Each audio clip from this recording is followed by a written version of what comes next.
We find ourselves in an abandoned city, where a small group of survivors are trying to explore the area. One of them says that this zone was uncoupled less than a month ago, and there is still a lot of useful stuff here to take for yourself. The underage marauders are starting to get nervous, but the bravest of them say that cowards don't deserve any reward. The observer tells them to be careful because he feels as if something is vibrating here. Before they can even guess what is causing these vibrations, it becomes clear that something terrifying is coming for their souls. Moments later, they watch as a giant hand grabs one of them and carries them away to an unknown destination. The surviving marauders call this strange creature a shard and understand that they need to run as quickly as possible. However, this creature has no desire to give them such an opportunity and immediately waves one of its arms. The marauders freeze in horror, trying to figure out if they really can't get out of this dangerous area safe and sound. However, this time they are destined to die a cruel death, because instead of help, an unknown young man with blue hair appears. He manages to grab the rascals in time, after which he jumps to the side, preventing the giant hand from crushing or grabbing them. He asks them if they are okay, hoping that they are not hurt after such a sudden move. They ask him in surprise if he is a guard, noticing a special badge on him, but he advises them to leave. He manages to tell them that he will deal with this monster, but it quickly tries to counterattack him. The boy doesn't have time to counter this powerful blow, and he too is thrown far back. The frightened marauders try to figure out what to do, but the bravest ones suggest running away from here while they still have the chance. They apologize to their comrade who sacrifices his life to save them, but decide not to go back for him. The young man wearily rises to his feet and says that at least he is getting the civilians out, which means he is doing his duty. He manages to notice that they abandon their friend and simply run away instead of at least somehow trying to help him.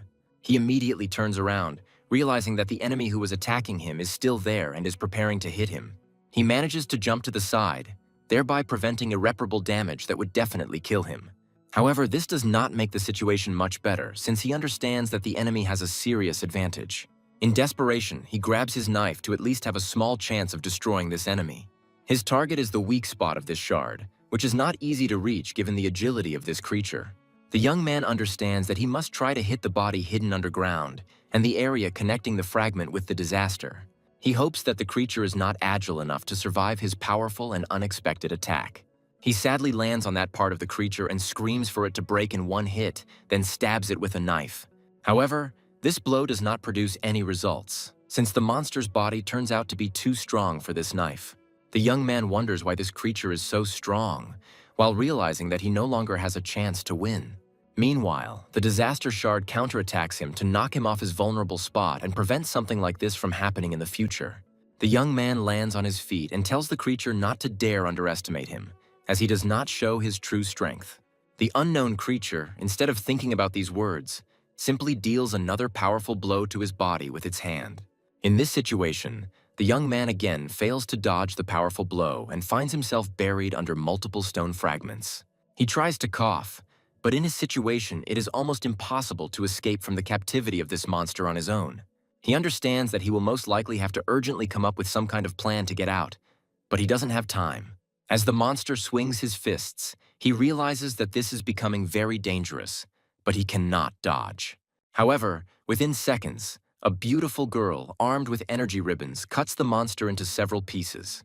This girl is also in the guard corps and comes here to control this area together with him. This girl's name is Cheryl, and she has incredible powers that allow her to create this energy rope. The young man tries to warn her, telling her to be careful, since there is still one civilian left there. Cheryl immediately advises him to shut up and flies into the air, pushing off the ground with her powerful legs. She also states that if he doesn't stop worrying about civilians, then she might actually finish him off. After this, she carefully aims at the monster and begins to beat it with her powerful rope blows. After a few such hits, it becomes obvious that the monster is not winning, and it simply explodes from the damage it received. Together with the other guards, she says that there is one wounded person here and there is no threat to his life. One of them says that this fragment is a small specimen and volunteers to compile an incident report. They decide to take this guy into town to interrogate him and give him the necessary medications. Cheryl approaches our protagonist, whose name is Vince, and asks him if he is tired or if he is completely out of his mind. In response to his questions, she says that he shouldn't get into trouble if he doesn't have any abilities. Vince states that he, on the contrary, is trying to help these people because thanks to him, no one suffers, and he is doing his duty. Cheryl says that he is not a real guard, but just a person who does not have the ability to protect people. She asks him how he always knows where the shard appears, and why he arrives first if all his notifications are turned off. The other guards say that this incident will be reported to Mr. Khan, and Vince immediately becomes nervous. He says that Khan is a busy man, so there is no point in bothering him with such nonsense, but they object that Khan is his guardian. The guardian also says that if he doesn't want trouble, he needs to sit quietly, and now he must accept his essence. Vince feels a sense of universal injustice that he has enough power to help ordinary people. In this world, the Guardians are the chosen ones who are able to resist the underground monsters called disasters. These are protectors who use superhuman abilities to protect the human world from all sorts of misfortunes. Vince looks at the badge he once received, and the mere sight of that badge causes him unimaginable pain. The thing is, he can't even protect himself, let alone other people, and this causes him genuine sadness and sorrow. However, he still considers himself a guard, since he does not receive this badge for nothing, and he just needs to train. The first disaster is said to be a giant monster that emerges from underground 7 years ago and destroys all of Seoul to the ground. Following it, other disasters that have been hidden underground for a long time break out to the surface and destroy many cities. In addition to this, they also take the lives of countless people who die in this terrible chaos and apocalypse. A real hell on earth reigns. But even in the midst of this infernal carnage, a ray of hope appears. The few survivors miraculously gain powers that allow them to fight against disasters, and they are called Guardians. These Guardians also learn that sealing stones placed throughout the land prevent the emergence of disasters and their fragments. People begin to leave their ruined homes and flock to where these stones and Guardians are located, hoping that it will be safe there. Now we are moving forward to the present, namely to the year 2030, to the first special district, which is located in the city of Daejeon. News reports indicate that 2 bodies were discovered in the restricted area at 10 a.m. today, bringing the number of victims to over 226. Citizens are advised to avoid entering restricted areas under any circumstances and to exercise maximum vigilance. Vince arrives at the Daejeon Guard headquarters, and one of his comrades asks him where he has been for so long. He asks him if he is really getting into trouble again and going into the restricted area without permission to get the shard. He tells him that if this continues, then he will really die, because he is not a real guard. Comrade Vince is stopped by another guard, who advises him not to mess with this boy as he brings nothing but harm. The young man says that it is not so important now and recommends that he call his guardian and not skip dinner. Vince waves goodbye, quietly overhearing the conversation about how everyone thinks he's a crazy psychopath and an idiot. They also wonder what is wrong with these children that Khan takes under his care, because they are all very strange. Each guardian possesses incredible power, but he cannot use it despite his attempts. Vince ignores all the warnings and goes back to the streets, trying to train to become even stronger. He says that he never wants to be weak on purpose, and that he's just a little unlucky and needs more experience. All that distinguishes him from ordinary people is his physical abilities, which are at a much more developed level. After some time, he hears strange pulsations and tries to understand where they are coming from and what they mean. Looking up, he discovers that some kind of energy is concentrated in the city, which flows through it like a river. This is one of the characteristics of our hero, thanks to which he finds fragments faster than anyone else. For him, this energy is not something unfamiliar, and he already understands well what its essence is. Vince hears and sees things that others cannot, but he tries to keep his secret to himself to avoid getting into trouble. One of the spots under the asphalt suddenly starts to glow red, and after a few more minutes, it starts to crack. Vince gets closer to him, when suddenly several giant hands burst out from under the ground, which look very similar to the fragment. Vince studies this phenomenon closely and tries not to rush into trouble in order to figure out what he needs to do next. He doesn't talk about this ability because he is already considered a fool, and they simply don't believe him if he admits it. However, this fragment seems somehow too large to him, and usually such creatures stay away from the city. Vince muses that if something like this were to attack the city, it would be really bad, but it looks like there are no civilians here. Suddenly, he hears a strange child's voice and discovers a little girl named Miro, who says that she is not bad. Looking closer, he realizes that this little girl is trying to talk to the shard and calm it down. After some time, she turns to look at him and suddenly recognizes him and calls him by name, although he has never seen her before. She waves at him, hoping that he knows her too, but he quickly begins to approach her, trying to save her from death. Miro asks him to come closer, but he suddenly jumps to knock her down and thus save her. The giant shard launches a powerful hand attack, But thanks to Vince's agility and speed, the outcome is avoided. He asks her what she is doing here, calls her a girl, and emphasizes that he is seeing her for the first time. He asks her where her parents are, while Miro asks him if his name is really Vince or not. Vince looks at her with eyes full of surprise and asks her how she could have known his name if they had never met before. However, their conversation is unlikely to last long since the giant fragment is still here. Vince tries to protect the girl, while she states that she has been looking for him all this time and asks him again if he is Vince. She states that people convince her that Vince is the one who can help her, but he understands that this is some kind of mistake. Vince grabs Miro and tries to run away, but she states that this friend is not bad and he is just a little angry because of everything that happened. Vince asks her what she means, and Miro states that he has been trying to talk to him all this time, but he can't hear. Looking closely at his face, she says that something is wrong here, as his face seems too worn out. Vince grabs her by the clothes and pulls her away from him a little, saying that they don't have time to look at him now. He asks her who she is and how she knows him, since he has never heard of her or seen her before. Miro, with childish naivety, says that Vince looks very weak and much weaker than she initially assumes. Vince still can't understand where this girl comes from, who insults him so easily and also knows his name. A few moments later, a powerful explosion is heard, since the fragment has no intention of waiting for the end of the conversation. Vince jumps to the side, but he fails to completely dodge the attack and is knocked off his feet by the shockwave. He slowly tries to gather his strength to protect the little child and drag him away from this cruel zone.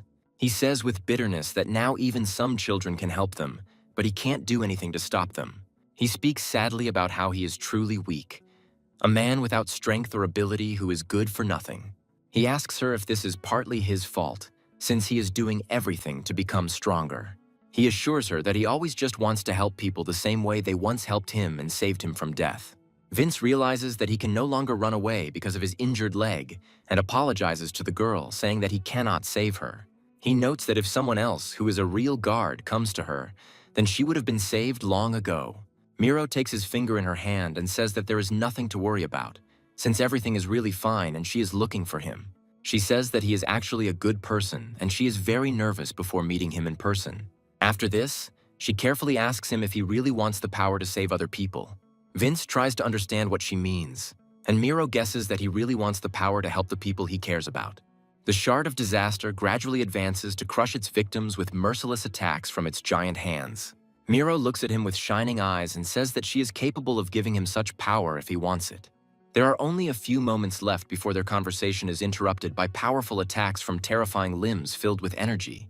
Miro extends his hand to him and asks him to accept this power, after which he begins to feel an incredible surge of power.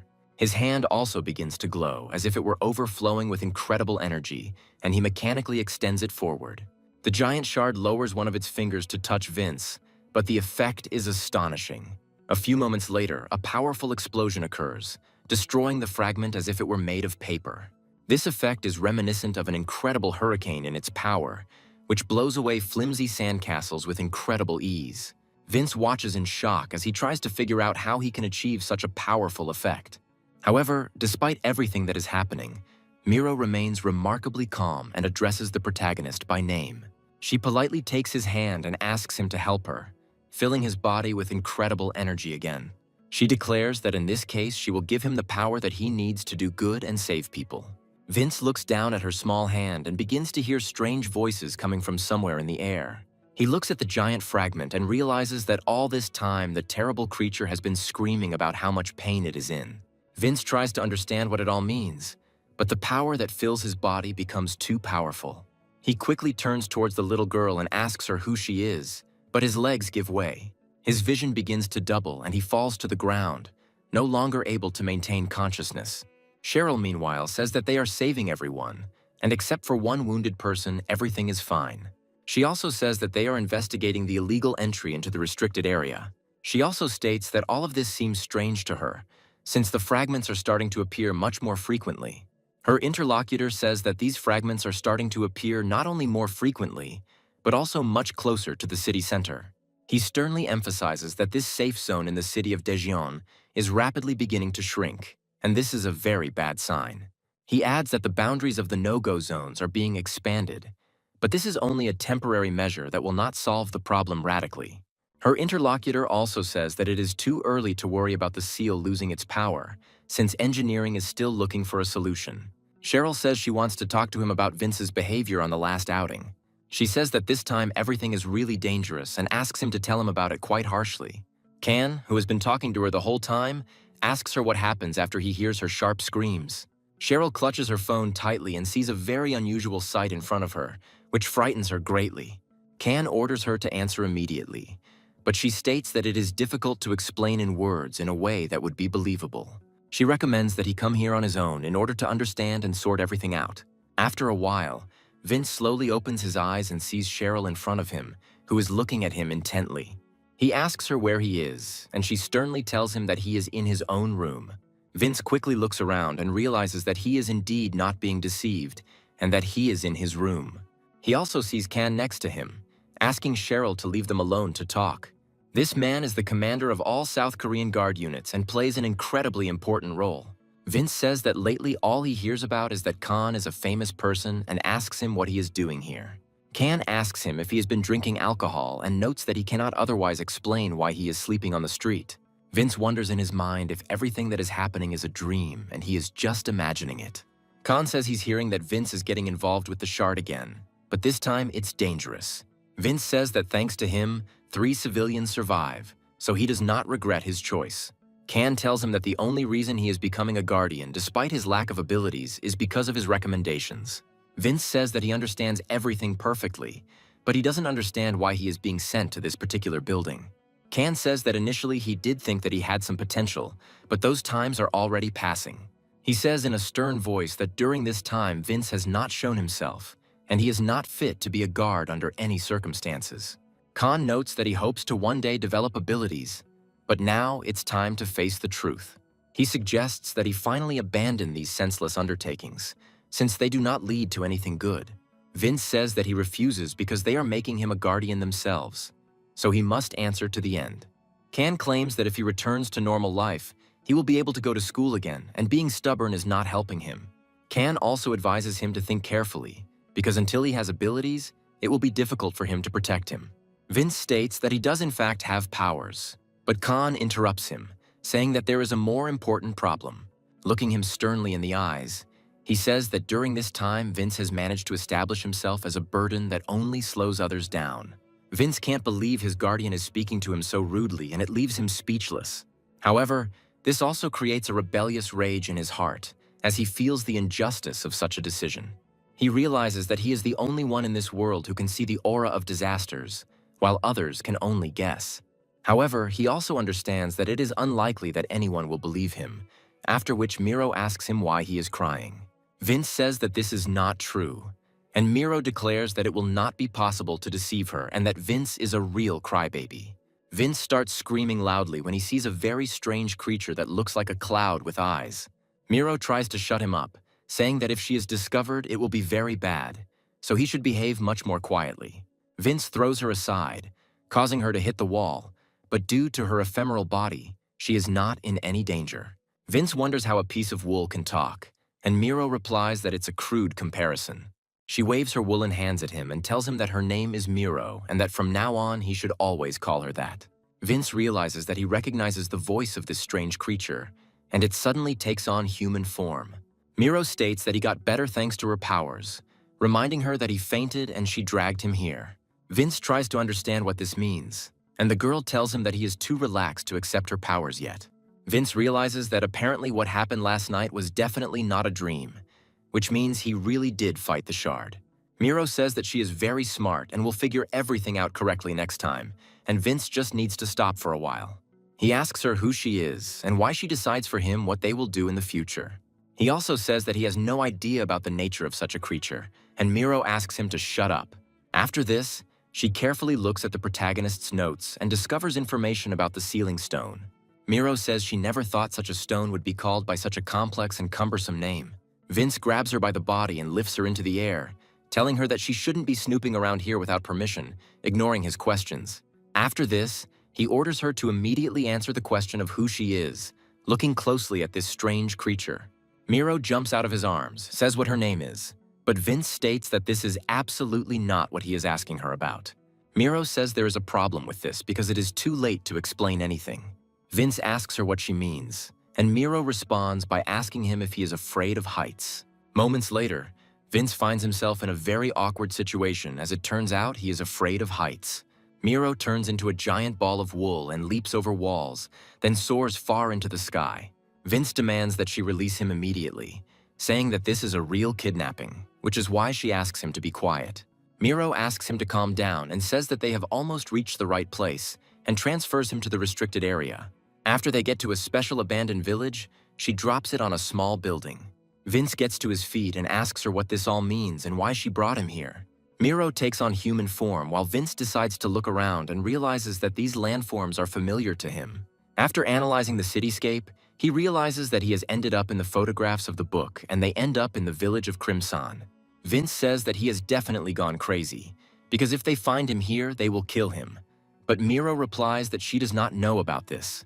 She also talks about how her friends brought her here, reminding him that he also heard voices and friends when she shared her power with him. Vince says that he doesn't understand what she's talking about because he hasn't seen any of Miro's friends in all this time. Miro tells him that when he took her hand, he clearly heard screams calling for help, and it was not his imagination. Vince does remember hearing the eerie screams, but he then writes them off as auditory hallucinations. Miro talks about how he is special and sees things that others do not, and Vince asks her how she knows such information. Miro, in a sad but soft voice, tells him that he is as gifted a person as she is. After this, she recommends that he look into the distance, and Vince realizes that somewhere on the horizon a giant glow is rising. The sight is incredibly frightening, but also captivating, leaving him speechless for a while. The thing is that in the center of this village there is a giant red anomaly that is constantly pulsating. Vince feels incredibly scared and asks the little girl what is going on here, but she asks him to listen carefully. She states that he must help her, and in that case, she will definitely tell him absolutely everything he would like to know. She also promises that she will tell him about his own life, as well as about the friends she constantly hears about. Finally, she shows him the torn-out page and says that she can also tell him about these stones.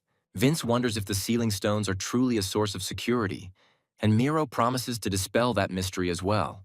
Vince realizes that he may be at a turning point in his life and has a chance to become stronger. The creatures that the field squads of Guardians fight are divided into main bodies and their fragments, which are called shards. They can move underground, but once the sealing stone is installed, these creatures are trapped. Scientists also discovered that if the size of a disaster exceeds the seal's area of effect, its parts burst out. It is these parts that are called fragments, and therefore areas outside the protective boundaries are considered off-limits. Vince had long ago learned that unlike the disaster, the shards were much smaller and weaker, making them easier to deal with. For a normal person, these shards are a threat, but if you are a guardian with minimal abilities, you can defeat them. 3 months after the first disaster wiped out cities, the world had become a living hell. But there were still safe zones on Earth. This immediately attracted the attention of the few survivors, and they began to gather near these safe places. They combed the area for a long time and came to the conclusion that there were absolutely no signs of disaster. It seemed to them as if nothing was happening in these blessed zones, since absolute peace reigned inside. The first generation of Guardians tried to find something in common between them, and in the center of each such zone they discovered mysterious stones. After this, they stated that these sealing stones were protecting them, so they needed to be protected at all times. If we follow this hypothesis, then disasters are just brainless and unfeeling monsters, and stones are a way to hold them.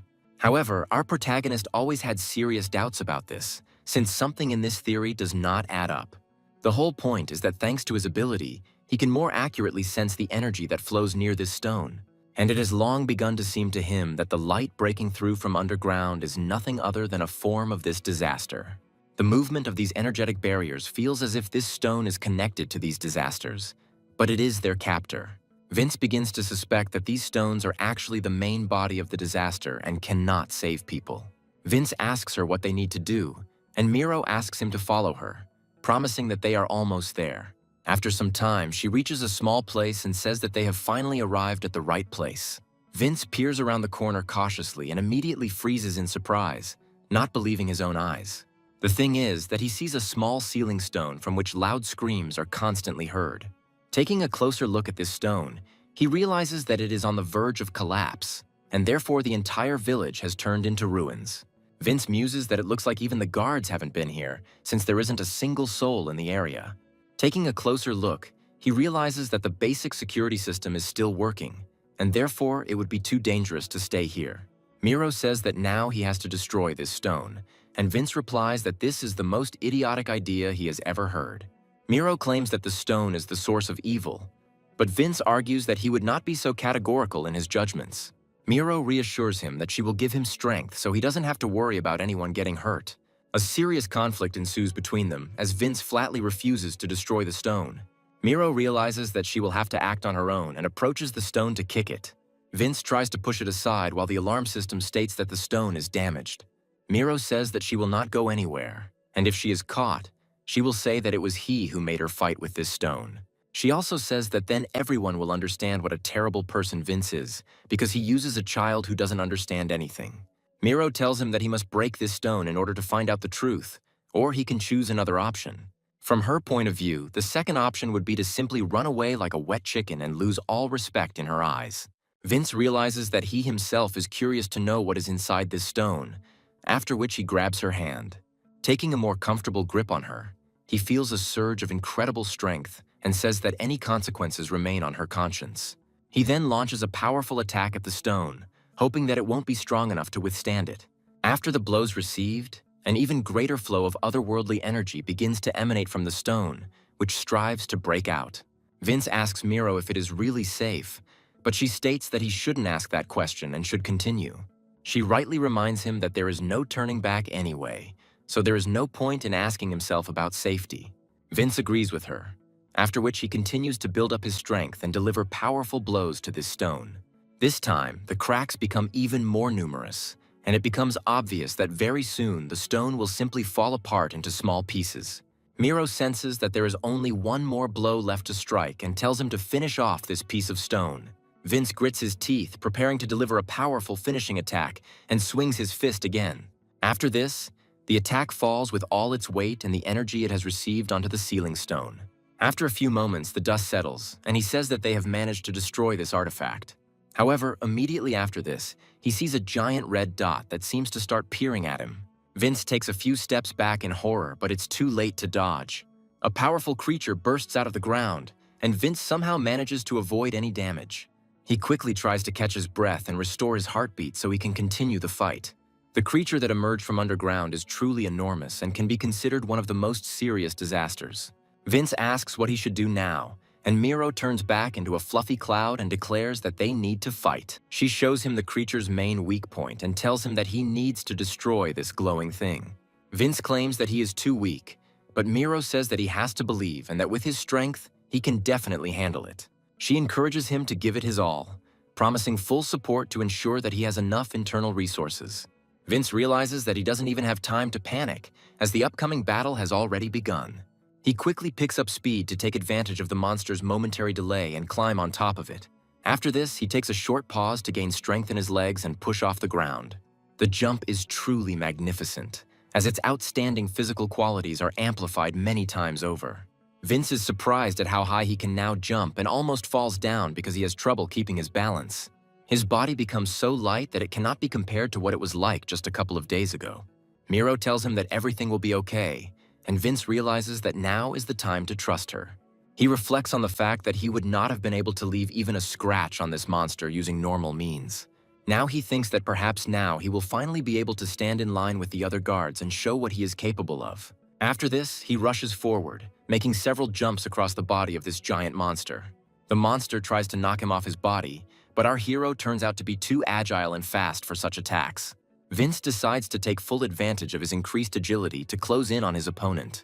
It doesn't take more than a few seconds before he reaches the desired area of the body and begins to hit it with his fists. The monster tries to clumsily parry these attacks, but his fate is already sealed, as Vince has taken the matter seriously. At a certain point, he realizes that the time has come for the main blow, which must be aimed at the very heart of the creature. A few moments before this blow is delivered, he begins to hear strange sounds that resemble numerous screams. The creature, despite looking incredibly aggressive, seems to be screaming for help and asking to be released. Vince realizes he needs to concentrate all his strength to finish this fight with a powerful blow. He states that he has no idea why this monster is suffering so much and is asking for help. After this, he proudly and confidently declares that one way or another he will put an end to this suffering and free this creature. After this, a bright flash of light flashes in the air, which marks the beginning of the era of a new hero who will finally bring peace to this world. Vince delivers a powerful blow to the creature's weak spot and finds that his blows are causing cracks to spread. These cracks look as if the protagonist had hit not a hideous monster, but a giant mirror. Vince looks into this mirror for the first time, and what he sees makes him horrified, and numerous goosebumps run across his skin. Numerous silhouettes of people appear before him, people he has never seen before and who could not be inside this monster. A few more moments later, a powerful explosion finally occurs, causing Vince to lose his ability to see for a while. After this, he falls down, remembering what he was once told in lectures when he was studying for the position of a private guard. He was told that when the protective stone is destroyed, the disaster breaks out and it becomes quite difficult to destroy it. However, the teachers said that if the heart of the disaster was destroyed, then the monster could be destroyed. According to scientific data, if the shell is destroyed, the disaster will simply lose its shape and disappear. Meanwhile, Vince watches as a strange boy appears in front of him who looks like a ghost.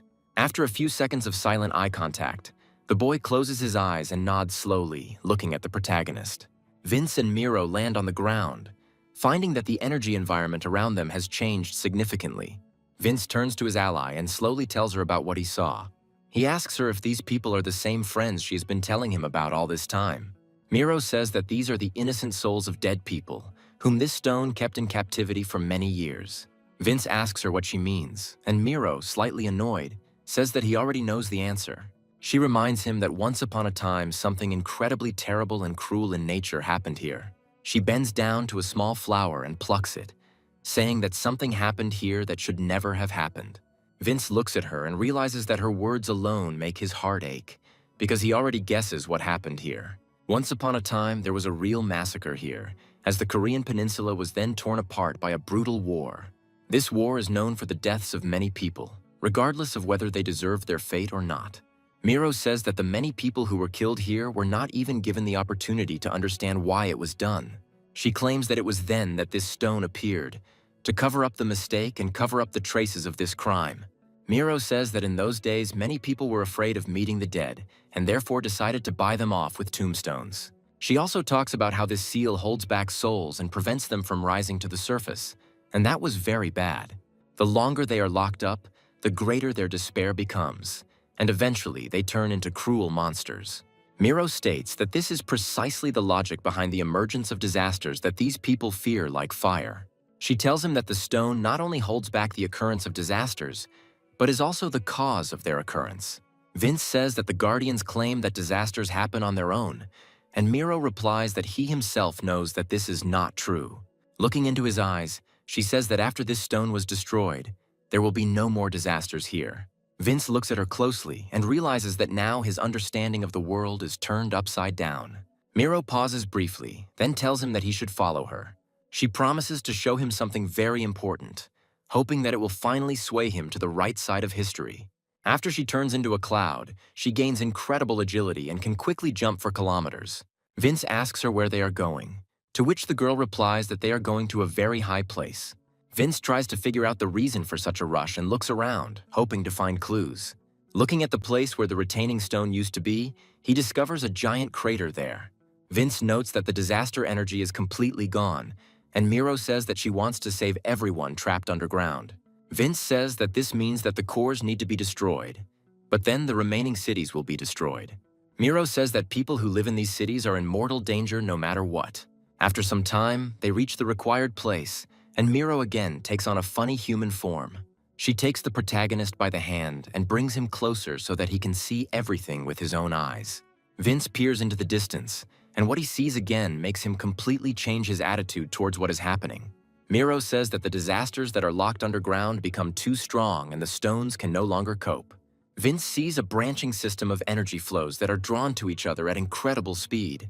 It's starting to look like a real spiderweb, which is incredibly creepy given the context of what's happening.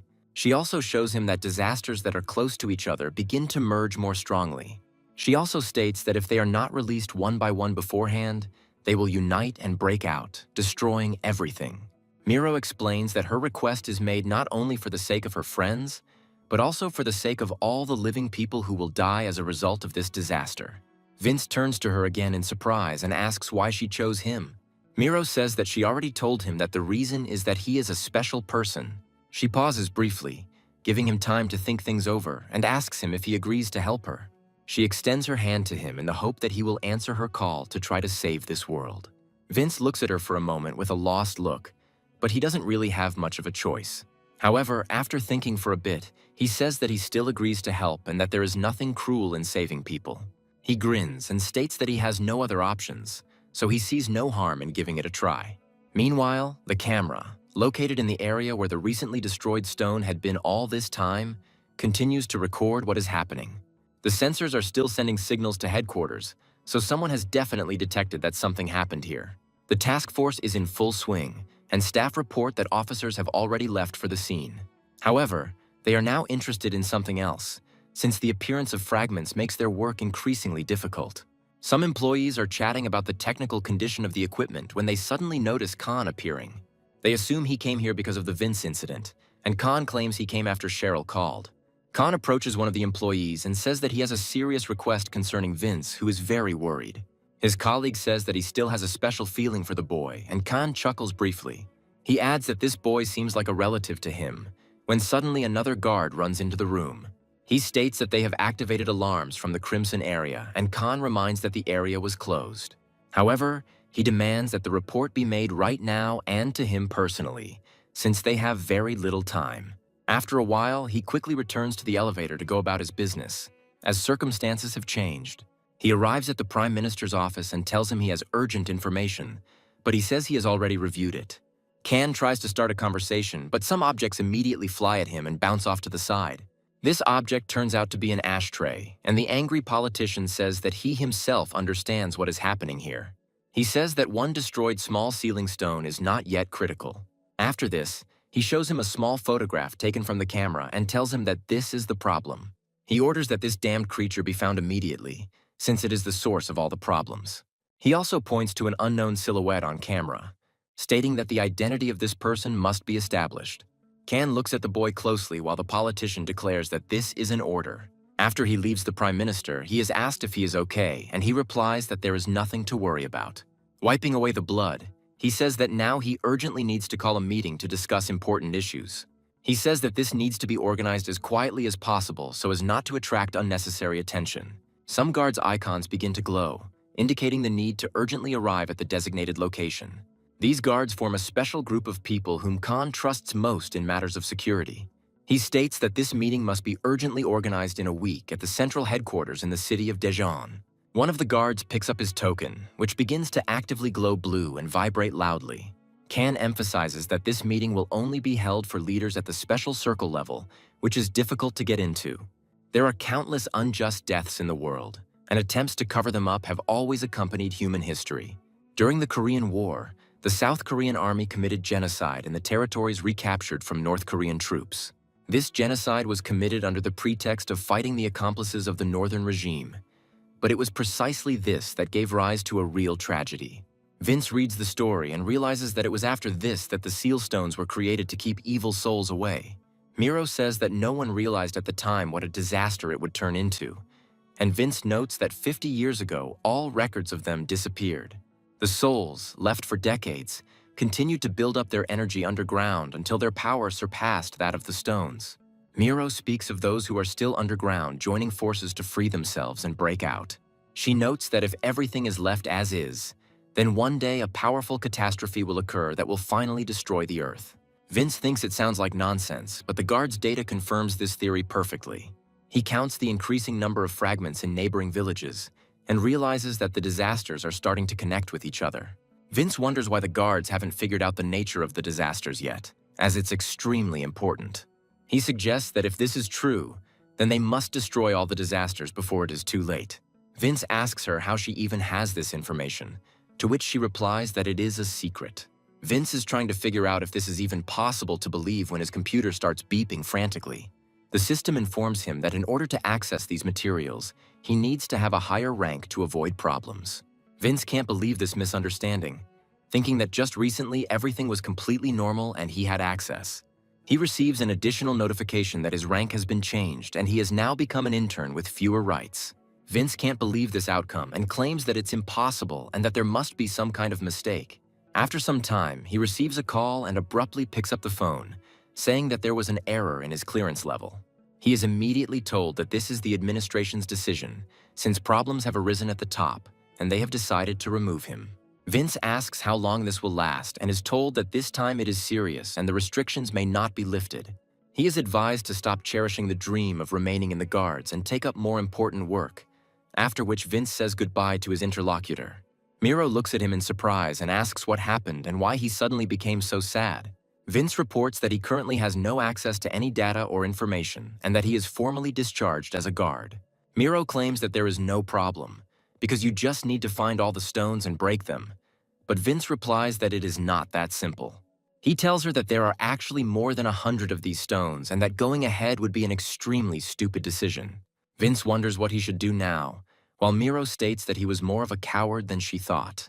Vince reflects on how he wasn't even allowed on missions in the first place, and now he has very few options left. However, he still decides not to lose heart and quickly comes up with another way to get back on track. He quickly considers all the possible pros and cons of such a decision and understands that this will be the best choice. This way, he will be able to return to the guard as a full-fledged employee, and there will be no questions asked of him. We briefly move to the locker room, where several squads of guards are located, including Cheryl. One of them approaches her and offers her some water to drink, after which she calmly thanks him for his help. A colleague says that the work of second-level guards is really hard, since they are constantly going on sorties. Cheryl says it's livable here, then asks him what the technical department does in the field team. The bespectacled guard replies that he came on business, after which some colleagues behind him begin to talk.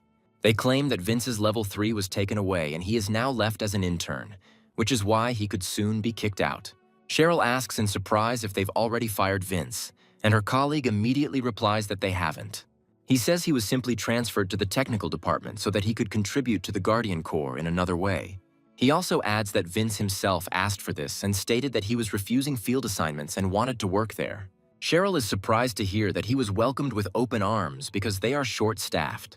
The Guardians are divided into 2 main divisions, including a field division that deals with disasters and debris. There is also a technical department that researches the powers of the Guardians and disasters, and is responsible for the maintenance of stones and seals. Although there are those who move there voluntarily, the technical department is usually considered a soft dismissal. Cheryl wonders how someone like Vince would suddenly decide to move into the tech department on his own. Suddenly, her colleague stops her and says that Vince, who was recently mentioned, has appeared in front of them. She also notices that he looks surprisingly normal, although given his personality, he should be crying and complaining. She asks if she should leave him alone to be with his thoughts, but Cheryl doesn't answer. She approaches him and asks him carefully if he has really decided to move to the technical department. Vince greets her calmly, and Cheryl reminds him that he recently complained that he would die rather than stay in the field. A colleague says that it must have finally dawned on him that he shouldn't be looking for trouble, otherwise he would have been seriously hurt long ago. Vince looks at her calmly, doing nothing to ignite the conflict. After a short silence, he says that apparently this is exactly what happened, which makes the girl very surprised. After this, he waves his hand at her and says that he wishes her luck, but he already needs to return to his duties. Cheryl watches him go and says, disconcerted, that he's kind of weird, to which her colleague replies that he's always been like that. After a brief pause, he notices that, come to think of it, she clearly has an interest in Vince and is constantly watching him. Cheryl replies that this is not true, reminding him that he is usually the one who starts yelling in situations like this. After this, she assumes that he is hiding something, so she decides to follow him using her skills. Cheryl deliberately waits until the end of the workday and discovers that Vince is heading somewhere unknown. She immediately begins to suspect something is wrong and decides that there is no better moment to follow him. The thing is that at such times he usually never went to unknown places and stayed in his room. Cheryl follows him carefully for several tens of minutes until he reaches the edge of the restricted area. Vince looks around, feeling uneasy, as if someone has been watching him closely all this time. Cheryl waits for him to turn away again and sees him jump beyond the restricted area. Cheryl says that he's up to something again, and doesn't immediately realize that she said it out loud and almost gave herself away. Vince turns around sharply, trying to figure out if he had misheard or if he had actually heard someone's voice.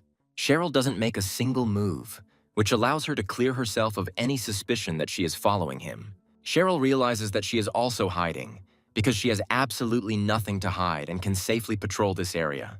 She admits to herself that she is simply afraid that this fool will do something again and the responsibility will be placed on her. She quickly jumps over the edge of the restricted area and looks around, trying to figure out where Vince is. Looking at these ruins, she realizes that Vince simply disappeared into thin air, as if he had never been here. Vince was nearby the whole time, keeping a close eye on Cheryl as he had not removed all suspicions of surveillance. He wonders why Cheryl is suddenly interested in him, since before she even winced when she met his gaze. Miro shrugs, then decides to touch him to transfer his incredible power to him. Vince says that caution never hurt anyone, so you need to act carefully and quickly. Meanwhile, one of the guards receives a notice about the need to hold an emergency meeting in a week. The person who received this message is saying that this scoundrel probably thinks the tech department is trash. An employee approaches him and says that he has brought the main reports for today, and the commander immediately takes them.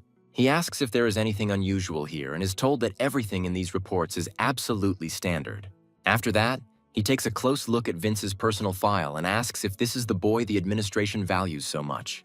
His colleague reports that he himself requested a transfer to the technical department, and the commander immediately begins to analyze this. They tell him that this guy is surprisingly smart and will easily fit into the team. The commander says they are not in a position to abandon people, adding that there are other considerations. He recommends a personal meeting with him, and it becomes known that this man is the head of the central department named Kenton. Meanwhile, Vince continues to practice to improve his fighting skills before facing new enemies. Vince reflects on how he needs to become even stronger and faster, as the calamities are very powerful opponents. He delivers a powerful blow to the thick tree, and with one blow turns it into miserable splinters and dust. However, he remains dissatisfied with the result, and understands that he needs to strike more skillfully and accurately.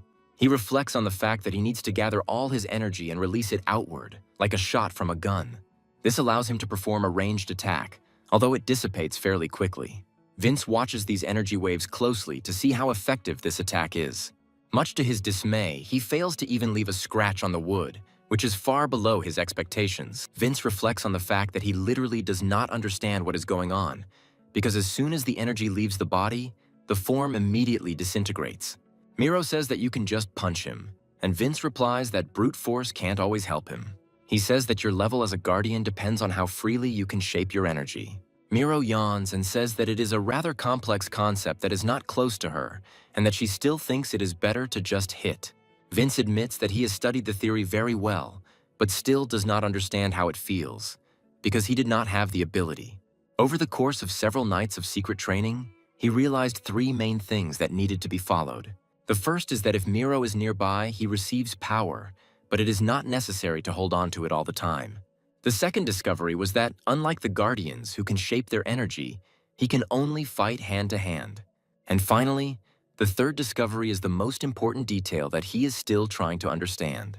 Vince looks closely at his results and the results of their battles and realizes that this force is much stronger than he thought. He manages to turn a giant grove of trees into a cleared forest in a matter of seconds. However, he still has a lot to learn in order to control this power as best as possible. A few moments later, he hears strange vibrations in the ground and realizes that something hostile is approaching him. His premonition turns out to be correct, as just a few minutes later, a giant monster bursts out from behind him. This fragment, taking the form of a horse, immediately rushes forward to devour its target. Vince throws a normal punch without much effort and instantly shatters the shard, barely hitting Miro. Having regained his strength, he realizes that this is only a fragment, but the creature itself is not here. Using his incredible and supernatural talent, he discovers that he needs to follow the energy thread further. Vince encourages Miro to move forward, and she asks him not to talk to her like she's some kind of Pokemon or mount. We flash forward to the next morning, where the employees thank each other for their work and recommend getting a good night's rest. Cheryl asks if the rumors about an attacker who recently showed up in one of the neighborhoods are true. One of the guards says that this is about rumors that someone is breaking seal stones in the villages near the city of Dijon. Cheryl asks if she has heard anything about this, to which she states that she knows nothing about such cases. Suddenly, Vince's friend named Caleb appears behind her and immediately calls out to Vince to get his attention. He tells him that permission to transfer to the technical department has been received, and he has been assigned the 3rd rank. Vince happily replies that he was beginning to fear that he had been forgotten, but Caleb declares that he is still very lucky. He asks him what came over him, reminding him that before he did not want to leave the field department under any circumstances. Vince says he simply realized it was time to face reality and stop pointlessly resisting.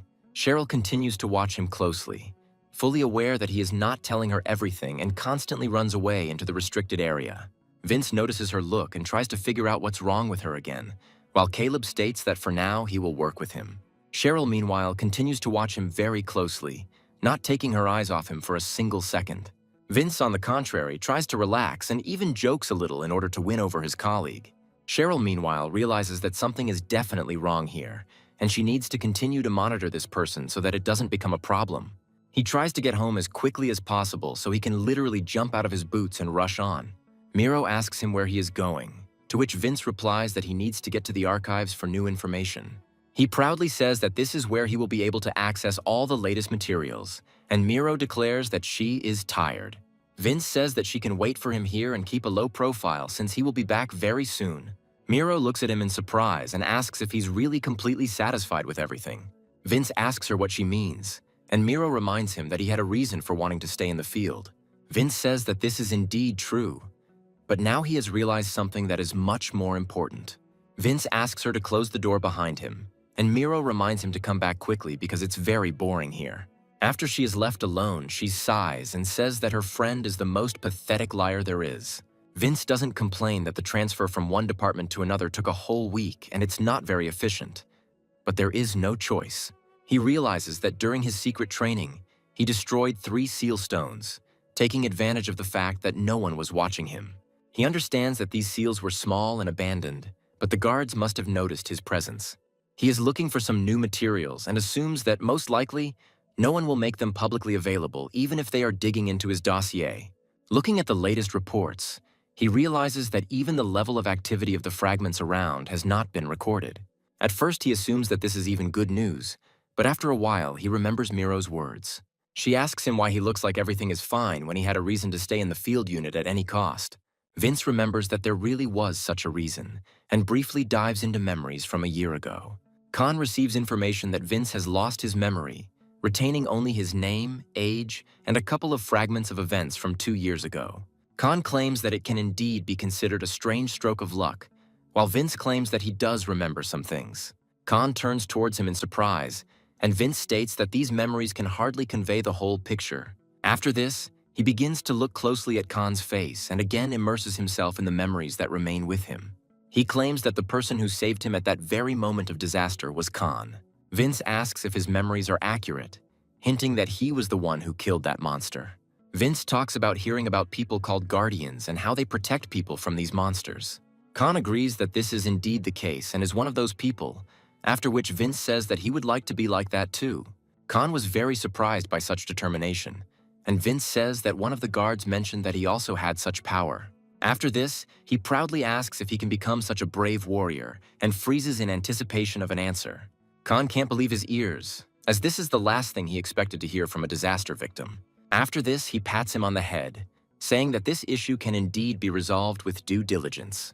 He also grins and promises that he will look forward to him joining the ranks of the guards and becoming a great warrior.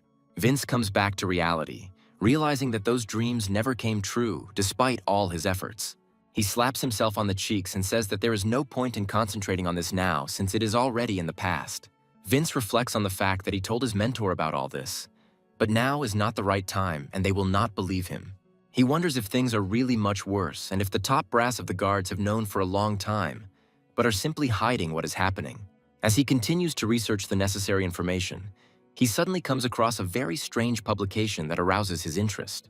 This publication refers to a field team investigation into the Liberation Group case, but it has been discontinued.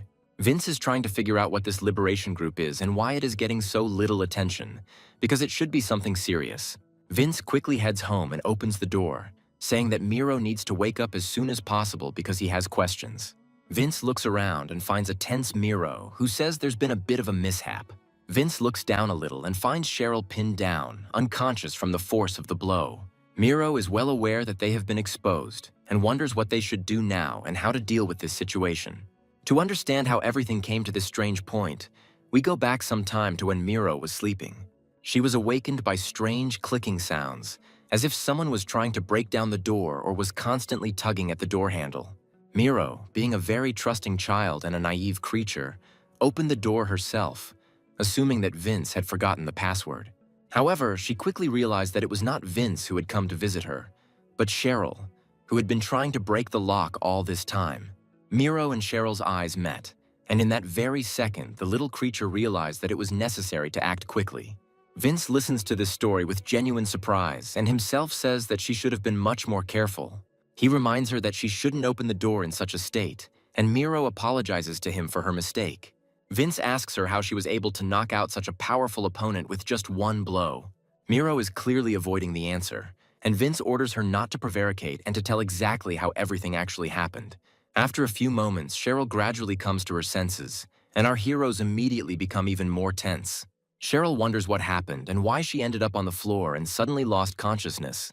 Opening her eyes slightly, she looks closely at her comrade and discovers a strange creature next to him. Miro tries to hide behind the protagonist's legs, but her size prevents her from being unnoticed. Cheryl jumps to her feet and says that this is all some kind of devilry that needs to be dealt with immediately. Vince quickly shuts her up, knowing that if she screams in surprise, it will attract a lot of unwanted attention. He claims that there really is a strange animated ottoman in this room, and that he can see it clearly too. Cheryl bites his hand hard, calls him a baseless bastard, and claims that she knew something was wrong with him. Vince says that even if he was hiding something, it still doesn't give her the right to break into someone else's room. Cheryl grabs Miro's hand and lifts her up, after which she immediately orders him to explain everything in detail. Miro tenses up a little and transfers some of his strength to Cheryl, who immediately feels her body begin to rebel. Vince asks what happened as Cheryl reluctantly begins to empty her stomach. Vince asks what she did, and Miro looks around nervously, trying to figure out how to explain it. She says that if Miro's power is transferred to an ordinary person, then roughly the same thing happens to him, although Cheryl is still holding on. Vince says he feels absolutely fine, and Miro reminds him that he is a unique person. Cheryl gradually regains her strength and declares that she will never forgive him and will definitely deal with him. Vince quickly grabs Miro and then lands a few light punches to Cheryl's face to bring her to her senses. Cheryl quickly gives in and declares that she will not attack him, hoping to soften her fate. After this, she says that her health is deteriorating again, and Vince notes that he understands perfectly well that she is irritated by what is happening. Vince asks her to pretend she didn't see anything, and Cheryl demands an answer to the question of what he is hiding here. She also says that he has been acting very strange lately, like something is wrong with him. She reminds him that he is terribly stubborn and suddenly abandoned the field detachment, starting to run back and forth as if he was busy with important matters. Vince asks if she's really been watching him so closely all this time, and Cheryl orders him to shut up. She gets to her feet and declares that he must explain everything properly, otherwise she will report it to her superiors right now. Vince looks at her carefully and understands that now he can't get away with it and will have to reveal the whole essence to her. He also notes that she looks a bit stupid, but at such moments she always knows where to dig. He also claims that he can use force to prevent disclosure, but Cheryl doubts he will do that. Vince says that even if he tells her everything as it is, she still won't believe him, and Cheryl says that's not true. Vince whispers to Miro and asks if it's really impossible to pass on her power to someone else, even if it's just for a little while. Miro states that the human body is not capable of withstanding such a volume of force, but theoretically a small portion could still be transmitted. Cheryl watches them closely and sternly asks what they are whispering about without letting her know. Vince rubs his head and says that he will explain what happened here so that it becomes clearer. After this, he states that they need to go somewhere with him so that it will be easier for him to explain everything. Cheryl agrees to this proposal, and after a few dozen minutes she realizes that this was the worst decision of her life. Miro quickly increases in size to carry them both, but Cheryl continues to scream because she is afraid of heights. Miro says he wants to let her go, but Vince says that can be done another time, but not now. After this, he carefully looks at the energy anomalies and directs them to the center of one of them. Cheryl asks him why he kept going into those restricted areas, reminding him that they are incredibly dangerous. Vince says that in Daejeon alone, there are dozens of medium and small stones hidden, each of which contains a disaster. Vince wonders how long these stones have been around, who installed them, and how they knew where the disaster was. Cheryl states that the guards don't have time to bother their heads with such questions and think about such things. Vince says they will now have no choice but to accept the new reality and think about it. Cheryl asks why he brought them to the abandoned village, while Miro changes back to human form. Vince takes her hand to recharge her energy and tells her that she must be quiet and careful now. He asks her not to be afraid and to silently watch what is about to happen, after which he prepares for the most difficult stage. Cheryl looks at him in surprise and asks what exactly he wants to show her and why he brought her here. However, after a few moments, a terrible thought occurs to her and she watches as Vince heads towards the cracked stone. Before she can say anything, he delivers a powerful blow that destroys the structure. Cheryl tries to stop him, but little Miro jumps on her to prevent this. She asks if she came here because she is a good friend of Vince, adding that she should trust him. Cheryl asks her to leave her alone, but the girl states that she agreed to fly here herself. She suggests that Cheryl actually wants to know the truth because she really wants to believe Vince. Miro states that Vince is definitely not a bad person and did not hide important information for his own gain. Miro says that she asked him so that he could save the friends she sees and can communicate with. A few moments later, a giant creature appears in the place where the sealing stone had just been. Some time ago, Vince asks Miro if she could show the images of her friends to another person. Vince suggests that if the power of non-sight is fully utilized, it can be channeled through sight to help one see.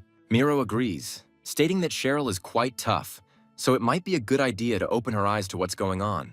After this, he sends his power into Cheryl's head and asks her to concentrate hard on awareness. She advises her to watch what is happening closely so that she can understand the true nature of these creatures. At first, Cheryl doesn't understand what they're trying to sell her, but after a few moments, the truth finally dawns on her. Vince, meanwhile, continues to fight the giant monster to finally give it a chance to rest. After a powerful explosion occurs and the shockwave dissipates, Vince falls to the ground, breathing heavily from the battle. Cheryl looks at him with a stunned look, wondering what she just saw with her own eyes. Cheryl can't believe what she saw and says she never suspected that the disaster was anything more than monsters.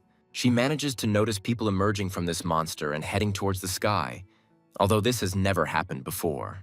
Cheryl asks him, frightened, what he did to these people and why they disappeared so quickly.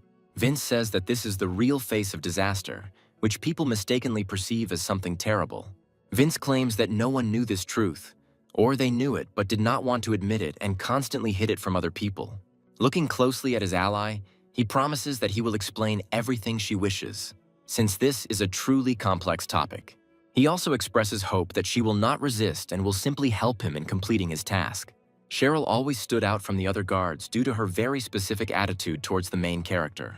However, in reality, she had very specific reasons for this, which she was in no hurry to talk about. As soon as Vince came to his senses, she immediately went to him to finally talk to him. Of course, Vince, who had lost his memory, didn't remember anything, so for him, this was a complete stranger.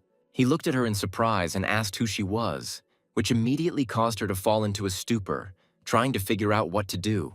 After consulting with a doctor, she learned that Vince had suffered memory loss, which is why he hardly knew anyone. Caleb later told her that he didn't even remember his own name, because he had been unconscious for 2 whole years. Cheryl was very surprised by such a long period of time, because any guardian who received power should have recovered faster. Caleb stated that it hadn't been 10 years since the first plagues and guardians appeared, so they didn't know anything yet. He honestly admitted that inside this system they still wander like blind kittens trying to find the light. He also asked her if they were friends, remembering that they were from the same area and probably knew each other. Cheryl reluctantly said that they had gone to the same school and then wanted to say something else, but stopped herself. She stated that she simply recognized a familiar face and was a little confused, surprised that he didn't remember her. Cheryl is clearly not telling the whole story, as this man means much more to her than just a school colleague. Vince immediately recognizes that she is lying, after which he remembers that each guardian awakens a power after encountering a disaster. In 2027, following the events in Seoul, the next largest disaster occurred in the city of Gwangju, claiming the lives of tens of thousands of people. Of the few survivors, only Cheryl and Vince have awakened the Guardian's power, and this seems very strange to him, meaning something is wrong here. Miro carefully approaches the protagonist and asks him if he is okay while he picks up a flower. Miro suggests that if they let her go, she might report everything to the authorities, but Vince states that she will make the right decision. Miro says she felt like she couldn't stand Vince for some reason she didn't say. Vince tells her not to worry, saying that she is not so stupid as to lose her head over personal grievances. Vince also says that he is already very familiar with her look and has several theories about it. He claims that she really doesn't like him, but in reality there is something more behind it that he hasn't discovered yet. From his point of view, she doesn't really hate him, while Cheryl is trying to come to terms with what just happened. Vince watches her go, and then realizes that this situation has indeed turned out to be quite risky. He states that if they think about it, they could end up in a bad situation, so Miro should be much more careful and not open the doors. Cheryl, meanwhile, continues to remember what happened last time, and Vince is still in front of her eyes. She barely hears the voices of other people telling her that she needs to wake up, otherwise it will be too late. Vince's image gradually begins to blur and turn into something terrible, mixing with the thoughts that haunt her.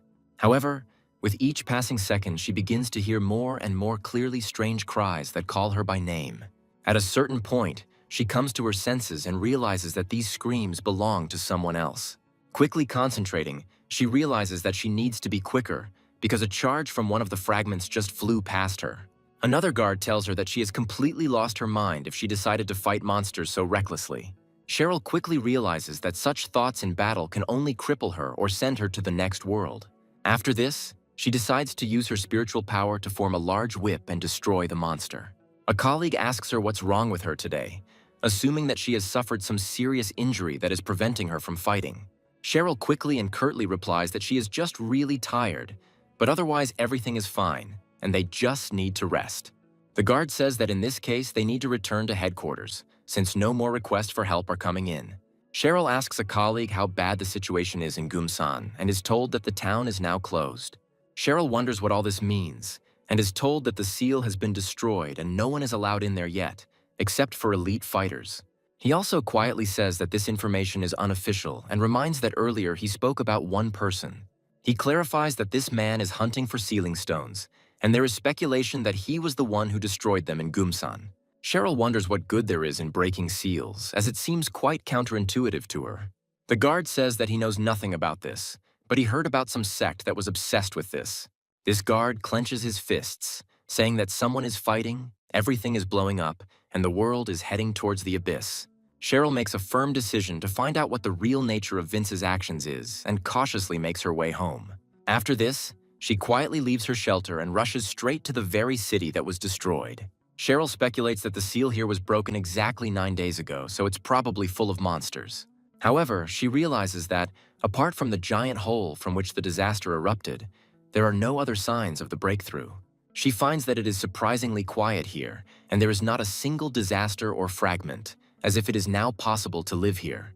However, a few moments later, she discovers a security camera that is likely still storing information.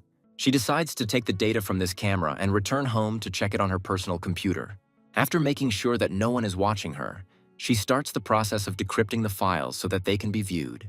Cheryl finds the files and realizes that this will be enough, remembering her last conversation with Vince. Cheryl then asked him why he trusted her, and Vince replied that the look on her face said it all. Vince admits that he had exactly the same expression on his face when he first saw what she saw. Vince asked her if she was interested in knowing what exactly these people had hidden from her for unknown reasons. He added that this feeling was impossible to shake off, and Cheryl now understood what the matter was. Vince told her to come back to him when she was ready, but now she needed to find out what happened. Cheryl watches the footage from this camera carefully, constantly replaying their last conversation with her friend. Vince is not as cool and composed as he might seem, as he is now very nervous. Vince said that he shouldn't have let her go because he had no idea whether he could trust her or not. Vince says that if the shield falls apart, he's done for, and Miro asks him where all his confidence went. Vince suggests that maybe they should run away, because even if they get outside, no one can stop their powers. His eye starts twitching madly, and Vince suggests that maybe he should silence Cheryl to be sure. A few moments later, knocking begins to be heard in the apartment, and nerves become tense due to growing fear. Vince carefully opens the door and wonders who has come to see him, hoping it is not Cheryl. Cheryl bursts into the apartment, knocks down the door almost instantly, grabs him by the clothes and lifts him up. Vince asks her what she's doing, and Cheryl guesses that the places where the stones are destroyed are almost certainly his doing. She says that she patrolled these places last time and remembers all the traces of the breakthrough, and now radical changes have taken place there. Cheryl says that since the destruction of the seal, there has been no new trace of any activity from the disasters or their fragments. Vince asks her if she really went to all these places and checked each of them personally. Cheryl says that she doesn't like him because he's weak, stupid, constantly butting in where he's not wanted and only gets in the way. Vince looks down, but she suddenly softens her tone and says that it doesn't matter now because he's telling the truth. Cheryl once again emphasizes that she believes him and will give him several chances so that he can finally convince her. She looks at him carefully and says that he will not have much time to make convincing arguments. After this, she adds that if he doesn't succeed, she will simply report him so that he can be arrested and imprisoned. Vince and Miro exchange glances, and a genuine smile appears on the protagonist's face at what he has accomplished. After this, he immediately recommends that she sit down and states that he has prepared suitable materials, since the conversation will be long. After she hears the explanation of what is happening, she asks him in surprise if she would really believe such nonsense. Vince states that it does sound weird, and Cheryl points out that the guards aren't stupid enough to not figure it out. Vince looks away, and Cheryl finally understands what her friend had been getting at all this time when he told her about this. Cheryl asks him in surprise if he really thinks that the guards know everything, but are deliberately hiding it from other people. Vince states that if the stone is destroyed, the disaster underneath will break out and destroy the city. But this is a necessary evil. Vince notes that the choice is, of course, difficult, but in reality, disaster will break out sooner or later anyway. Cheryl says there's one more thing that still haunts her, despite everything she's learned from him. Cheryl reminds that, according to him, the areas where the stones were destroyed are now completely safe. Immediately after this, a logical question arises about why the guards continue to lie about these places being dangerous, because it is not profitable. Vince says he doesn't know their motives, and Cheryl starts scratching her head, realizing that the situation is confusing. Miro, meanwhile, looks away, and it becomes clear that she knows something that the others do not. Cheryl says that what's important now is that rumors have been circulating among the guards in Daejeon about Vince and his activities. She suggests that management may already be aware, and Vince claims that he knows about it himself. Cheryl asks him if he's taking this all too lightly, since he wants to destroy all the stones in the country. Cheryl adds that he's unlikely to cope on his own, as he can't even give shape to his new power. Vince silently agrees with all her arguments, realizing that he really doesn't have enough strength to cope alone. After this, the most banal idea in such a situation comes to his mind, and he abruptly turns to his computer. He says that in such a situation he needs someone who can definitely help. Cheryl asks him what he means, and Vince states that it's time to take this operation to the next level. After this, he shows her his materials, which contain the principle of the sealing stone. Meanwhile, we are transported to another place, to a specialized city. The guards tell ordinary people that the curfew is about to begin, so everyone should return home. After this, they report that all 75 dormitory residents have returned to their places, so the area can be considered safe. One of them throws away an empty pack of cigarettes and says that there isn't even a store here, although they could use one. His friend claims that on paper they are indeed in a more elite area, but in reality it is an ordinary village. Smiling, he says that once here, there is only one way out, and that is to wait until the zone is declared off limits. One of them says that he heard that there is some crazy guy running around the area who is destroying stones, and he can get to them. They begin to discuss this topic with each other, trying to understand whether this person is really dangerous. Moments later, a powerful explosion occurs behind them as the walls of the building they are in collapse. Both guards turn around sharply, trying to figure out what the hell it was, and see a very unpleasant picture. Quite quickly, they realize that in front of them is a strange man who has covered his face with a mask. Vince tells them that he is the same psychopath they were just talking about and who came for them. Vince uses Miro to create a makeshift mask, although it's not the best solution. He asks them which of them is tired of patrolling this area and is ready to return back to the main point. The guards quickly rush to attack, saying that the mask on his head looks stupid and that he should move away from the sealing stone. Vince realizes he doesn't have much time, so he delivers a powerful attack straight at the stone, leaving cracks in it. He asks them if they don't know what's going on here and tells them to get out of here, saying he's crazy. The guards say that it is necessary to urgently call for help and announce an evacuation, since the containment stone has been destroyed. Vince suddenly turns to one of the guards and says that he would like to convey one last message to them. He asks that when they return, they be sure to tell everyone that the stone-destroying psycho actually exists. They ask him who he is and what strange purpose he is pursuing by destroying these stones and condemning everyone to death. Vince pauses briefly before revealing that his main goal is to free the disaster that is here. He also states that his goal is to destroy all the sealing stones that are on this land and bring back peace. Meanwhile, we are transported to the main base of the guards, where the very meeting that Khan announced is supposed to take place. Khan himself enters the conference room and says that everyone arrived quite promptly, and this cannot but please him. He apologizes to them for being late, saying that there was a rather urgent report that needed to be prepared. The head of the Busan Interdepartmental Group, Han, says that there is nothing to worry about, since they have all been there before. Khan says that it is rare that all the major circles come together, which means the issues are truly important. Kenton says that Khan is not the type to gather everyone for empty talk and asks what is the reason. Khan says that chain of command must be maintained during the meeting, and Kenton replies that it was just a joke. The head of the interdepartmental group in Gangneung, named Henning, says that representatives from the technical department are absent again. The white boy who looks younger than everyone else is named Charlie, and he is the leader of the Jeju Interagency Group. Kan says that the technical department is not needed in this discussion now since it is not within their competence. He asks them if they have heard rumors that someone is attacking the sealing stones near the city of Daejeon. Kenton says he has heard of it, while Haining admits he has never heard of the man before. Hanning suggests that perhaps this is a fake and there have been many such stories. But Khan claims that this time everything is true. Han says that it might be connected to that same group, and Hanning asks him what he's talking about. Charlie gives someone else a chance to answer, after which he says that he is talking about a detachment of liberators. He looks closely at Khan and asks him if he means this unit, which has been kept secret for a long time. An eerie silence falls over the room, as everyone present has an idea of what kind of fighters these are. Kan understands that this ice needs to be broken somehow and says that an investigation is underway, but there are no results yet. He notes that if the situation requires it, they are considering deploying elite guards. Han asks him in shock if the elite will really get involved, but Kenton, on the contrary, supports this decision. Smiling, he says that the matter is truly serious if the top brass is ready to unleash their personal watchdogs.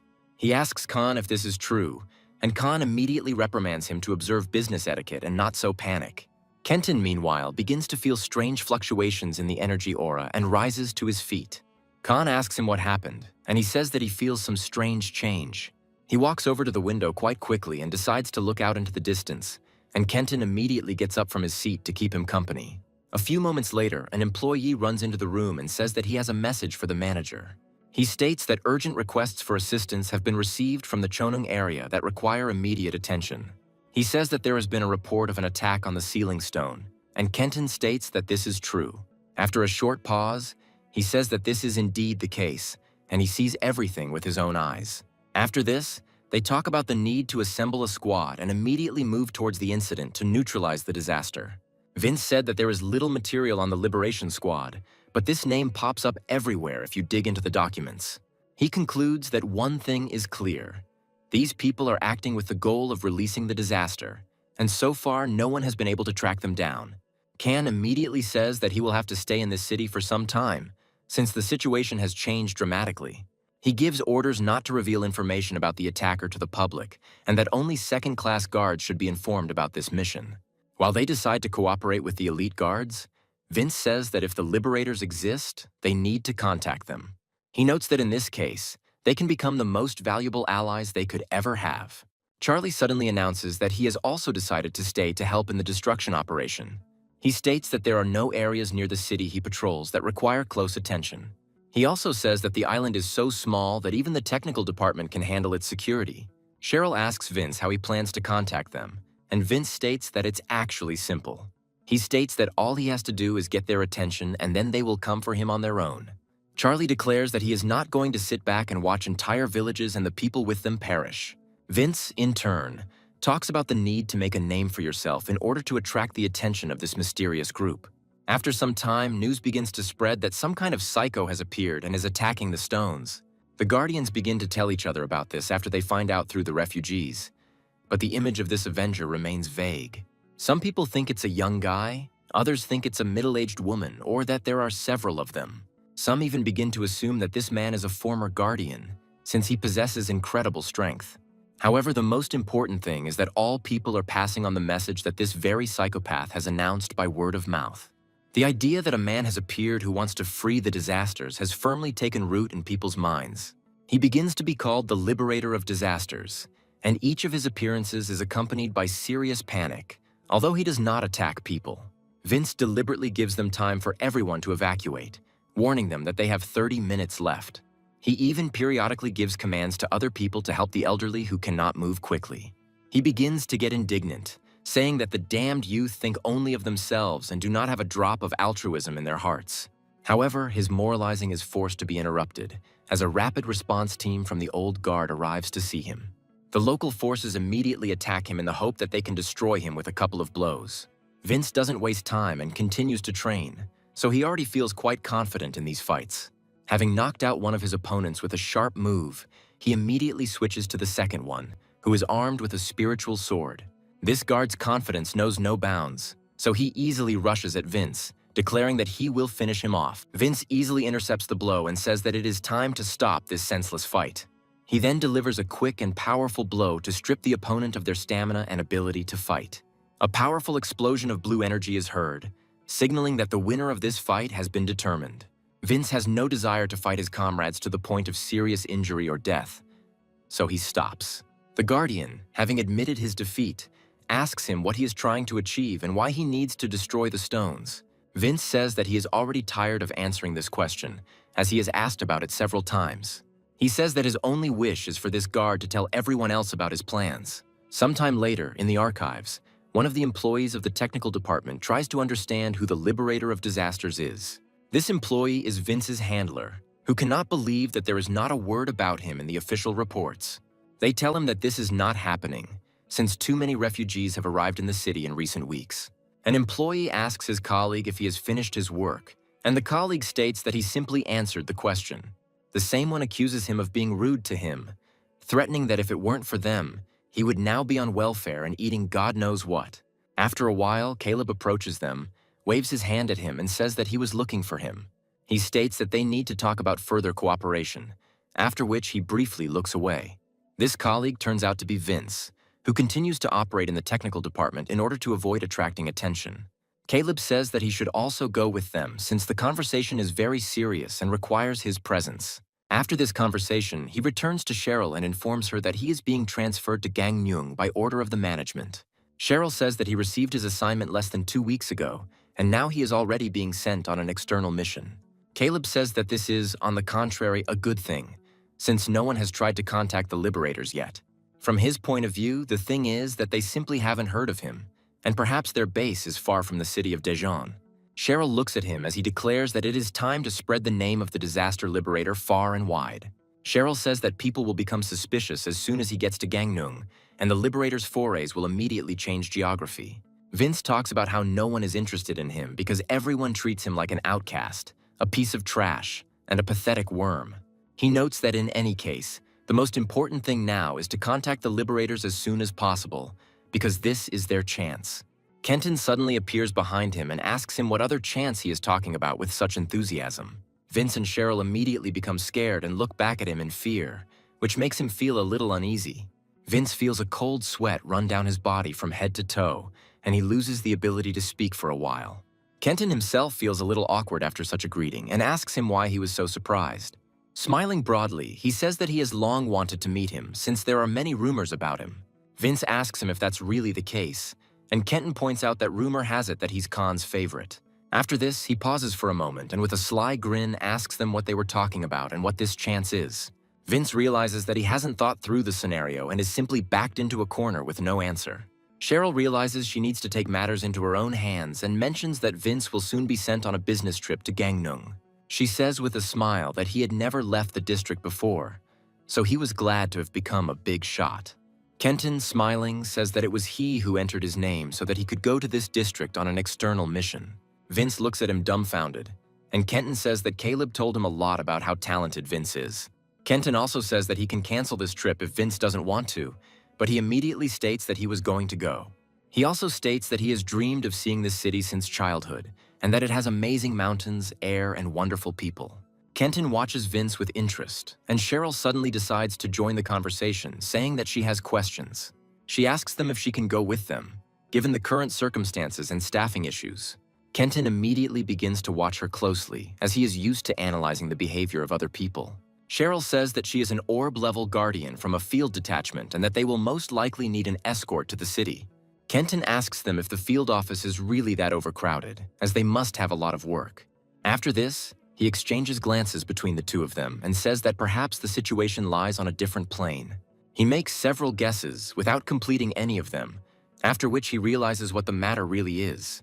Clapping his hands, he says that now everything is clear to him, and he understands perfectly well that at his age there is no other way. After this, he still says with the same smile that he doesn't see a problem with this, so he approves of her presence. Cheryl and Vince realize they've definitely been misunderstood, but Kenton tells them they need to prepare. He says goodbye to them and tells them that they should not forget that they are at work, not on a honeymoon. Cheryl and Vince try to tell him something, but they realize that he probably won't listen to them because it's too late. Cheryl feels incredibly stupid and then says that it's all Vince's fault, until Vince realizes what he's doing. After some time, they head towards a helicopter, which is flying at high speed to the city of Gangneung. The pilot tells them that they only have 10 minutes left until arrival, and Caleb notes that a team will be waiting for them at the site. Cheryl quietly asks Vince where Miro is, and Vince tells her that she is sleeping in the pocket of his cape. Caleb asks him if everything is okay and tells him that if anything is wrong, he should let them know right away. Vince's handler asks Caleb if he's being too coddled, to which he replies that this is his first assignment. He also recommends that he keep an eye on him since he is his subordinate, but a certain Carl refuses. Vince looks down carefully and turns to Cheryl, stating that this site is truly amazing and unusual. He notes that they are now approaching the city's border, and there are quite a lot of fragments wandering around the ground. Cheryl says that this is indeed the case, as it would be a disaster for her city. Carl notes that this city became a special district only because 2 large ceiling stones touch here. He also states that the guards here are, to put it mildly, weaker and will never compare to such an elite as they are. Cheryl says that she didn't talk to him, and Carl says that it would have been better if she had talked to him, because it would have been much more useful. Cheryl apologizes to him in a dark voice and says that he breathes in her face, and it is quite unpleasant. Vince laughs slightly, and Carl realizes that this scoundrel has just put him in a completely humiliating position in front of the girl. Meanwhile, the pilot tells them to calm down, as they now need to prepare for landing. Caleb quickly exits the helicopter and looks around, trying to figure out why there is no one there to greet them. He understands that this place is definitely the second landing zone, but it looks like they are in the wrong place. Vince realizes that something is really wrong here and looks around for any clues. He notes that there are practically no impulses felt here, and at that moment he realizes that this has been a trap all this time. He turns to Caleb, who is ambushed by a disaster shard, but it seems to be too late. Cheryl decides not to waste time, quickly comes to the rescue, grabs Caleb by the clothes and pushes him back. She also rushes forward to shield an unarmed and incapacitated civilian. Vince gradually pushes his elder away and asks if he is okay, but he claims that he is not injured. After this, he sincerely wonders what is going on here and why disasters have appeared here.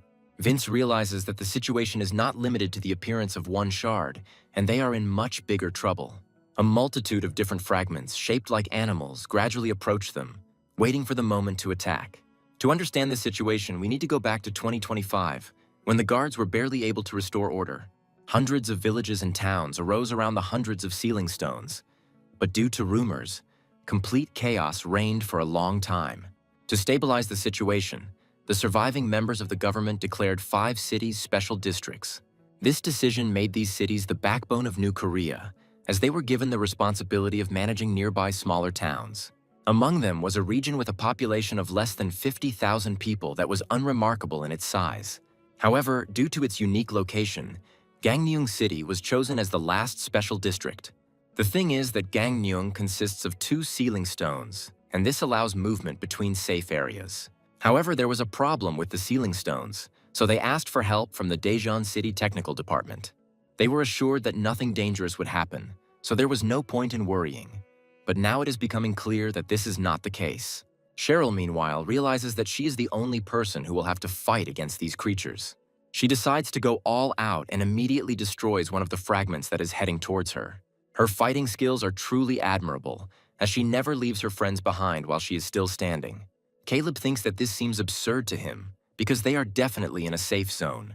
Vince tells him that there is no point in thinking about it now, since he needs to concentrate so as not to die. Taking advantage of the moment, He turns to Miro to discreetly transfer some of her power to him. After this, he prepares to launch a powerful attack and destroys the shard, taking advantage of the fact that no one notices. Caleb tries to lift his head, and Vince thanks Cheryl for saving him, even though she doesn't know it yet. Caleb wonders what just happened, but Vince advises him to contact the center as soon as possible. Carl rushes to attack one of the shards to protect Cheryl, for whom he has begun to feel sympathy. Vince realizes that this opponent is clearly too much for the fighter from the technical department, who does not have enough strength. That's exactly what happens, and the next second the giant monster throws Carl aside. Vince tells him that if he is not confident in his abilities, he should aim for the tail so as not to risk himself and others. Cheryl says there are too many monsters and she clearly can't handle it alone, and Vince realizes that the situation is getting worse. Looking around quickly, he realizes that he really will have to intervene. There is no way out. Cheryl, meanwhile, continues to scare away any monsters that dare to come within striking distance. Vince rushes forward, realizing that there is nothing he can do, when suddenly another silhouette appears next to him. A stern female voice advises him to duck, and Vince feels an incredibly bright flash next to him. After this, several mysterious blades rush forward at once and destroy the fragments of the disaster. Vince covers his eyes with his hands and wonders who decided to come to their aid at a time like this. The Guardian, who had arrived just in time, rushes into the attack again, destroying the surviving fragments one by one. The fighter who decided to save her comrades is Haining, who has amazing skills. Haining tells Cheryl to aim for the giant creatures' tails in order to destroy them as quickly as possible. Vince and his colleagues wonder how this is even possible, not believing that a person could be so strong. Haining, meanwhile, decides to lie down on the ground in order to secure the area as quickly as possible. It destroys several tentacles at once, which help other fragments to function. After that, she immediately turns around to take a close look at the people who arrived here. After a short pause, she slowly says that this area has been declared off-limits and is now dangerous to be here. She asks them if they weren't informed about this, and Caleb replies that he didn't receive any notification about it. Haining looks around and says that it happened about an hour ago, so it's logical that they didn't have time to realize it. After this, she asks them to follow her and promises to take them to a safe zone as quickly as possible. Vince wonders who Haining is, and Cheryl replies that he already knows who she is. Looking at her, the warrior says that this is the leader of all the detachments of the Gangnung Special District. She adds that Haining has an appropriate nickname, Blue Axe, due to the form of energy she creates in her hands. After some time, they go through a tedious but fairly quick document verification process. They are told that all the documents are in order and are welcome to this district, adding that the sealing stone is on the other side. Vince, Caleb, and Cheryl look around, realizing that they have entered the safe zone of the second city. However, it immediately becomes obvious to them that the atmosphere here is extremely gloomy and oppressive. They ask if it is curfew now, and they are told that there is no one in the second city except the guards. They add that the situation with the sealing stone is worse than they thought, so everyone was evacuated to the first city. They also claim that the restricted area is expanding every day, and that management has no way to influence this. The technicians also inform them that everyone is too scared, so nothing can be done about it.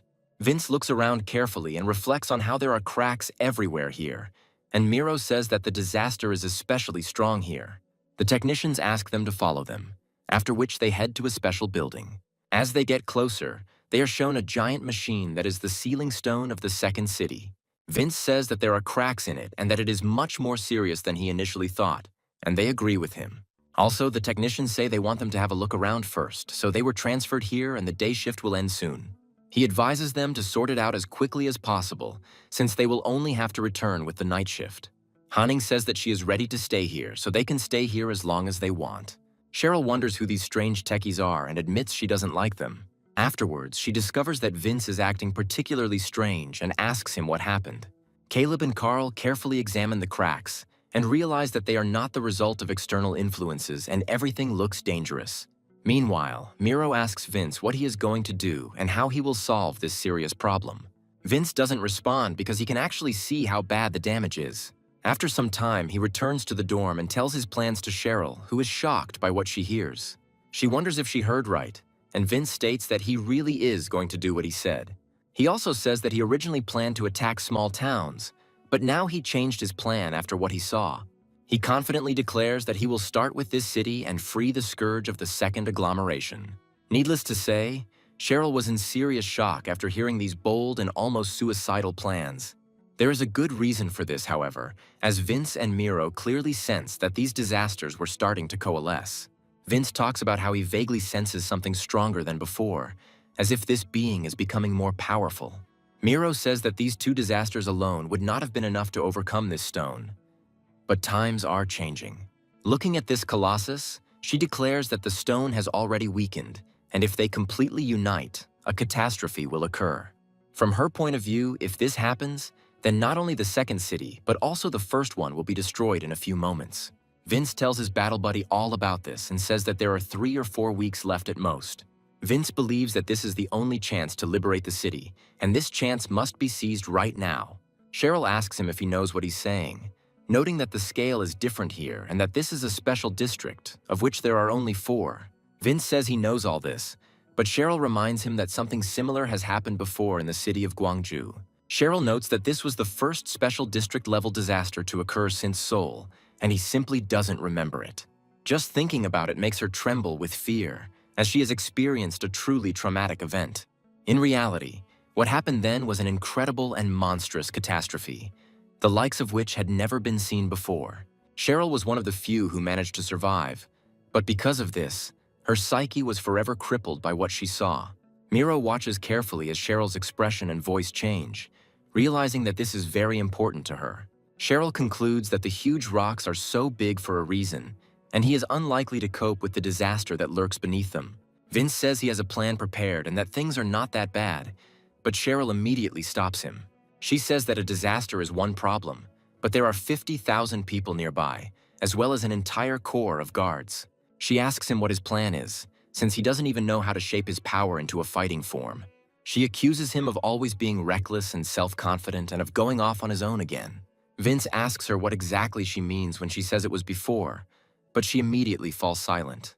After a short pause, she says that she is against this idea and advises him to think carefully. After this, she goes to her room, assuming that they are mistaken and on the wrong path. Miro looks at her in surprise and asks why she suddenly got angry, assuming that this girl is strange. Vince keeps replaying in his head what Cheryl said about him always being reckless and overconfident. He also remembers her words about how he is again going to do everything alone without consulting her. Vince realizes that he still hasn't been able to recover his lost memories of the past and that he doesn't understand what happened. After some time, he comes to his colleagues from the technical department and asks them for the files with the artifacts analysis. Basically, they tell him that it is not their job and not their area of responsibility, so they cannot help in any way. No matter how hard he tries, no one can offer him anything useful as they wait for the time to return home. One of the girls sincerely declares that it is almost 5 o'clock and they have a meeting this evening, so it is better to leave early. For the first time, Vince and Carl encounter a striking indifference from the technical department to their direct responsibilities. Carl, who is usually a fairly calm person, gradually begins to boil over from such an irresponsible attitude. Throwing the reports on the ground, he says that these people are completely reckless and are not at all afraid of losing their jobs. He loudly declares that if they were in Daejeon, these people would have been stripped of their ranks and sent to the trash heap long ago. Caleb agrees with him and says that these people do not seem passionate about their work, and Carl accuses them of complete indifference. He asks if the man with glasses is the head of the technical department since he has no responsibility. Vince, meanwhile, begins to lose his composure, realizing that most of the people were actually transferred here for reinforcement. After this, he looks at his comrades and says that he will get some fresh air to collect his thoughts. Carl looks after him with disdain and says that the newbie in the klutz, as always, is slacking off. Vince carefully opens the door to the vault that contains the artifact and goes outside to get some air. It's a surprisingly quiet, cloudless night outside, so you can walk around without turning on the lights. Miro honestly admits that she really doesn't like the people here, and Vince agrees with her with a heavy heart. Miro emphasizes that for them, on the contrary, this is good. The more careless they are, the more opportunities they will have. Vince agrees with her and says that at least they are getting some positives out of this situation. After this, he remembers Cheryl's words that he does not remember anything about the great disaster and therefore he cannot understand. Vince spends some time deep in thought, trying to figure out if he is really doing the right thing. He decides to talk to Miro and asks her if they are being too frivolous about their mission and the methods of carrying it out. To her surprised question, he says that he was a nobody all his life, that no one ever recognized him and that he hated himself. After this, he says that he has now received power and perhaps has now become proud, intoxicated by his authority. He notes that the places he destroyed were also someone's home, and perhaps he has no right to do so. Miro cannot answer him this question because it is really very difficult, and he will not like the answer. Vince says that there is no point in talking about it anymore, since he won't be able to stop anyway. Suddenly, he hears the soft voice of a girl who looks him over carefully and comes to the conclusion that Vince is standing in front of her. Vince immediately recognizes the voice and turns around, after which Haining asks him why he is still working since it is already late. Vince says that she just returned, to which the girl replies that she is already an adult, so she has other responsibilities. She also reminds him that he's probably a schoolboy, so teenagers are supposed to go to bed early, but Vince states that this is not true. He notes that there are already dozens of miners working in field units these days, and she agrees. After a few moments, they run out of obvious things to talk about and fall silent for a moment. Vince decides to break the silence first and asks her if it's hard for her to work in this city. He is genuinely surprised that a man with such high fighting skills ended up in this place. Hanning says sadly that someone has to do this work, because things are hard for everyone right now. After this, she lowers her eyes and says that she came to this city of her own free will. After a short pause, she says that this city is her homeland, and Vince is surprised by this. Miro whispers to him why he hasn't left yet, and Vince also quietly replies that he hasn't the slightest idea. However, suddenly Haining turns to him and asks if he has a couple of free minutes. In response to his questions, she says that he looks incredibly worried and that this needs to be corrected somehow. She assumes that this is his first time in the city and then recommends that he follow her. Vince looks at her hand in surprise, after which the girl says that she knows one very good place.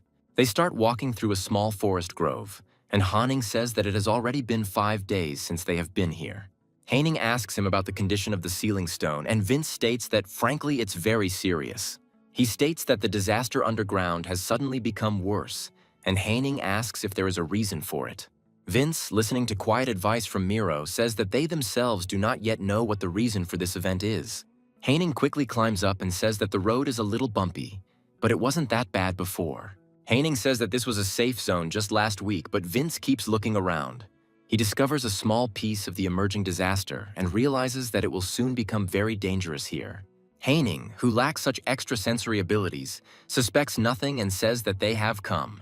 Vince moves closer to her, trying to understand what decision brought them to this secluded and elevated place. It quickly becomes clear that the views here are simply incredible and you can see the entire city from here. Hanning says that this is her favorite place and she loved to visit here very often at any opportunity. She claims that when she was sad or when her head was buzzing with fatigue, she would come here and look down. After a short pause, she says that things are getting a little calmer here, but Vince looks tense. She asks him if everything is okay, hinting that his face looks scared, but he quickly denies it. Vince awkwardly says that it is really beautiful here and that you can see the sea, and Hanning declares that this is the beauty of this place. After that, he decides to take a good look at this landscape, and her face really seems very calm to Vince. Vince decides to have a little chat with her and asks her if this city is really her homeland. Hanning says she lived here since high school and then grew up and moved to the capital with her younger brother. She also says that she has an incredible number of memories associated with this place, which she still cherishes despite everything. Vince tries to listen to her carefully and says that, apparently, she loves this city very much. Haining says that it makes sense since it's her home, and Vince asks her what would happen if something happened to this town. Haining answers honestly that she will be very sad, since this place is practically sacred to her. She also states that she will be very angry with herself and blame herself for the rest of her life for not being able to prevent the disaster.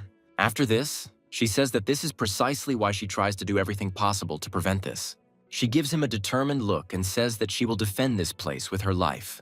This sincere answer brings Vince real pain, although he cannot show it for obvious reasons. He turns away and decides to think carefully about how right his actions are, although there is no other way to act here. It is this realization that makes him gather himself, and he clenches his fists, realizing that he needs to act. However, understanding what needs to be done does not mean that taking on such a serious task will be easy. After some time, he returns to his battle girlfriend and says that he sincerely needs her help. He says that, unfortunately, today he is convinced that it is already too late for this city to be saved. He tells her that the unification of the two disasters is happening much faster than he thought, and this threatens the apocalypse.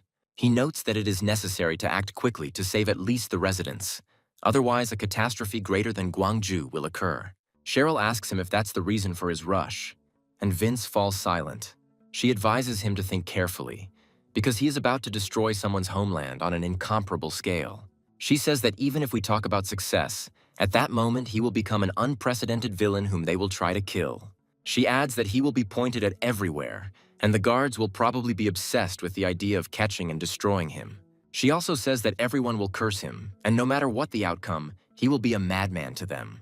Cheryl sternly asks him if he is ready to endure this incredibly difficult loneliness in the city. Vince says that from the outside he does seem reckless and stupid, but he has his reasons. Vince saw something that no one else saw, and it drove him into true horror, bordering on insanity. He claims to have heard a chorus of voices filled with anger that were buried and forgotten underground. He states that this world was built on someone's injustice and death and will one day be destroyed. Vince points out that if this is karma that one day has to pay for, then it is better to pay that price wisely. From Vince's perspective, it would come with serious risks, but it's a price he's willing to pay. Cheryl clenches her fists and says that she is not interested in other people's deaths and that she doesn't care at all. She also emphasizes that her opinion has not changed, and that she is not so weak as to withstand the great calamity. She also says that his plan is obviously stupid, but she would like to clarify one thing before everything starts. She says that what interests her most is the information that the sealing stone is at its limit and a disaster will break out. She asks him if this is really true, and Vince makes it clear with his whole appearance that he is not lying to her. He further emphasizes that this is 100% information and that he would not lie to her, even though they may be being monitored. Vince emphasizes that whether they act or not, disaster will still happen. Meanwhile, an unknown person eavesdrops on their conversation and sends the necessary data to his operator. After some time, this information is sent to the phone of a person who is somehow connected to what is happening. This man turns out to be Khan, who carefully receives all the information about what is happening in another city. The girl asks him what's going on, and Khan quickly replies that nothing special happened. His colleague says that he has become too busy lately due to the appearance of this disaster liberator. She asks him why his superiors are so insistent on finding this man.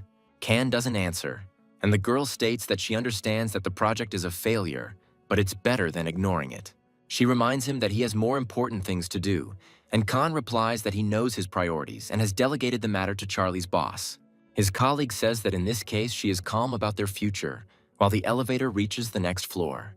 As the doors open, she advises him to get ready as they are about to enter the science department. Meanwhile, Vince and Cheryl continue their conversation, and after a while they realize that it is time to act. An unknown person continues to watch them, trying not to be seen by anyone. He sends a message to his comrades that they are on the trail and passes on some photos of Vince and Cheryl. Cheryl talks to the manager about the situation being more serious than she thought and that they definitely won't have enough Gangneung guards. She emphasizes that these guards are too few in number and do not have sufficient combat training, but they tell her that there are no free people. She is asked where to send people, even if they are sure that a great disaster will occur, and he cannot give commands. She notes that if they sent a little support, it would help a lot, but he remains calm. He notes that a great disaster won't happen that easily, and Cheryl asks him about Gwangju City. She claims that the situation was also taken lightly back then, and that it ultimately led to disaster. But he tells her that this is different. The manager says that she should also look around and return back as quickly as possible. Cheryl tries to contact him after a while, but no one answers, and this makes her very angry. She wonders if she's being too worried, as she was so alarmed by Vince's words, which sounded so convincing. In her thoughts, she suddenly begins to hear the ordinary voices of children who have decided to go for a walk together. Two girls are talking about a stall with new goodies that opened today, so they need to check it out. They talk about how they need to hurry to get there before curfew and go into glutton mode. Cheryl looks closely at these children as they begin to evoke some unpleasant memories for her. She also had many friends in the past, but they all died as a result of a terrible disaster when the disaster was released. Cheryl is already quite an experienced fighter, so she has learned to suppress such memories and not let them ruin her life. Cheryl knows she doesn't agree with everything he plans, but she can't trust the guards because they have no desire to fix the situation. She comes to the main character and says that she helps him for only one reason: to save people from disaster. Cheryl states that this is precisely why she needs his name, as the liberator of disasters who must save the rest of the people. Vince smiles, and Cheryl says that this will be enough to get a lot of attention here. After some time, the technicians approach the storage facility and say that the new shift is fully staffed.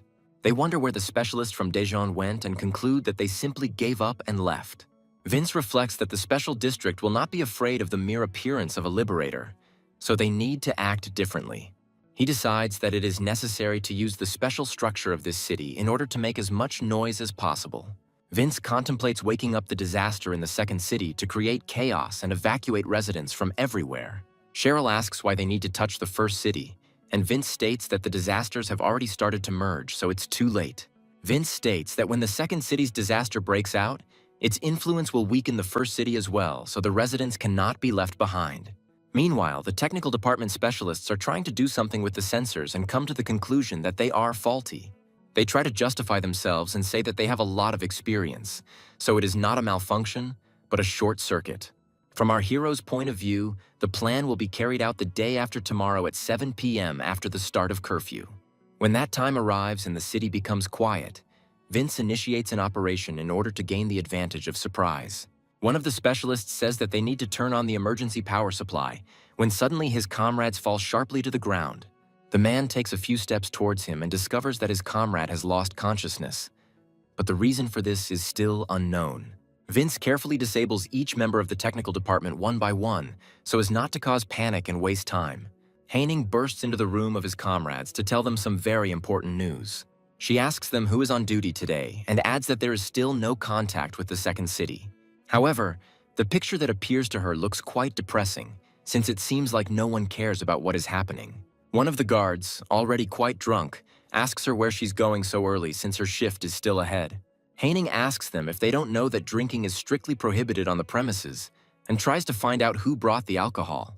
She tries to wake them up, saying that there is currently no connection with the second city, but they tell her that they are also slacking off.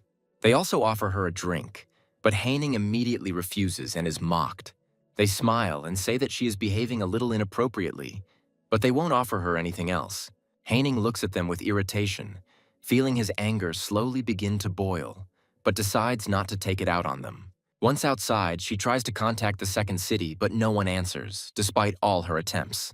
Gradually, her morale begins to deteriorate, and she suddenly remembers the conversation she had with Vince.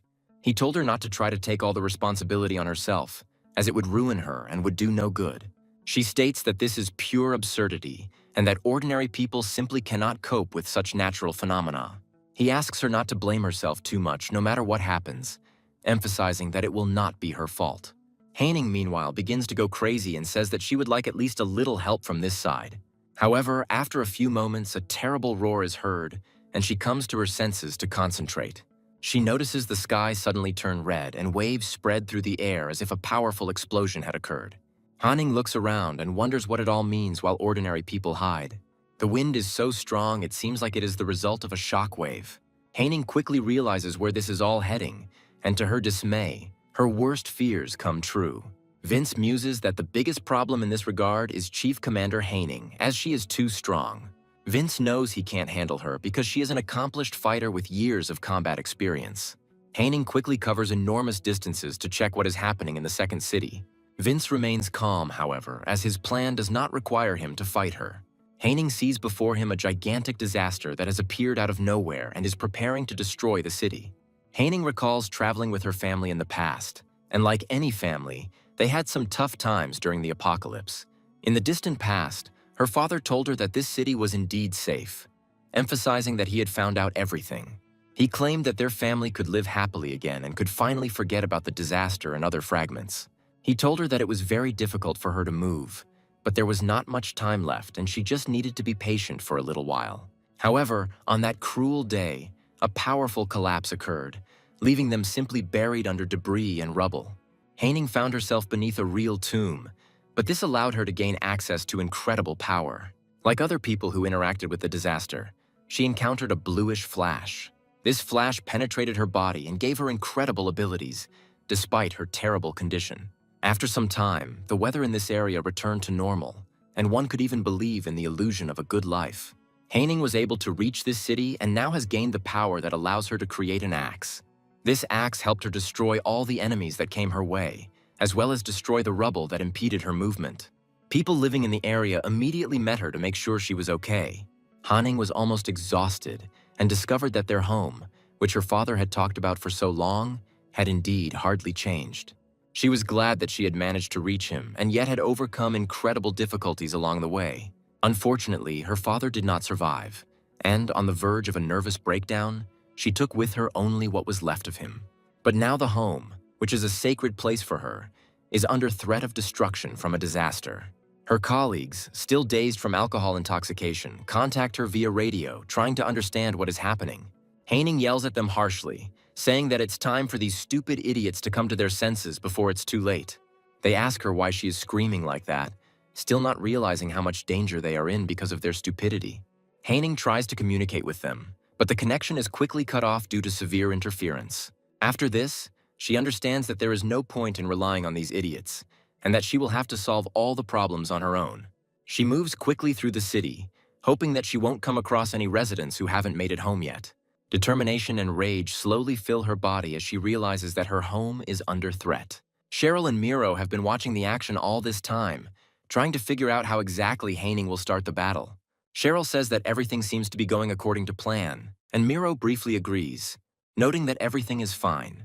Cheryl says it's a good thing the town's guards are complete slackers who were so easy to get drunk on. Miro asks her if everything will be okay with Vince, because this girl looks incredibly strong. Cheryl says that even a great fighter like Blue Axe will have a hard time dealing with a great disaster without consequences.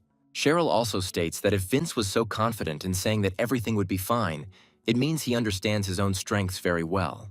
Finally, she says that they can only believe that he will be able to cope with this task. Vince, meanwhile, realizes that problems are immediately beginning to haunt him, as this disaster is much smaller than he expected. Vince notes that the ceiling stone is smaller in scale than the previous one, but this is not what he expected. Turning to his psychic skills, he realizes that part of the second city's disaster remained underground and did not crawl out.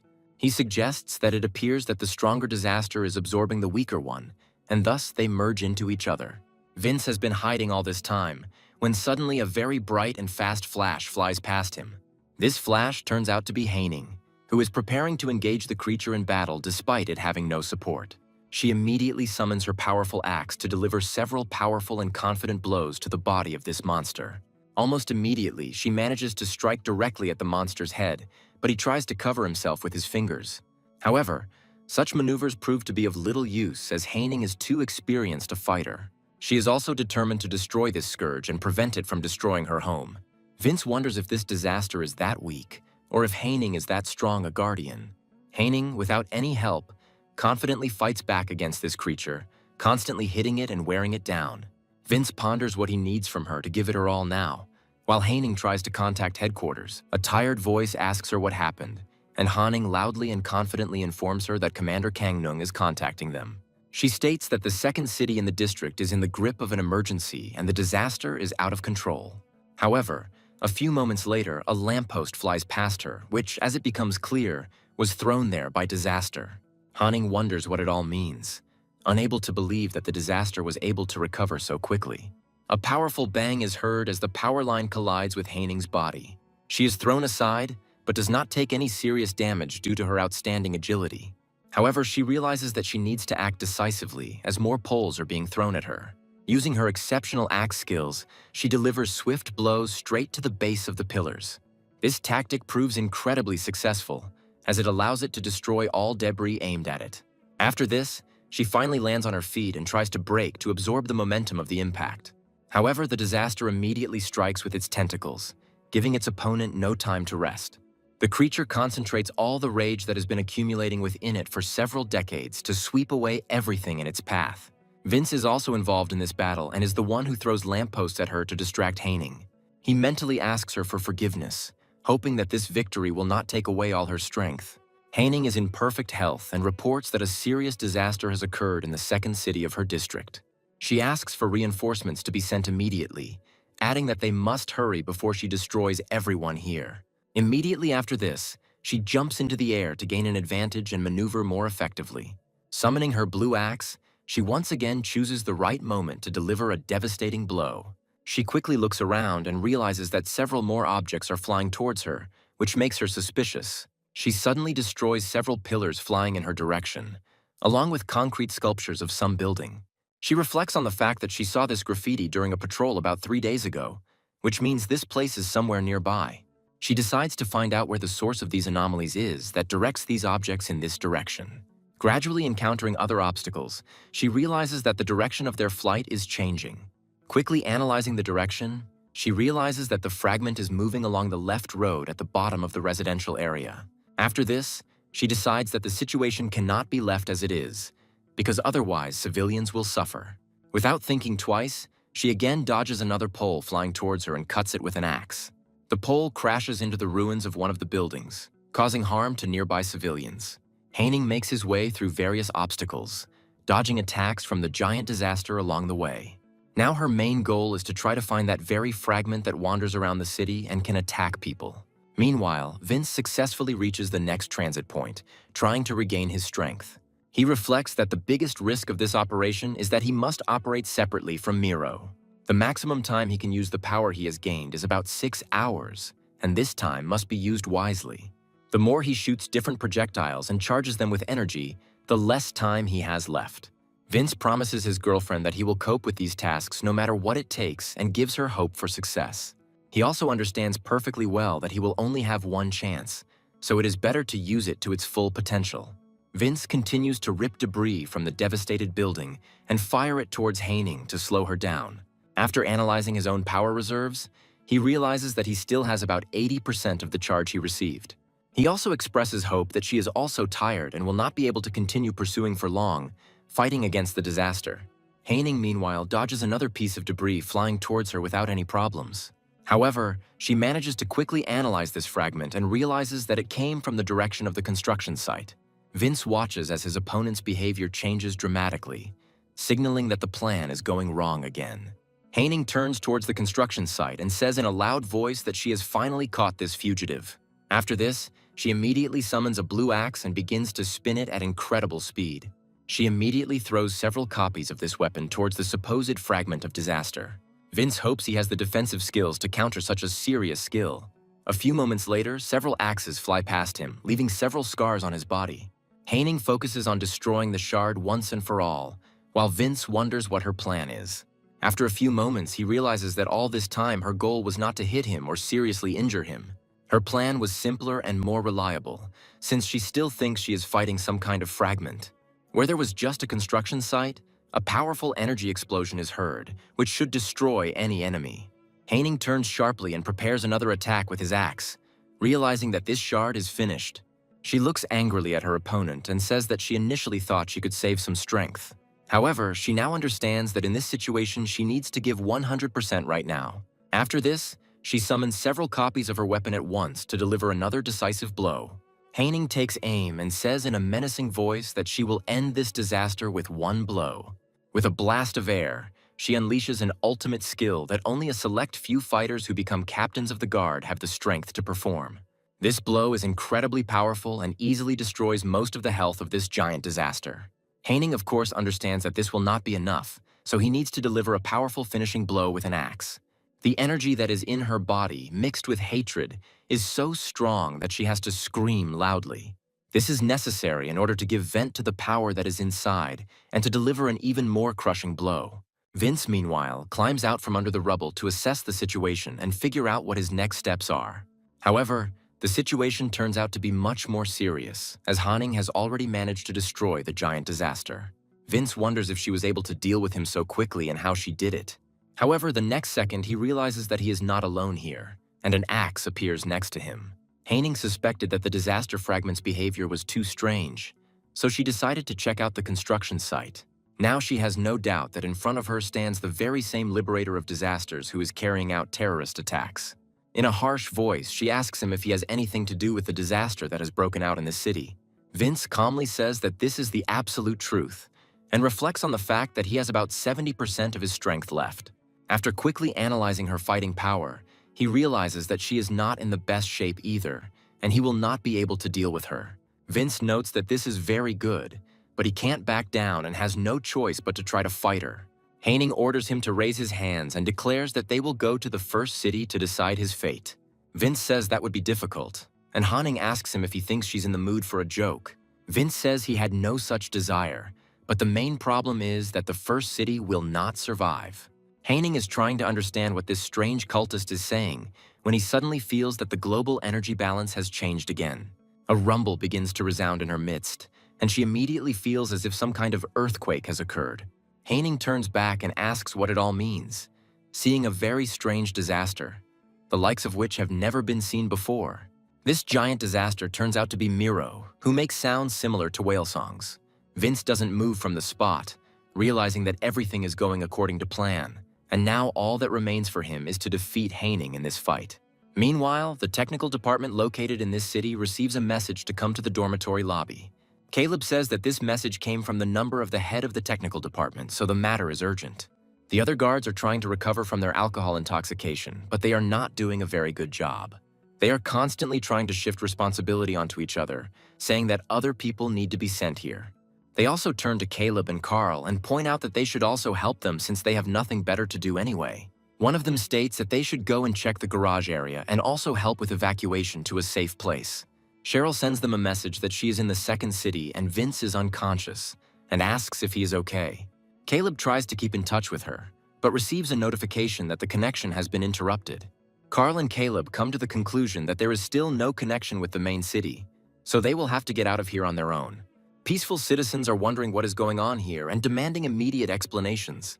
Other guards say they are trying to figure out the situation themselves, so residents should follow their instructions. Residents say there is no one to trust here, as the guards have never done anything right. There is a debate among the residents about how much trust these guards can provide, as they have always done a poor job. However, one of them notices a bright blue flash and declares that if this is a disaster, they will all die. After a few moments, the bright blue flash gradually dissipates, as if creating an energetic rain. Frightened people wonder what it all means when suddenly their icons start to glow blue. The guards look at their badges, trying to figure out what it means and what to do in such a strange situation. Caleb also doesn't understand what's going on, and Carl reports that a notification has arrived from the headquarters of the guards of the city of Gangneung. This alert is a level 1 alarm, which requires evacuation as quickly as possible. Miro continues to frighten ordinary people with specific sounds in order to speed up the evacuation procedure. Undoubtedly, the most important and difficult part of this plan is the fate of the citizens of the first city in which a disaster may break out. Vince said that they could not be evacuated outside the city limits. The journey to the nearest small town would take more than 30 minutes on foot. Vince reports that the guards won't be able to escort tens of thousands of people, but there is another way that will work. Vince says that once Haining defeats the disaster, they will move the townspeople to a safe second city.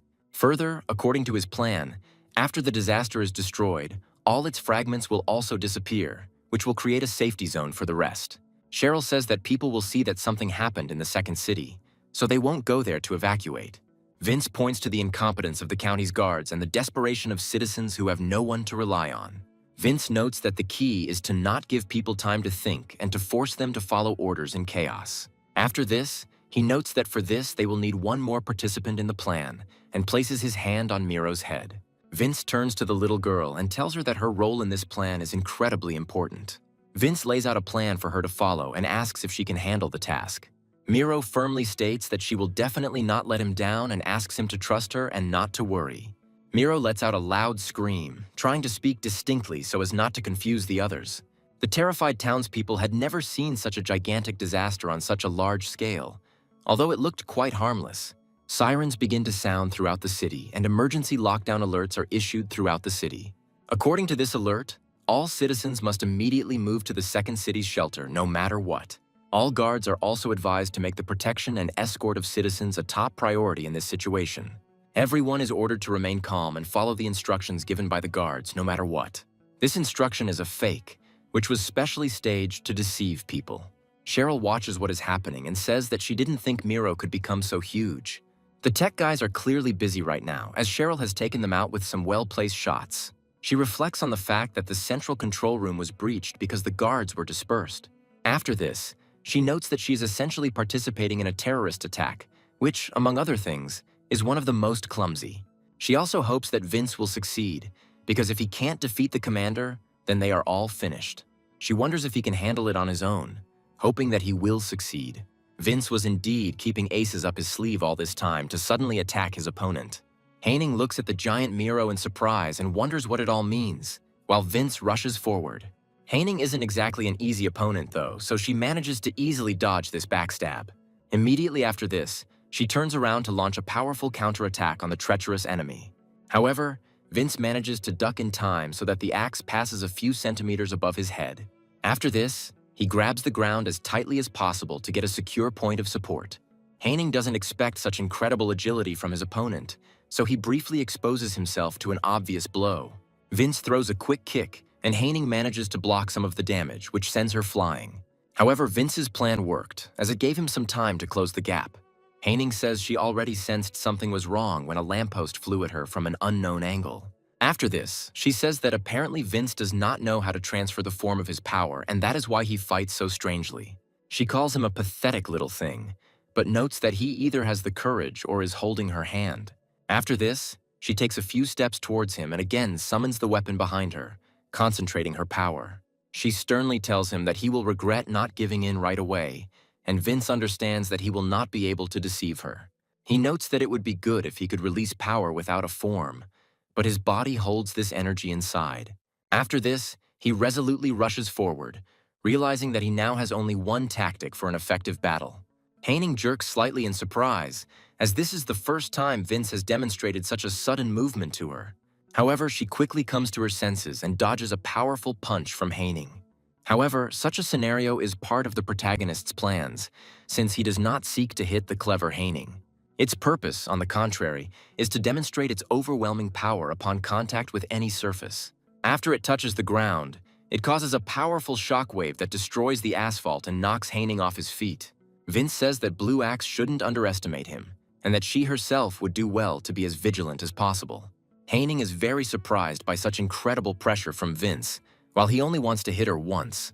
Some time ago, Cheryl told him that he had two main issues that needed to be constantly taken into account. Cheryl noted that he cannot replenish his power without contact with Miro, and he also cannot fight from a distance. Cheryl asks him if this means he specializes in close-quarters combat. She states that guardians who specialize in destruction typically use explosive converted force to deal damage. She states that in his case it is different because it is not a deliberate explosion that can be controlled. She states that when he touches an object, the power in his body is instantly transferred and causes powerful blows from within. Vince continues to fight Haining and remembers Cheryl's words, who said that it is useful in fighting monsters. However, she warned him, saying that if he had to fight an experienced opponent, it would be very difficult. The thing is that a captain-level guardian will never allow anyone to get to him, much less strike him. However, this is the only thing Vince can hope for, because if he can land this blow, it will be critical. Of course, his intentions do not come close to seriously injuring Haining or causing too much damage. He respects this girl because she is going through an incredibly difficult time, but now she is an obstacle. That's why he tries to land just one blow to push her aside and prevent her from getting seriously hurt. Vince still makes confident attempts to hit her, but Haining maintains maximum combat coordination and dodges. She also tries to summon her axe to cut her opponent into pieces. Vince jumps up to prevent this from happening and to get into a better position to strike. He finally decides he'll have to take extreme measures and tries to intercept her axe just as it's about to strike. Haining frowns at him, trying to figure out what he's up to as her axe begins to build up energy. Vince pumps a massive amount of power into his opponent's weapon and causes it to explode, sending her flying. Haining is thrown back several meters, but she lets go of her axe in time to avoid serious injury. She looks at her hand and wonders what just happened, noting that all her fingers are still there and she only scraped off a little bit of skin. Vince realizes he has about 50% of his strength left, and Haining says it's not just a physical boost. Vince understands that she's also perfectly fine, but if this continues, his strength will run out first. Haining says that she has changed her mind and will now take him alive, even though she might have to do without an arm or a leg. Vince muses that he'll have to shape his power to have any chance. He prepares for the moment of truth and tries to put as much concentration and energy into his hands as possible. Vince and Haining rush towards each other at the same time and throw punches in the hopes that this will end the hard fight. Vince suffers minor injuries, while the city's commander is completely unharmed. Vince feels blood start to run down his arm, gushing from the open wound he received from the axe. Haining immediately rushes towards him to finish what he started, but he quickly stomps on the ground. This strike creates a shockwave that knocks the enemy back and gives them even more time to prepare. Haining jumps forward again, and Vince tries to turn around to strike, which greatly surprises her. Vince's movement is a little slow, but it's enough to understand what he needs to do. Haining jumps to the side in time, which prevents him from intercepting her again and forces him to rethink his battle plans. Vince decides to calm down, remembering that he was advised to simply imagine how he was gathering strength in one point. Cheryl recommended that he take a breath and relax his entire body to concentrate all the energy within. Vince repeats her advice, despite the fact that she is now in another city and cannot help him if he makes a mistake. Vince decides to feel the energy flowing throughout his body, like blood running through his veins that needs to be controlled. Vince tries to regulate the flow of this energy, after which his hair begins to glow with a bright blue flame again. Haining takes off, realizing that this blow is sure to hit its target and will be the last one in this duel. Cheryl talked about how he needed to gather power into one point and compress it to create a new flow of energy. Haining doesn't understand what her opponent's secret is, but with her speed, such analysis is unnecessary. Vince's eyes snap open and he realizes he needs to release his energy towards the enemy in an instant. He then rushes forward and strikes in midair to intercept the Blue Axe's attack. His body begins to interact with a mysterious energy that is formed and released in a completely different way. From the outside, it looks like his hands are turning into blue energy and causing his wrists to light up. Haining delivers a full, powerful punch, causing Vince to take further damage and be knocked back. Vince realizes that he is really in a lot of trouble and tries to cough to get his breathing back on track. Haining comes closer to him and says that all this time she considered him a worthless person who needed to be killed. She sternly says that this power is somehow different from the one wielded by the Guardians, in consistency and method of application.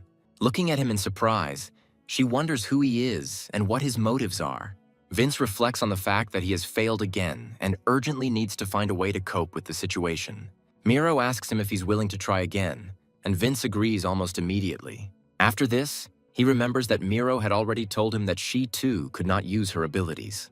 He notes that she has incredible power, and Miro states that he can use it as a transformation.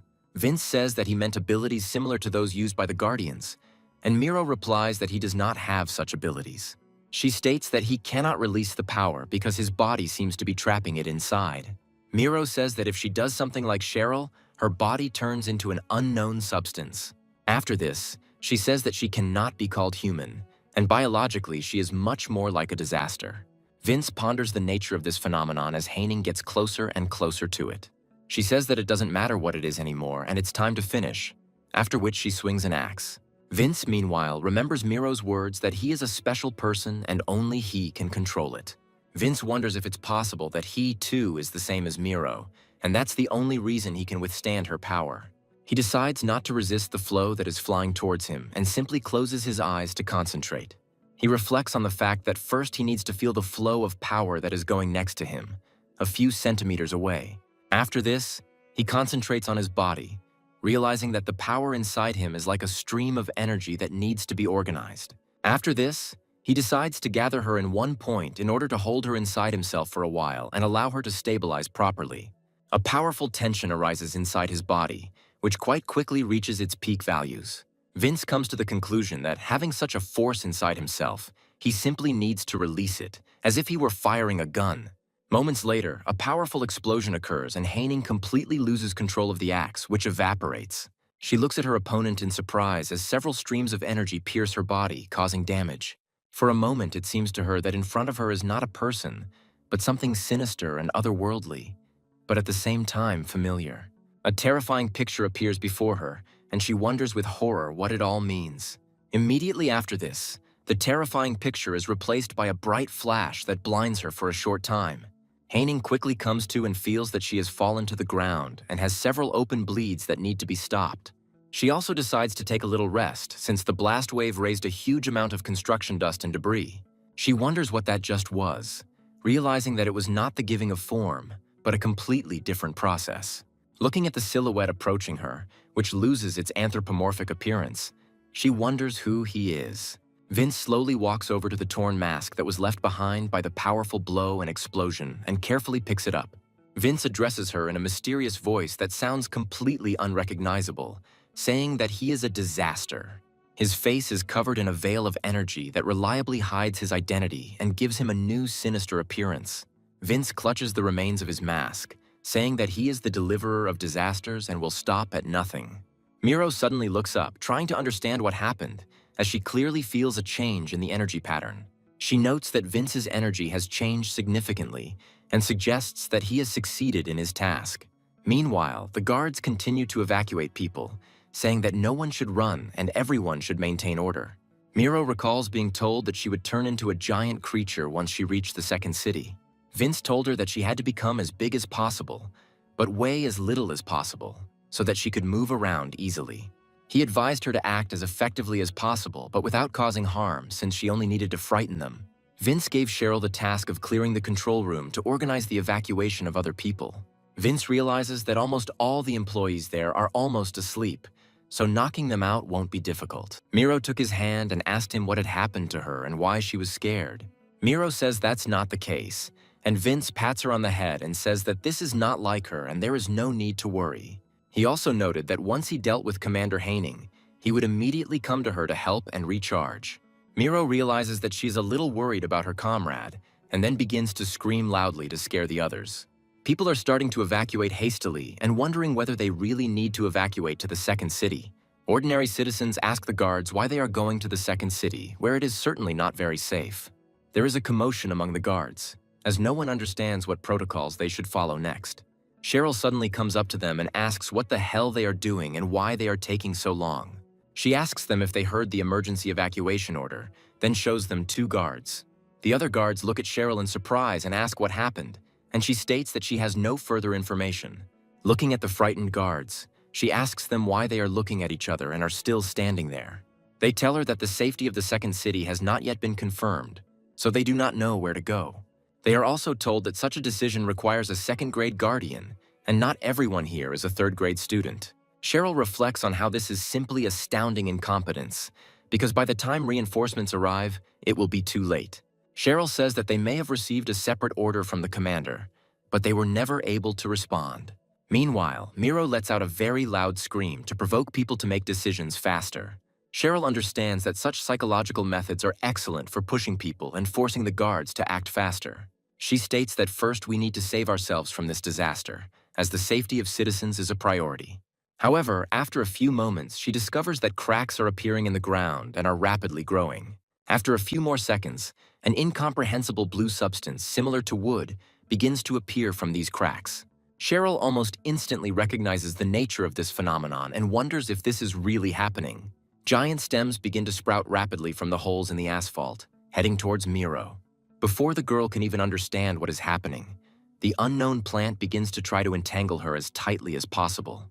This plant belongs to one of the guards, and he rushes forward to help his comrades. Miro turns his gaze to the arriving reinforcements, realizing that now he will have to deal with them somehow. Cheryl looks at the man and wonders how he managed to get back here, and the other guards also understand what is being said. We are talking about Charlie, who is one of the most powerful guardians despite his very young age. Looking at him, they say that this is the same man who bears the nickname of the Bone Tree. Charlie looks at the strange creature in surprise and wonders if it is it, and if it is a disaster. Immediately after this, he tries to entangle her with his stems in order to neutralize any possibility of escape. However, it quickly turns out that this disaster behaves very strangely and is constantly changing. Miro transfers some of his power to the Bone Tree, causing powerful flashes and explosions in the air. Charlie continues to attack Miro and wonders what the hell is going on while she screams in pain. Looking at him, she reflects on the fact that he is not just strong, but is some kind of different being compared to the others. Charlie looks at this disaster in bewilderment and realizes that he needs to be captured alive in order to study it. Miro realizes that she has no choice but to make an emergency retreat and mentally apologizes to Vince. Charlie looks around in fear, wondering what it all means and where it went. After this, he turns around sharply to assess the situation in full, taking advantage of the elevated position. He sees a large number of civilians following the rest of the guards in order to evacuate from here. The other guards watch Charlie and say that they are his fans because he is incredibly cool. Cheryl feels her heart start to beat faster, noting that he is incredibly cool and has his own style. She wonders if this is all really happening, and then decides to come to her senses, realizing that now is not the time for this. Charlie says that he came here in response to a request for support from the second city and is ready to help others. He asks why there is such chaos in the first city, to which they answer that they themselves do not really know. They claim to be evacuating civilians on orders from their commander, and Charlie tries to find out where Haining went. Cheryl says that evacuation should be a priority, and Charlie asks her if the safety of the second city has been confirmed. Cheryl says that they can't just abandon civilians in this situation, so they have no choice. Charlie immediately turns towards her and begins to look at her intently, which leaves her at a loss for words. Charlie asks another colleague what the nearest village is from here, and they try to answer him. They claim that the nearest village is located on the coast. It takes more than 30 minutes to walk to get to it, and it is too small. Charlie, in response to this, immediately decides to use his power to facilitate the evacuation. These tree roots begin to move in a given direction in order to accompany other people. Within moments, a giant path is formed, which also serves as a guide for the others. Cheryl looks around and tries to figure out what it is, and Charlie says that they have 4 hours at most. He recommends hurrying, as the fragments won't be able to get close during this time. Meanwhile, Vince approaches the scene, thinking that what is happening seems unreal to him. Looking at Charlie, he wonders what he's doing here and why he arrived here so quickly. After some time, the information that the fragments will not be able to reach the tunnel spreads among others. The guards say they were told that the coordinates had been checked and the route had been adjusted. They also ask questions about whether they should check the sealing stone or if it needs urgent repairs. Vince, meanwhile, quickly changes into his uniform in order not to arouse suspicion and looks around. He throws a small rock towards Cheryl to get her attention and have a little chat. Cheryl turns around to see Vince standing in front of her, looking battered, but he still managed to get the job done. Meanwhile, Charlie continues his conversation with his colleague, saying that there was no one in his sealing stone storage today. Charlie comments on how strange this is and asks if the vault has really been empty all day. Cheryl asks what happened to Commander Haining, and Vince replies that he did his job. Afterwards, he asks her what happened, and Cheryl says that Charlie was nearby on personal business. She notes that he apparently left immediately upon hearing the request for support and could not wait for permission to be given. Vince asks how he got here so quickly, and Cheryl says that this is the face of the Guardians with outstanding strength. Cheryl notes that it's for the best, as it keeps the citizens safe, and Vince states that it really is. Cheryl quickly realizes that he is going to continue his suicidal plan and destroy another stone. Vince looks at his wounds, which are slowly beginning to heal, and says that it is too late to stop now. Cheryl points out sharply that he has suddenly changed, as if the atmosphere around him has become completely different. She also says that the energy circulating around him has also changed to the opposite. Vince says that she is either completely impenetrable or overly sensitive, and Cheryl doesn't understand what he is talking about. She asks him if he met with Miro, but he replies that he has a much more important goal now. He states that before the next stage of the plan can begin, the obstacles that are blocking his path must be cleared from the road. They are reporting over the radio that they still haven't found out the location of the commanders and are continuing to move through the tunnel. A real commotion ensues as, in the midst of such confusion, many guards continue to follow different instructions. Charlie listens silently to the negotiations and realizes that the situation is quickly becoming critical. He asks where the sealing stone is, when suddenly Vince appears and addresses Cheryl. He talks about finally finding her, and Cheryl asks, surprised, what he's doing here. Charlie tries to figure out who it is and is told that it is a member of the technical department who has arrived to help. Vince says that he woke up after a strong blow. Chaos began in the city and all the people simply disappeared. He asks why he was in the control room, adding that he doesn't remember going there. Vince hopes that he can play along with him and follow his plan. Cheryl suddenly claps her hands and says that she can explain why he woke up near the control room. In a rather clumsy attempt at pretense, she says she left him unconscious in the control room alone. After this, she pats him on the shoulders and says that he has been lying there alone until now, noting that he is quite weak. After this, she says that nothing can be done because he has no abilities and his body is incredibly weak. Vince asks her if she's trying to give him away on purpose, since her acting is just terrible. However, these people are more impressed by Vince's serious injuries, so they don't pay attention to Cheryl. Cheryl says that she would like to hear from him at least some explanation of the situation regarding what happened. Vince talks about finding out what happened to the second city, noting that a disaster was discovered there as well.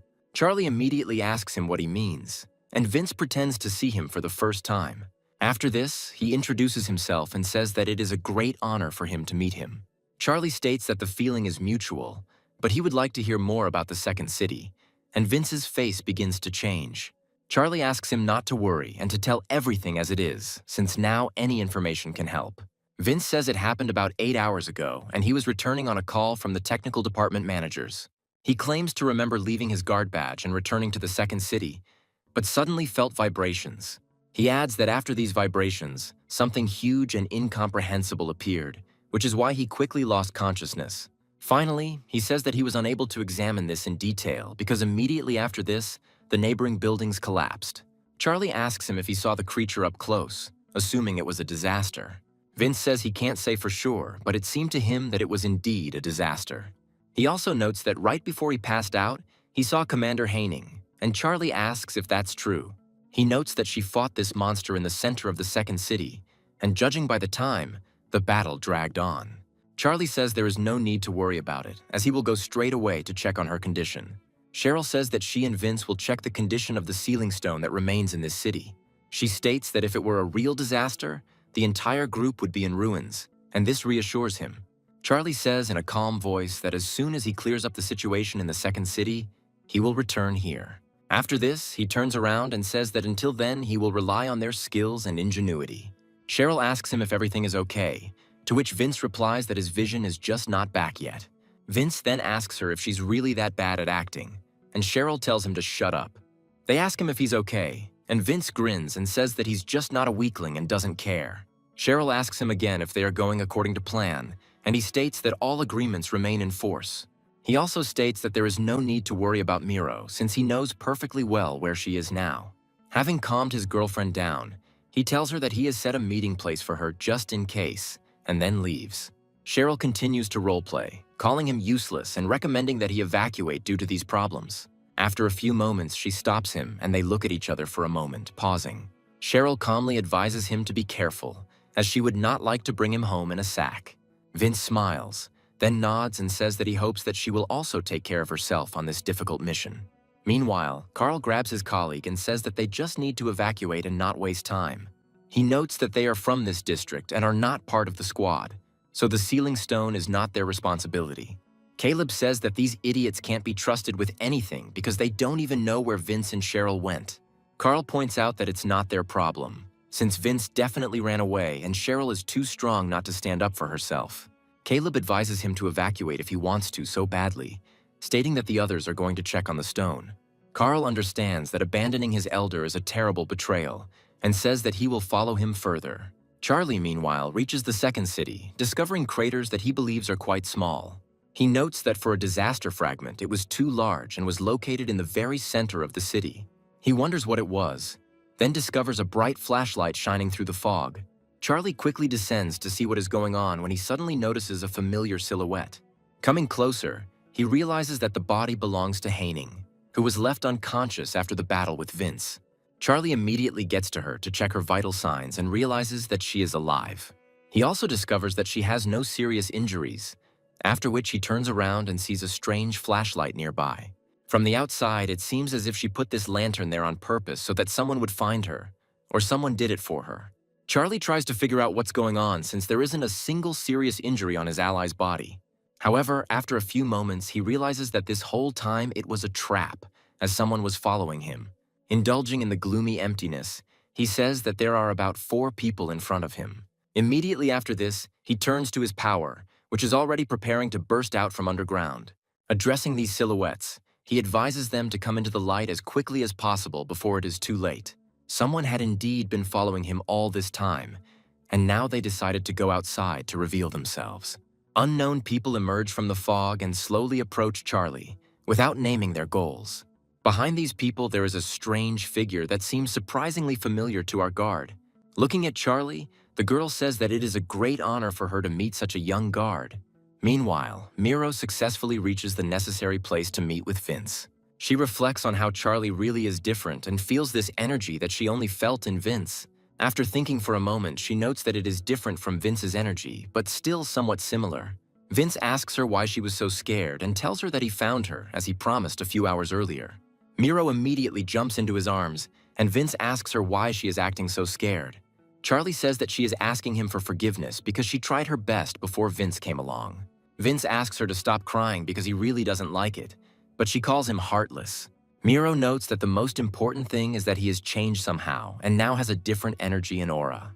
She asks him what happened, and Vince says that there is no time now and all the details will come later. After this, he asks her to give him the power, since they need to catch up with Cheryl as quickly as possible. From his point of view, such vital actions must be carried out to the end. Otherwise, there will be no point in them.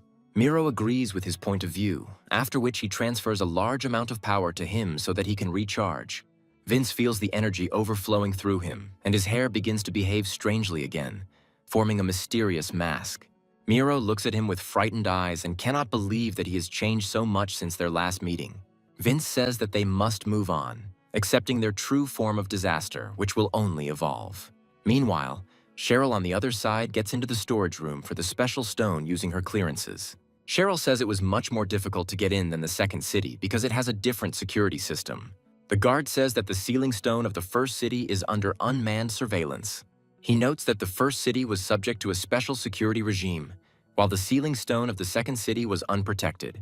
He claims that when problems arose with the stone, it had to be touched constantly, and so the system was turned off. After some time, the guard finally enters the necessary data into the software console and opens the doors. Cheryl reflects on how this is a surprising disregard for her job responsibilities for such a serious job. After a while, the entrance opens and they head inside, observing the giant stone standing in place. Cheryl says that this stone looks too intact, and if there was a disaster here, this building would not have survived. Her colleague wonders what it was, suggesting that it doesn't even look like the behavior of a small fragment. Cheryl recalls being told to disable the security system in the sealing stone's security room. Cheryl asks what the point is when the city is in chaos, and Vince states that they need to buy as much time as possible. Cheryl isn't quite sure why she's making such a big deal about it, but Vince is quick to let her know what to do. Vince points out that the problem is Charlie, as he will come back here as soon as he hears the alarm and reveal their plans. The guard says that fortunately, the sealing stone is fine, so it can be reported to the others. The radio announces that all city citizens have entered the tunnel, adding that the head of the technical department is also there. Cheryl asks if anyone has gone to the central control room to monitor the situation. They tell her that one person went there and rebooted the security system to ensure its functioning. Comrade Cheryl says he never realized how serious it was, and so he still doesn't understand why he's here. A few moments later, the doors behind them suddenly close, as if someone had slammed them on purpose. Cheryl on the other side turns around, then remembers that she should pretend to fight desperately. Cheryl asks him how she can play a fight convincingly since it's quite difficult to lose convincingly. Vince tells her not to worry, which surprises her as she has never heard him sound so confident. Vince, in turn, says that she will not have to play a role since he will give his best. The doors suddenly start to break down, as if someone is breaking into them with brute physical force and is about to break them down. Cheryl says that they need to prepare for battle, as they must protect the sealing stone at all costs. However, after a couple of seconds, a silhouette begins to flicker in front of her, rapidly approaching her. Vince, with his newfound powers, realizes that it will only take him a few seconds to win. Cheryl tries to figure out what this all means, and Vince's otherworldly voice tells her to stay put and not move. He also states that he will try not to hurt her, as he has no desire to hurt the guards. After a while, we are transported to Daejeon, where the guards gradually begin sending helicopters with reinforcements. One of the analytical departments is also monitoring the situation to understand what measures need to be taken. One of the employees says that an hour has passed since Charlie left, but the signal problems have not been resolved. He notes that this is not surprising, given how run down the area was and how neglected it was. Cheryl's boss recalls that she warned him that being irresponsible about it would be a very bad idea. He mentally asks himself if everything will really turn out exactly as she said, and he will have to answer for it with his head. Suddenly, one of the employees runs up to him, saying that he has an urgent report and asks what happened. The young man says that he is talking about elite guards, and everyone immediately asks what exactly he just said. The guard says that he himself does not know this, when suddenly people in a specific uniform appear behind him. They unceremoniously push him aside, then step into the light, showing everyone their protective masks. It's just a support group while their squad reports to them that they will arrive there in about 10 minutes. They calmly declare that from this moment on, this incident will be completely under the control of the elite guards. Looking around at them all, he says that he would like to ask for their assistance in solving this problem. Other employees of the monitoring department are wondering what is going on and why the connection has not been restored. He notes that there were 5 people in the control room today, but for some reason they disappeared somewhere. Meanwhile, Caleb and Carl enter the control room, while the other guards declare that they are of no use. Carl asks them why there are only 2 employees here and where the rest of the personnel needed for monitoring have gone. Caleb and Carl immediately introduce themselves and say that they came here from Daejeon to check out the situation. They ask what's going on here, while Carl immediately figures out what the problem is with the control room. He pushes them aside and says that the signal is not getting through because the system is completely disabled. They are asked why guards from another region are interfering, but Caleb states that they are tech specialists. He hints to his interlocutors that they are from a field detachment, so they don't exactly know what to do with this equipment, unlike them. They are told that they are not even from here, so they should not be impudent. But Caleb declares that now is not the time to sort things out. He reminds them that they themselves don't care about the safety of this district, because otherwise they would have sent at least a couple of technicians here. He also hints that other guards are leaving the city under the pretext of escorting citizens in order to avoid responsibility. He lectures them, saying that even if they were all brought here by force, they should still have at least some sense of duty. After a short pause, he says that in some ways they are worse than the guards from the lowest classes. His interlocutor says that a sense of duty is the last thing he cares about, since he must be well fed and live well. He also states that the sense of duty does not arise out of nowhere, and there is not a single person here who would like to be here. He accuses them of labeling this place as a special district, but in reality, it is a place of exile for anyone. He reminds them that the second-class guards here can be counted on one hand, while in Daejeon there are hundreds. Unable to control his emotions, he says that the supplies in this city are simply terrible and they were abandoned here a long time ago. Caleb reflects on how the Guardians are the greatest and only force that holds together current society. However, he understands that this organization is more fragile than it appears, since less than 5 years have passed since its founding. He understands that there may be problems everywhere, but this attitude towards other regions is a guarantee of failure for the entire organization. Carl turns to his elder and says that he apologizes for interrupting their important argument. After this, he states that there are no more problems with the system and it most likely shut down due to physical overload. He notes that most likely this happened because of that strange creature or for some other reason. Caleb asks him if he can reboot the system, and he states that it is no big deal. Within moments, they establish communication channels through CCTV cameras, and the picture should appear soon. Carl notes that it will take some time to restore all the cameras, but the cameras at the main sites are working properly. Carl says that there are cameras in the ceiling stone area, which is a great success since it can be observed. Caleb tells him to focus all his attention on this particular object, and he obediently follows his command. Taking a closer look at the camera image, they realize that the girl in the picture looks familiar to them. Carl happily says that Vince probably abandoned Cheryl and already evacuated while she remained here. The field guards say they received a call from the stone, noting that there was nothing suspicious there. Carl says that this is great news because now they can laze around like they wanted to before. He also asks Caleb if it's time for them to leave here since they've already done their job. Suddenly they realize that the atmosphere in the room has changed, and for some reason they start looking at the door in front of them. Caleb asks if there is a camera in the hallway and demands that they switch to it immediately before it's too late. Carl says he's not used to local management yet, so it's taking him some time, but he's adapting quickly. However, after they get a complete picture of the entire room, they wonder what it is. A man appears before their eyes who looks incredibly strange, his head burning with blue flames. Cheryl continues to stand rooted to the spot, realizing that she has never seen anything more threatening. Vince asks her to stand still and says that he will try to make everything quick and painless. Using his newfound strength, he unleashes a powerful attack to knock back both guards. The blow is enough to render the weaker guards unconscious, but Cheryl remains conscious. Vince takes a few steps to the side, and Cheryl looks at him carefully, not believing her eyes. She wonders in her mind if this is still the person she always knew. Vince says in a dark voice that she should pretend to be unconscious. Cheryl lowers her head, thinking that something is clearly wrong here, as he has changed so much. Looking at him, she mentally says that this is not at all the person she knows. She also notes that the most important change is that the energy he possesses is not the power of a guardian. Vince, meanwhile, moves even closer to the ceiling stone to finally destroy it. Cheryl can't help but wonder out loud if he possesses the energy of the very disasters he releases. Vince, meanwhile, takes careful aim, saying that this stone must be destroyed in one blow. Carl, Caleb, and the field office staff watch in horror, trying to figure out how they can help. The staff say that if they go there, they will definitely die, so they need to leave here as quickly as possible. Carl tries to stop them, saying that they need to save their comrades, but they don't listen and run away. Carl turns to his colleague and asks him what they need to do in this situation. Caleb stares at the image for a long time, then says that he needs to evacuate and contact the center.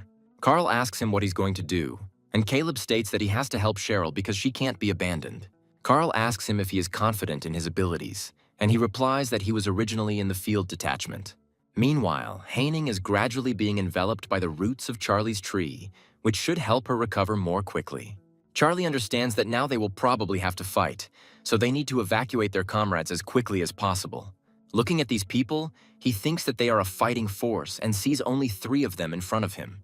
A girl, at a great distance, gives barely audible orders to her comrades. Charlie reflects on how it doesn't matter to him how many people there are, because he will fight no matter what. The 2 combat team members immediately rush forward to eliminate Charlie and achieve their goals. Charlie understands their intentions perfectly and immediately creates even more tree roots to fight them off. Despite such a massive and terrifying attack, both fighters act as if it does not faze them at all. Using their incredible speed, they dodge the roots flying towards them and create pistols. These pistols use spiritual energy to deliver powerful long-range attacks.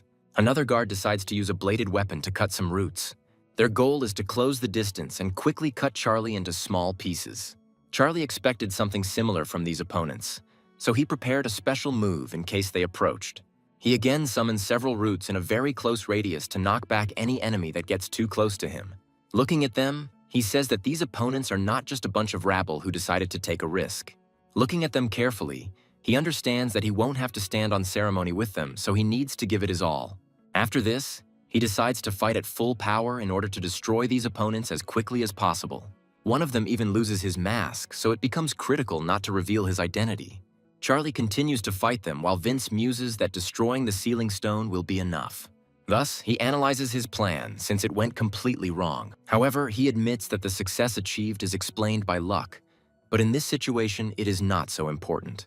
He notes that most of the citizens have left the city, and those who remain are under Charlie's reliable protection. After this, he once again charges his fist with the energy of disaster in order to deal a crushing blow to this artifact. Having gained enough strength, he carries out a quick and decisive attack, hoping to split it in that very second. Charlie immediately feels strange fluctuations in energy, as if he is somehow connected to these stones. A strange feeling prevents him from concentrating on both opponents, and he turns away as if he had been struck in a part of his soul. He wonders what that just was, while one of the unknown squad's members takes aim at him. Vince, meanwhile, continues to strike, creating powerful cracks and bringing his destruction closer. He asks himself what he is doing at all and why he has chosen such a strange, destructive path in his life. He reflects on how he wanted to become a strong guardian and protect people, to be in the most dangerous place ahead of everyone. His dream was once to emulate Kanu, who saved him, but now he does things that are completely unthinkable. As he continues to strike, he realizes that the life he had strived for is now effectively over for him. Cheryl, meanwhile, continues to lie there, pretending to be unconscious, secretly peeping at him. All this time, she carefully watches what he does and understands that now they will live a completely different life. Vince takes a short break, realizing that the stone has little time left before it finally crumbles. Vince suddenly hears otherworldly voices begging him to help them get out of here. The voices tell him that they are inside this sealing stone, which will keep them forever. Some souls call on their parents for help, saying that they really want to get out and find peace. Vince feels as if someone is reaching out to him from the other world to finally touch him. After a while, it was as if an otherworldly hand reached out to him to convey all its pain to him. Vince feels his head filling with other people's memories that cause him incredible suffering. He sees a huge amount of pain and injustice caused by brutal deaths that were not justified in any way. Vince feels like he's in an abyss, and in front of him appears a real Leviathan looking into his soul.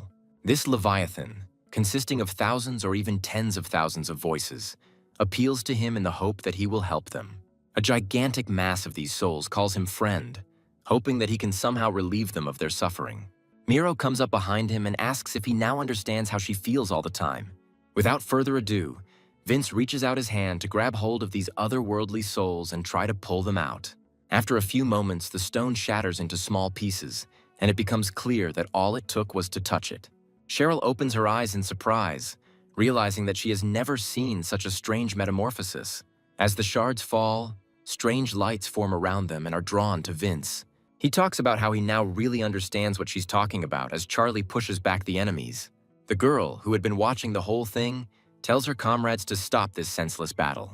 Vince states that he now fully feels the full range of suffering that now needs to be released. He adds that this is enough, and now there is no need to linger here to gain time. Charlie continues to feel changes in the energy fluctuations and tries to figure out what might be causing them. A powerful earthquake occurs, which cannot bode well, and Charlie quickly comes to his senses. He turns back in fear and wonders if this is what he thinks it is and the sealing stone has been destroyed.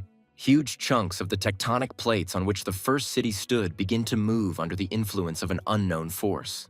The woman with red hair says that they need to retreat, and Charlie looks at them in surprise, trying to understand what is happening. The buildings begin to collapse, creating even stronger tremors, and Charlie doesn't have time to react. The girl tells him that now is not the time to ask questions and that it is necessary to continue the battle. Charlie still asks them who they are and what their ultimate goal is. In response to this, the girl says in a sad and almost monotonous voice that he himself guesses this. She calls him by name and states that he knows perfectly well who they are and who they help, advising him to make the right choice. Meanwhile, the remaining guards are trying to evacuate, realizing that in a little while their city will be destroyed. One of them tries to stay here to protect the area but is stopped by a colleague. They say that this is complete nonsense and that he does not remember the moment when they suddenly became so responsible. He adds that it is necessary to soberly assess the situation, since a real apocalypse is currently unfolding here. The idea of getting out of here as quickly as possible is actually a good idea as the disaster is rapidly starting to awaken. A few moments later, they feel something threatening approaching and see a strange silhouette. Vince throws Cheryl and another unconscious guard to them, telling them to take them with them. The frightened guards ask him who he is, to which he states that he simply does not have time to explain. He tells them that a gigantic disaster is awakening here, which means that this city and the entire region are finished. Vince reflects that his worst fears have come true, and the first disaster has indeed swallowed up the second. The original plan was to release the disaster immediately upon arrival and destroy the core in cooperation with the Guardians. However, having seen this place in person, he realizes that he made a big mistake and a couple of guards from the main district will not be enough here. However, he understands that it is too late to give up now as the situation has changed for the worse. He discovers that Charlie has managed to return here to use his power and try to destroy the disaster.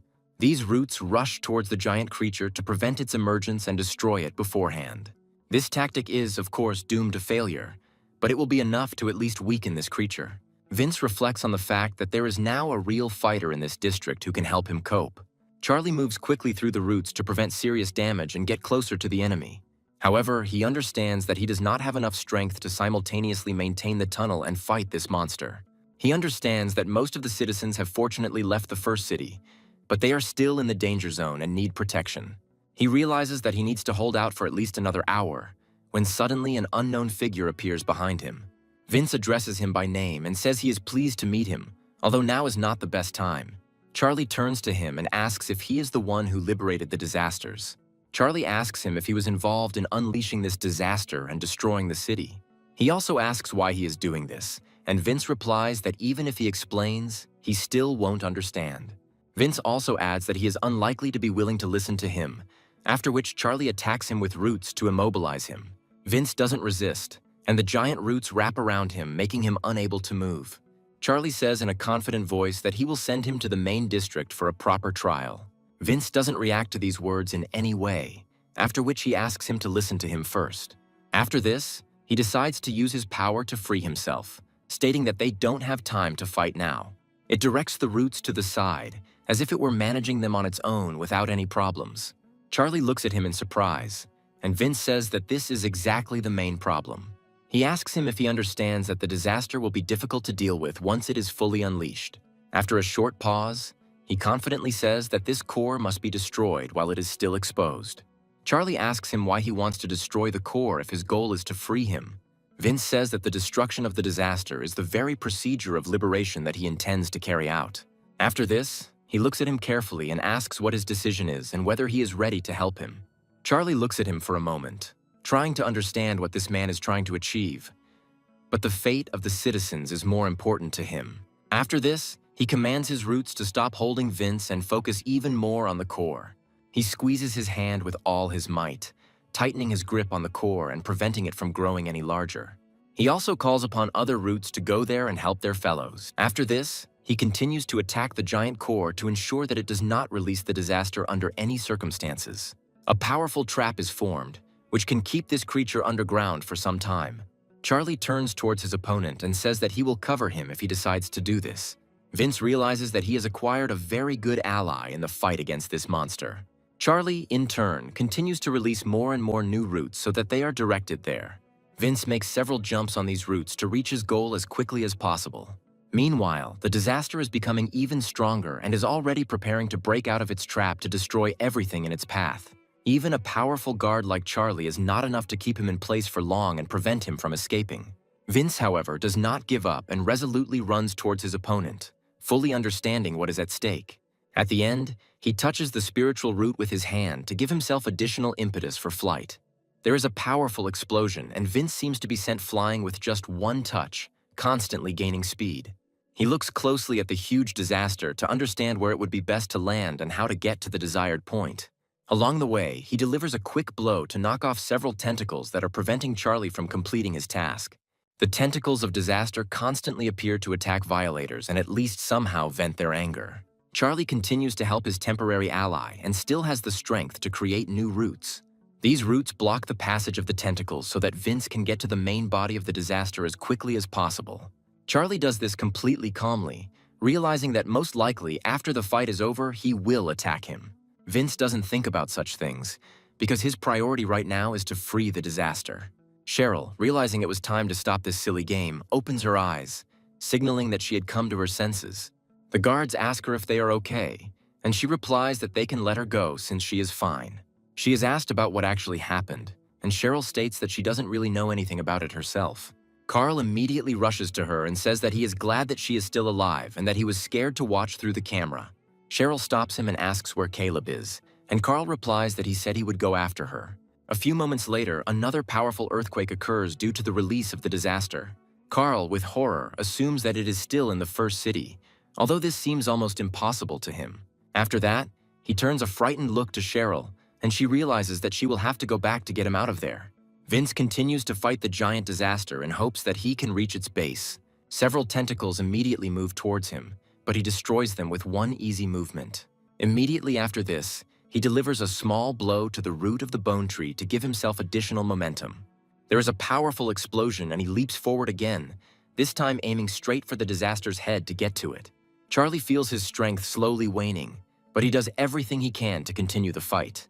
He picks up Vince with the roots he created and directs him straight towards the main body of the disaster that is just emerging from the ground. Vince lights his fingers on fire to create a plasma cutter-like weapon that destroys everything in its path. Several dozen tentacles that were sent to stop him are destroyed almost instantly. Vince cuts down everything that comes his way, but he is not fast enough to anticipate everything. As he turns around, he finds himself trapped as several attacking tentacles are aimed at him at once. It creates a powerful blow, and any ordinary person would simply be flattened into a bloody pancake. Vince jumps to the side and tries to slow down, thinking that this is going to be much more difficult than he thought. Looking at his opponent, he realizes that this creature clearly senses his presence and does not let him get closer. After this, he turns to Miro and asks that, on a signal, she transfer to him all the power she has. Miro immediately says that she can't do that because his body can't handle it, but Vince reassures her. He states that now is not the time for doubt and reflects on the need to follow the flow and organize the energy. Making two fists, he realizes that he must gather the energy into one point and compress it properly. After a few moments, he opens his eyes to release the flow and asks Miro to recharge it. After a few moments, giant streams of energy begin to burst from his fists like a cannon shot. These currents rapidly increase exponentially and destroy all tentacles in their path. Charlie watches this incredible flash of energy in amazement and realizes that he has never seen anything like it before. This energy is like a flame that ignites all the tentacles, leaving behind only charred remains. Vince, meanwhile, grits his teeth, realizing that this attack is not easy for him and he will have to continue the fight further. After this, he begins to wave his arms, forming energy wings to clear the perimeter. He speaks loudly to his comrade, telling him that he should push him with his roots. Charlie complies with his demands, creating a suitable platform for him to push off from and launch forward. Immediately after this, he covers several hundred meters in a few seconds, sending himself forward like a projectile. Vince feels like he's reached his target and puts his foot forward to avoid running into his enemy. From the outside, this spectacle looks incredibly impressive, as if a blue angel is descending from heaven to fight a demon. Vince concentrates all his remaining strength to strike with an energy whip and destroy the disaster once and for all. With all his remaining energy, he launches a powerful attack at the disaster's main body, hoping that it will be enough. A roar comes from the sidelines, and Vince knows he needs to keep punching until he wins. Charlie watches what is happening and realizes that even his strength cannot compare to something so impressive. Vince not only manages to inflict serious damage on the great disaster, but also tries to defend himself, as if anticipating its attacks. Charlie also decides to help him by using his roots to relieve him of the extra burden. Vince is completely focused on breaking the strange, mirror-like body of disaster. With each blow, the shell begins to crunch, and small but very significant cracks spread across it. Charlie, meanwhile, loses the strength to fully resist the tentacles, and one of his roots breaks. This comes at the worst possible time, as Vince is now at his weakest, being completely focused. However, he manages to partially restore his defenses, although one of the tentacles causes him serious damage. Charlie reflects on the fact that the disaster liberator alone will definitely not be able to cope with an enemy of such magnitude. He figures that if he pulls his arm out, it will become even heavier, so he'll have to widen the tunnel to help him. Suddenly, his thoughts are interrupted by a loud cry from Vince, who addresses the disaster and asks him to calm down. He says loudly that he is not trying to cause harm and has come here to free them. Placing his hands on the main body of the disaster, he says that he understands their pain, anger, and resentment. The tentacles slow down briefly, and he says he is only here to free them. Charlie can't believe what's happening and wonders how this is possible, while Vince continues to negotiate. Coming closer, he says that he can give them the freedom they have long craved and free them from their suffering. Charlie looks at what is happening and clearly understands that the real villain is in front of him. He notes that if the emergency protocols had not worked so quickly and citizens had not fled to the second city, victory would have been possible. He understands perfectly well that the delay in the evacuation has caused many problems, but he does not understand the purpose of the disaster reliever. He also can't understand why this man suddenly decided to talk to a monster who seems to understand him. Vince addresses one of the spirits, saying that he is also on their side so he can be trusted. He looks at them carefully and understands that they need help, and if everything goes smoothly, the disaster will disappear on its own. Suddenly, he hears strange footsteps and turns around, trying to figure out how Caleb got here. He asks why he is here, after which the disaster goes on a rampage, losing contact with Vince. Vince tries to calm him down, saying that it is not necessary, but it is too late. Charlie also doesn't understand what's happening and doesn't have time to notice Caleb, who has become the cause of the disaster's wrath. The technical department employee struggles to his feet, but it is too late to run. The disaster decides to destroy him with one powerful blow, and only a miracle can save him. Charlie notices too late that a civilian needs help and doesn't have time to use his roots. The same goes for Vince, as he's too busy trying to calm the source of the problem. Caleb just comes to his senses and sees a giant fist flying towards him. However, after a few moments, something strange appears in front of him, and his face expresses surprise. Caleb is confused by the giant animated furball that rushes forward to protect him. A few moments later, the hand comes down, creating a powerful explosion and raising clouds of dust. Vince calls out loudly to Miro, hoping that she managed to hide and did not die from these blows. Caleb looks around, trying to understand what happened and why he is still alive after such a blow. Miro asks him in a frightened voice if everything is okay with him and if he has received any serious injuries. Caleb wonders in horror if this is the disaster speaking, and Miro declares that it is not and begins to howl. However, after just a few seconds, they begin to be attacked by the tentacles of a giant disaster that has not yet calmed down. Miro grabs Caleb and rushes forward, telling him to duck and stay out of the way of the attack. Vince tries to understand why Caleb is still here, realizing that the disaster has changed its target to Miro. He tries to leave here to save her, but he feels that the hand of the spirits of disaster is trying to hold him back. Turning around, he realizes that he really does have a chance to dispel this disaster once and for all. Miro continues to run away, holding Caleb tightly in his teeth, who can only hope for luck on such a trip. Miro falls to the ground, using his incredible softness and ability to absorb blows. However, In order to finally save herself, she needs to come up with a way to avoid further attacks. Cheryl comes to the rescue in time, snatches Caleb from Miro's arms and carries him towards a safe passage out of the city. Caleb asks Cheryl if she's worried about him, stating that it didn't make any sense in the first place. Caleb also asks her if she saw a strange creature that spoke to him with a human voice. Cheryl says without much enthusiasm that he must have misheard because that simply couldn't happen. Caleb states that he is sure of it, but she no longer listens to him, as she is concerned about Vince's fate. Looking back, she expresses hope that he will be okay and will cope with the task at hand. Charlie is thinking about how the little ball of fur he saw earlier is acting very strangely. He reflects that this lump appeared from the bosom of the Liberator of Calamities and is one of his abilities. He also notes that the most important thing is that he just saved a guard, although he should have been an enemy. Charlie recalls that he requested a report on the disaster reliever's actions and learned that no one had died so far. His colleague noted that this was truly surprising, as such incidents usually result in multiple casualties. Charlie also received information that the man was deliberately delaying to give people time to evacuate. The girl also said that he himself destroyed the disaster immediately after it awakened, and his motives were completely unclear. Charlie is trying to figure out what is going on when he suddenly hears strange voices speaking to him.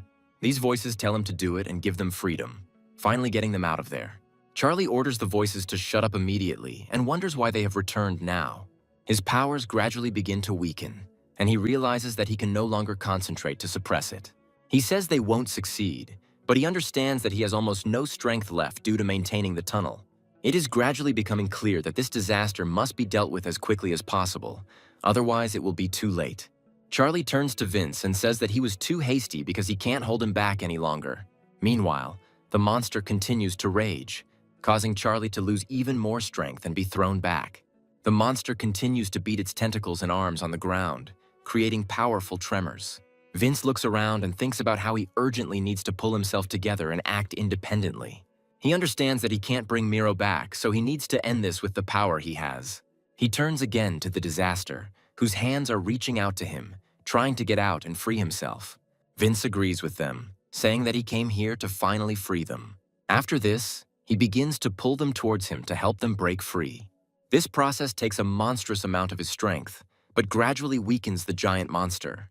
Miro moves carefully between the cars, then looks up to see what is happening above.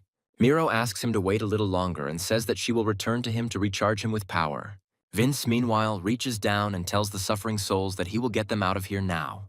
When in contact with these souls, he lights the insides of the giant disaster with blue fire, and this gives hope for success. Caleb and Cheryl, while evacuating their comrades, hear strange sounds and decide to turn around for a moment. Charlie continues to watch what is happening closely, gathering his last strength to help him if necessary. He hears voices calling him by name and asking him to save them and get them out of this terrible trap. Vince, meanwhile, stretches out his hand even further and sees countless creatures heading towards him. He touches the face of one of them and sees tears of incredible sorrow flowing down it. The sorrow that this soul has experienced. Vince tries to put all his spiritual powers into helping these creatures, and it starts to burn him from the inside. There is a powerful flash that turns into streams of energy, similar to tongues of flame rushing into the sky. A few moments later, a powerful explosion occurs, blinding anyone who looks at it for too long. Vince finds himself in a completely different place, as the shockwave threw him far away. He crashes into a bus located a few hundred meters away from the giant disaster and loses most of his strength. Gradually, his mask begins to disappear, and he says that his mission, unfortunately, was not successful. After this, he decides to take a look at the giant disaster, which has been significantly weakened due to the ritual. He sadly says that a little more and he would have coped, so he will have to start all over again. He tries to get to his feet and says that he needs to find Miro to recover and help Charlie. Looking at his body, he realizes that his strength is insufficient and his durability has been significantly reduced. He also wonders what he should do now, when suddenly strange silhouettes flicker in the air. Vince doesn't understand what this means, when suddenly one of the giant disaster's tentacles is instantly severed. A few moments later, the fighters land next to Charlie, and he immediately understands who was sent here. He addresses the elite fighters and says that they have arrived just in time, because there is almost no hope left. Vince looks at the elite guards in surprise and wonders if someone decided to send them here. Elite fighters are immediately distinguished by their unique uniforms, embroidered with special symbols. The guard says their arrival has been confirmed and asks for clearance rights. Charlie doesn't object to this assistance, after which the two fighters immediately rush towards the giant disaster. One of them leaps into the air and swings a weapon made of pure energy of incredible power. He also coordinates with his comrade and takes to the air, preparing to destroy the creature. Another elite guard uses a strange device that resembles a long-range rifle scope. After analyzing the creature, the elite guard comes to the conclusion that the disaster is on the verge of destruction and has a weak spot. The girl immediately transmits the coordinates to her partner with a sniper rifle, and he aims according to her data. After a short pause, he pulls the trigger, releasing an energy bullet. This bullet turns out to be so deadly that it pierces through the disaster, leaving behind gigantic damage. Charlie looks around and says that this county really did seem to be destroyed. The guard agrees with him and says that nothing can be done about it. Having accepted the loss of the district, the guard says that in this world absolutely nothing lasts forever. After some time, the disaster completely dissipates into the air, and the guards go in search of Vince. They find it quite quickly by its energy trail and turn to it to attract attention. As they get closer, they calmly announce that the target has been confirmed and the capture procedure begins. The guard says he doesn't understand why a man operating near the main district ended up in such a remote area.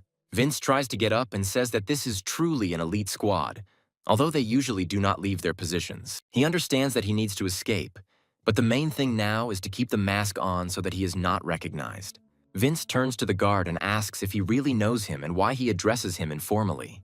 He also asks if he understands how old he is, and the guard states that the voice in front of him is that of some schoolboy. He then adds that raising such impudent people is his specialty, but Vince notes that he won't give up easily.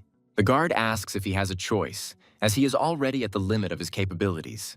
He adds that he is obliged to deliver him alive and relatively unharmed, although he would prefer to simply finish him off. Charlie stops them briefly and says that before they grab him, he would like to ask something. Taking a few steps forward, he reminds Vince that he addressed the disaster at the last moment and told him to calm down. Charlie also notes that the disaster actually responded as if it understood his words. They note that he has so many questions that there is not enough time for them all, so he asks to ask him only one thing. Charlie is most interested in why he destroys the ceiling stones and kills disasters. Charlie assumes he must have some good reason, since no one would do such a thing for no reason. Vince continues to stare at them silently, and Charlie is still trying to figure out what he is trying to achieve with his behavior. The guard interrupts him, saying that this is enough because he will tell everything during the interrogation. After a while, they surround him to give him no opportunity to escape. They also say he has been arrested for committing dozens of terrorist attacks and threatening public order. He also states that he is not granted the right to remain silent, and Vince is trying to figure out what to do. Suddenly, a giant Miro appears out of nowhere and lets out a loud scream, causing everyone else to lose their guard. After this, she makes several quick jumps towards the main character and opens her giant mouth. Before he can do anything, the jaws close and Vince is saved in the strangest way. The guards wonder if the disaster liberator was simply eaten and decide to try to catch the furball. Miro runs away quickly and the guards try to run after her, but Charlie immediately stops them. He states that with such injuries he won't get far anyway, but first this district needs to be stabilized. The guard reminds that the duties of the elite guard are limited solely to security matters. He also adds that as deputy managers they can only give orders within the scope of these powers. They leave, calling him the face of the guard and adding that he should not interfere with their work, no matter what. Vince, meanwhile, climbs outside, temporarily losing his mask as he needs to catch his breath. He says that now it's time to take a little break and praises his ally for her excellent timing. Miro asks him if he was seriously injured, and Vince states that he is fine now. After he regains his strength, his regeneration actually accelerates, and even his body's strength increases. He understands that now he will definitely have to be several times more careful, but he has completed the main mission. Moving further away, he notes that now this district is not in any danger. They have dealt with the disaster. Vince admits that he can't believe that he destroyed an entire special district with his own hands. But Miro asks him not to relax. Miro asks him if he feels anything strange, and Vince immediately turns around, sensing a change in the energy aura. Miro says that there is still a tail behind them, which is rapidly trying to catch up with them and drive them into a trap. Vince tries to stop her, saying that they need to be dealt with, and Miro states that he has not yet recovered. Vince notes that they have no other choice anyway when he suddenly freezes, seeing strange silhouettes behind him. The elite guards also stop as previously unknown fighters appear before them. The commander stops his subordinate, telling him not to make any unnecessary movements. Feeling incredibly threatened by these people, he asks them who they are and why they are here. The girl asks him if he didn't recognize her, after which she continues to look at him with the same indifference. Squinting slightly, she says that many years have passed since they last saw each other. She calls her interlocutor the elite guard Shimmer, after which he freezes in horror, realizing who is in front of him. She tells them that she is very sorry, but this time he will have to stop chasing this man. Vince, meanwhile, is reflecting on the fact that the energy trail seems to have disappeared. Meanwhile, another guard who had been unconscious all this time comes and asks where he is. Looking around, Haining sees that she is near a bone tree and Charlie is standing next to her. She asks him why he is here, and Charlie states that he has come in response to her request for support sent to Dijon. Charlie asks what this all means, and then tries to figure out what happened to the first city. The realization hits her almost instantly, and it makes her feel worse and worse. Charlie says that the first and second towns in this district were destroyed as a result of the disaster's appearance. He says that he tried his best to prevent the destruction of these cities, but he failed. Haining feels a part of her die inside, while Charlie states that he is so sorry he couldn't. Meanwhile, we are transported to a completely different part of the Korean peninsula, which, however, is also destroyed. One of the guards fights against numerous fragments that are trying to attack and destroy him. Kan continues to practice his fighting skills, destroying the dog-like fragments with one move. Despite this, they continue to attack him, as if not realizing that he is several hundred times stronger than them. Kan is no longer surprised by anything and calmly continues to practice, cutting off the heads of his opponents one after another. A few moments later, flashes appear from the darkness, signaling approaching enemies. Kan remains icy calm, as if such things are completely ordinary for him. He makes several movements to secure himself on the ground and prepare for defense. Tearing out chunks of the landscape, he lifts them into the air, creating improvised projectiles for himself. As the enemies approach, he decides to take proper aim and prepare for a volley. In the next few seconds, all enemies who attacked him are knocked to the ground. Kan quickly destroys them with his telekinetic abilities and briefly rises into the air. After this, he wonders if this is all that these monsters are capable of, and a female voice replies that this is so. After this, the girl begins to get angry, saying that she is unable to make any serious progress. Kan notes that the movements of these monsters themselves have become smoother, but require numerous improvements. This girl's name is Danny, and she is the head of the technical department and Kenton's sister. A girl comes to her and says that she has brought a report, adding that it is very urgent news. She points out that this concerns Kana, and Danny asks why she should care about the affairs of some village. She angrily says that if it is something insignificant, she will rage and throw, cursing loudly.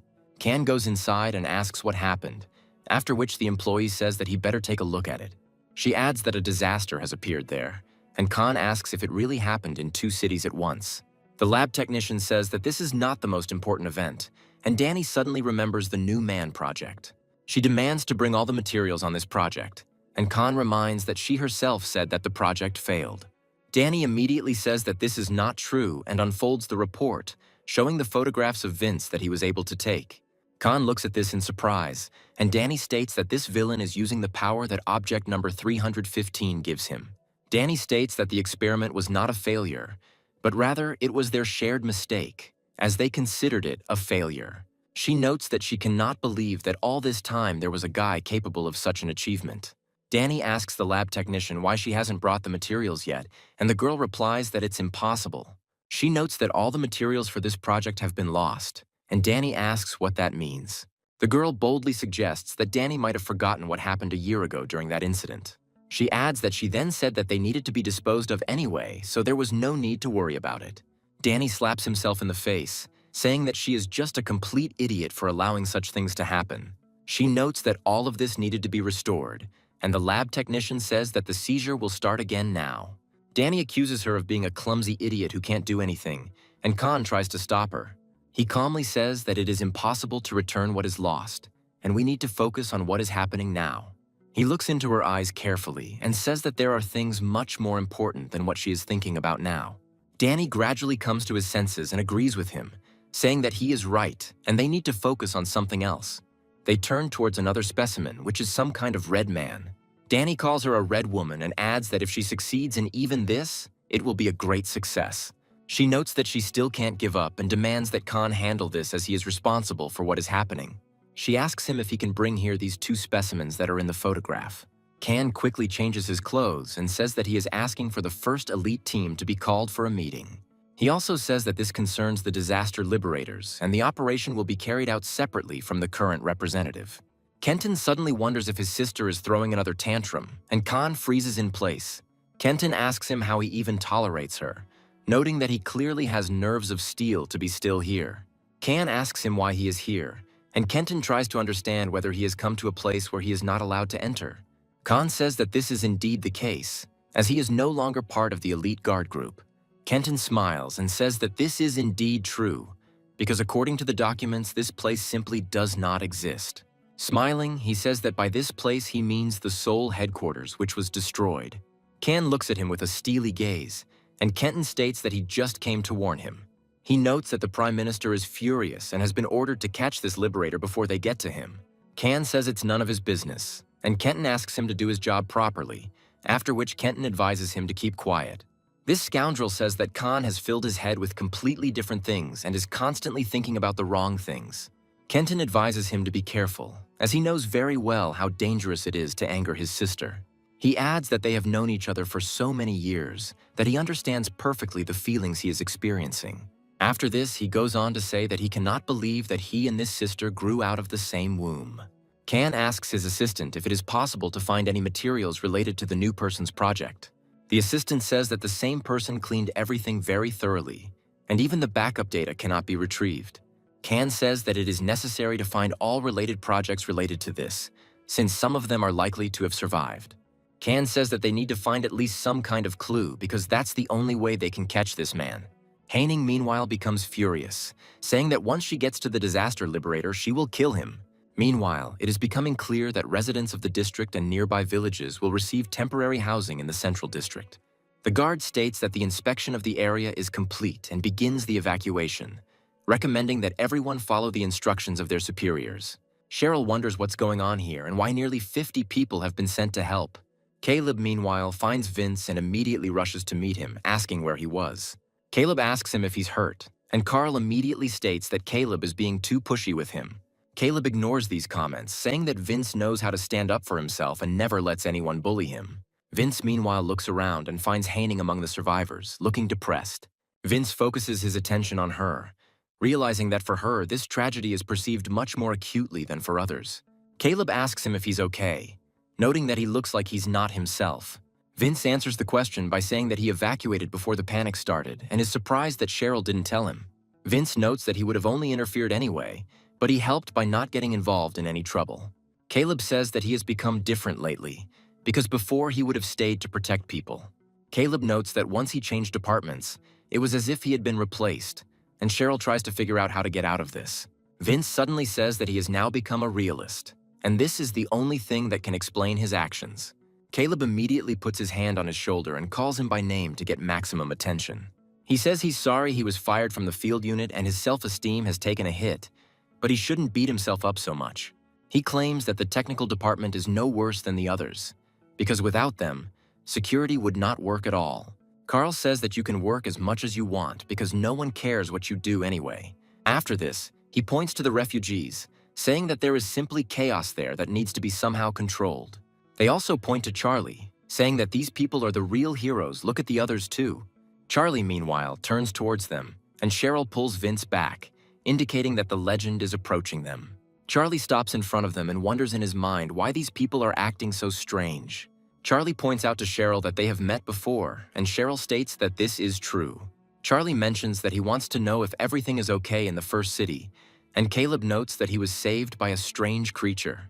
Charlie specifically emphasizes that the creature was strange, and Caleb saw it up close, so he was able to get a good look at it. He asks him carefully what this creature seemed like to him and whether it behaved strangely. Vince understands that the situation is getting tense, and Caleb himself says that he is not exactly sure, but it behaved really strangely. Caleb tells him that the creature actually spoke and asked him if he was safe and if he was injured. Caleb notes that it is impossible to contact the disasters or their fragments, and Vince says that it is a mutation. Vince says that he had a similar experience and encountered a similar shard, and Cheryl asks him what happened.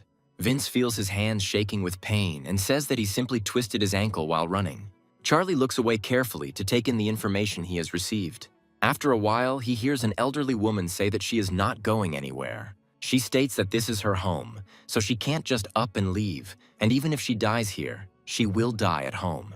Cheryl says it's hard to watch, and Charlie points out that it's not just a place for them. He emphasizes that for these people, this is a homeland that has survived so many years of hardship and fear, and everything changed overnight. Cheryl and Vince fall silent as Charlie notes that for some, everything they ever had disappeared in a second.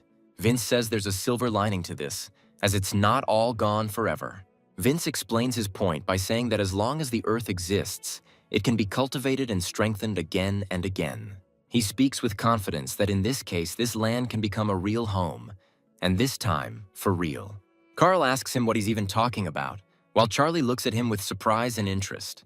Carl states that no one will survive here anyway, since without the sealing stones, there will be disasters everywhere. Carl also tells him not to even think about saying he's from the Central District, as it would bring shame on them all.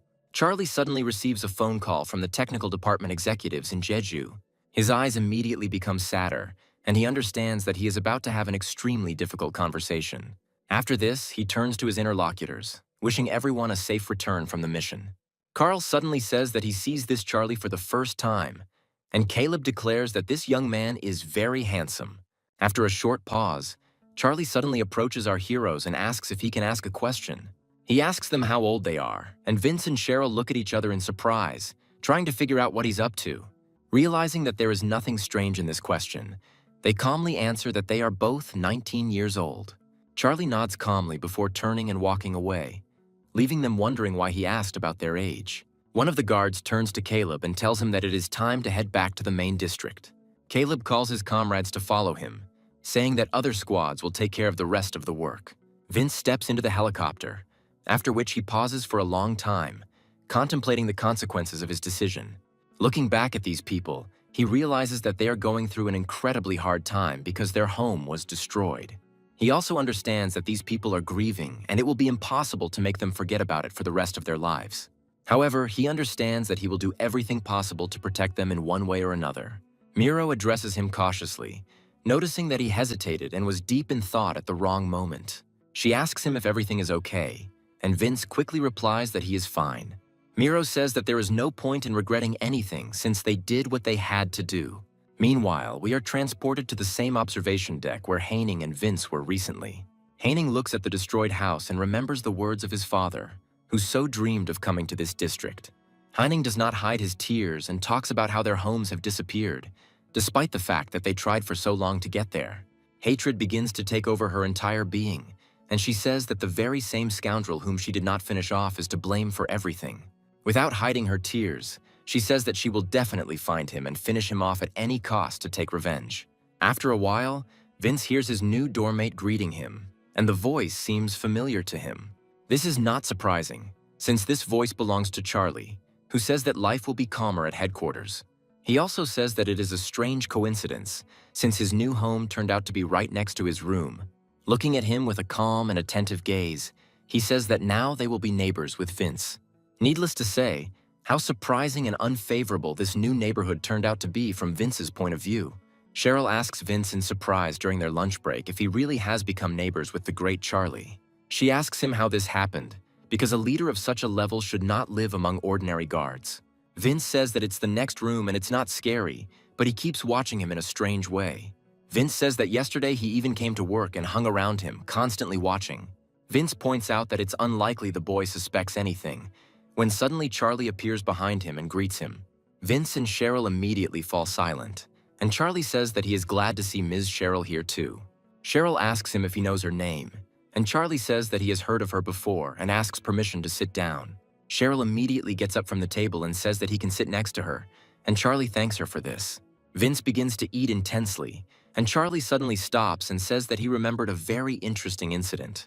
Charlie looks at Cheryl and asks if she's okay after those events, and Cheryl states that she doesn't have any serious injuries.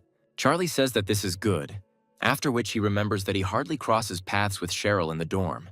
Cheryl looks at him in shock and asks if she's interested in him, noting that it is a great honor for her. Vince is thinking that she must be out of her mind to fall for these compliments, when he suddenly notices something odd. He turns to Charlie and notes that he is not eating some of his food, to which Charlie states that it is too spicy for him. After this, they decide to swap parts of the food, realizing that they have the same preferences. Cheryl watches them and wonders why it looks like they are close friends. Cheryl reflects on how she is bothered by the fact that Charlie is showing interest in ordinary guardians like her and Vince. The other guards start talking about them, saying that they were there when the disaster happened in Gangneung County. Charlie calmly says that for several days now, everyone has been talking about nothing but the disaster. Charlie says that in reality, everyone is much more interested in the identity of the disaster liberator than in the disaster itself. The news says that the existence of the disaster liberator has actually been confirmed, and this has been announced by the Guardian's side. The announcer says that his exact motives are unknown, but he destroyed the sealing stone and caused the disaster. They claim that the liquidation and aftermath were handled by a common leader, Charlie, and 3 elite guards. The news said that Charlie clearly said that the disaster liberator was talking about the destruction of the world. Charlie continues to listen attentively to the news and says that he doesn't remember saying anything like that. The other guards say that this man is crazy and is clearly going to kill everyone who gets in his way. Vince calmly continues to eat breakfast while people begin to hate his second personality. Cheryl notes that the atmosphere is getting tense, and Vince says that he didn't think there were such crazy people in the world. They also claim that it was because of this one guy that everyone got into such trouble, and that he himself remained alive only by a lucky chance. After this, he gets up and says that he is full, noting that today he will be the first to return to work and wishes him bon appétit. Charlie looks at him in surprise, then tells him to be careful given the current situation. Cheryl says that it won't take long for her to choke, because everyone else's faces show pure rage. Charlie says that this is indeed the case, but what doesn't add up is that the Calamity Liberator he met was different. Meanwhile, the news says that if it weren't for Commander Charlie, it's scary to imagine what could have happened. The news also expresses regret that there were no worthy guardians nearby, and Cheryl clenches her fists. Charlie asks her not to take it personally, when suddenly his phone starts ringing frantically. Charlie quickly looks at who decided to contact him and realizes that this is a call that needs to be taken immediately. All this time, the head of the technical department of the city of Jeju called him to discuss the results of the work. Charlie apologizes for picking up the phone late and says he was at lunch, but is told it's no big deal. Charlie learns that it was a national simulcast that reported on the latest disaster. He also learns that the entire district is now on lockdown, and most of the cities under his jurisdiction are also under quarantine. Charlie says that for some reason the Calamity Releaser is described as something completely different from what he actually is. However, he is immediately interrupted, saying that he did everything right and that he was incredibly lucky that he came to the rescue. The department head notes that thanks to this psycho, the situation turned out just fine, and Charlie's position improved. She also says that he is one step closer to his goal, but Charlie states that this is not quite what he meant. Charlie tries to convey that the disaster releaser didn't seem crazy or weird at all because they were talking. The girl abruptly interrupts him, calling him by name and saying that she is absolutely not interested in the details. She states that all that matters is that the current situation turns to their advantage in the coming battle. She reminds him that he is becoming the youngest overall leader and face of all the guards, and that is a good thing. She asks him if this is what he has been wanting for so long, and Charlie says that it is. He is advised to continue acting in the same spirit and not to fill his head with unnecessary worries. After some time, the day shift finishes work and thanks everyone present for their efforts, after which the people disperse. Vince carefully enters his room so as not to attract Charlie's attention. Miro appears out of nowhere and asks him if everything is okay, watching his movements carefully. Gradually following him, she says that lately he looks somehow yellow, like a lemon. Vince says he's fine, but he's probably taken it all too lightly, which is a mistake. He notes that he thought he was already prepared for such activities, but it turned out that the preparation was incomplete. Vince says he has a hard time taking people's anger head-on, while Miro says it won't help. Vince is talking about how he just needs to get used to how life is going to be, when suddenly a silhouette catches his eye. Taking a closer look, he immediately realizes that the body belongs to Cheryl, who is heading somewhere in the middle of the night. This fact surprises him greatly, and he decides to find out why she decided to leave her room. In fact, the reason Cheryl decided to retire tonight is ridiculously simple: training. Cheryl feels like she's getting weaker every day because she lacks the skills to keep up. Therefore, she decides to conduct intensive training in order to improve her skills and come up with a new form of her powers. She can easily cut down trees, but she remains dissatisfied with the result, no matter how good it is. She decides to turn her attention to an abandoned building, which is clearly stronger than some kind of splinters. She delivers one powerful blow to destroy the structure and prove her increased strength. However, after she looks at the result of her attack, she realizes that she still lacks practice. She speaks irritably about her catastrophic lack of combat abilities and the necessary strength skills. After that, she calmly tells Vince to stop staring at her and finally come out from behind the tree. Vince asks her how she knew that, and Miro states that he is actually glowing, and Vince asks why she didn't tell her before. Cheryl points to a tree next to him and says that it's a pretty clear indication of a fight. Vince smiles and says that for the record, he did not offer to fight her, but still accepts her challenge. The battle goes by quite quickly, and after the first blow, Cheryl falls to the ground, unable to continue the fight. Miro happily celebrates the victory, and Cheryl calls them sick idiots who don't hold back their powers at all. Vince says that if he gave in, it would piss her off even more, and Cheryl says that's true. Afterwards, he asks her why such rigorous training is necessary, and Cheryl states that she is on the verge of second rank. She sullenly says that he himself knows the rules, because usually it only takes a couple of weeks, and she should have already become third.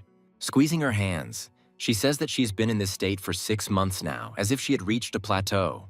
Vince doesn't say they weren't taken seriously because of their age, but Cheryl says that's not the case. She decides to show him what her power is and releases energy threads over a large area. She says that her formation is only good in certain cases, but in terms of pure strength, it does not stand out in any way. Cheryl says that disaster fragments or small monsters are her limit, but now that's not enough. Vince understands that all this time she was tormented by thoughts of her own incompetence and lack of strength. Cheryl says that at that moment, all she could do was grab Caleb and run away as quickly as possible. She says that she is incredibly ashamed of how things turned out, because she was unable to offer anything more. She notes that on that battlefield, she did not even dare to join the fight due to her own helplessness. Cheryl says it's the first time she's ever felt this way, and Miro says it's like the old Vince. Vince says it's a really bad feeling, and Cheryl admits it's tearing her apart inside. Cheryl asks him what he plans to do, adding that the disaster was reconstructed, but nothing has changed. She says that they managed to evacuate people, but he was declared the psycho of the century, and now everyone will try to kill him. She also says that it is unlikely that anyone will believe his words, since he destroyed an entire special district. Vince says he will have to put his hopes in the Liberation Squad, as was originally planned. Cheryl says they were really lucky with Gangneung County, while Vince says they'll have to plan better for the next one. Vince emphasizes that he needs strong allies now, and without them, planning further steps is pointless. He expresses hope that if his existence is known, they will give him some signs one way or another. Cheryl suggests that they might not even exist, but Vince says there's no other way out at the moment. Cheryl says that this is not the most important issue to think about right now, and there are much more serious challenges. She states that if he continues to act as a liberator, he will not be able to avoid clashes with the elite guards. She reminds them that they are also guards, but their role is fundamentally different from that of ordinary guards. Cheryl emphasizes that much of the information about them is hidden, but they are not called elite for nothing. Vince says that the fact that they're moving at all means his existence is being hampered by someone up there. Cheryl says that these are opponents that cannot be underestimated, so it is not just about her or his abilities. She reminds him that he has become faster and stronger, but his old problem has not gone away, because he still has difficulty controlling his strength. She says that he saw it all himself, and therefore understands how dangerous and outstanding fighters the elite guards are. Vince realizes that they can't go against their established teamwork with the same reckless behavior they've had before. Cheryl pauses briefly and then mentions that there is another issue that is bothering her. She states that she is bothered by the strange sensation she gets when he uses his power. She states that when he uses his power, it seems as if he is fighting not against people, but on the side of disasters. Vince looks at her in surprise, and she asks him if he noticed anything like that during the fight. Meanwhile, Miro turns around and says that dawn will break very soon. She advises Vince to leave, as it is better to be careful now that they are keeping an eye on him. Vince looks at his hands, thinking that he really should head home to avoid raising suspicion. Meanwhile, Carl continues to keep an eye on his subordinate, realizing that he is clearly behaving strangely. He wonders if this Vince is even going to work, noting that they already had one of the younger ones. Carl adds that he constantly clings to Cheryl in every free minute, and Caleb advises him to focus on his work. Carl accuses him of not having time for idle chatter, since he himself is clearly not present at work. Carl mentions that he's been digging into the Calamity Releaser thing for a while now, and he's heard rumors that he's talking nonsense. Carl notes that he still doesn't believe in this period, talking furball, and Caleb declares that there is no use talking to him. Carl looks around in irritation, commenting on how everyone is going crazy before turning to Vince. He wonders what it all means and why Charlie joined this strange party. Carl tries to understand why everyone is so fixated on pathetic Vince, who is unable to hold even the simplest formations. A deep envy rises in his heart, and he tries to find out who this boy really is. Caleb says they don't have time to stand around, and Carl says he'll get some rest and then get to the worksite. Carl notes that he is always ignored, and there is absolutely nothing surprising about this.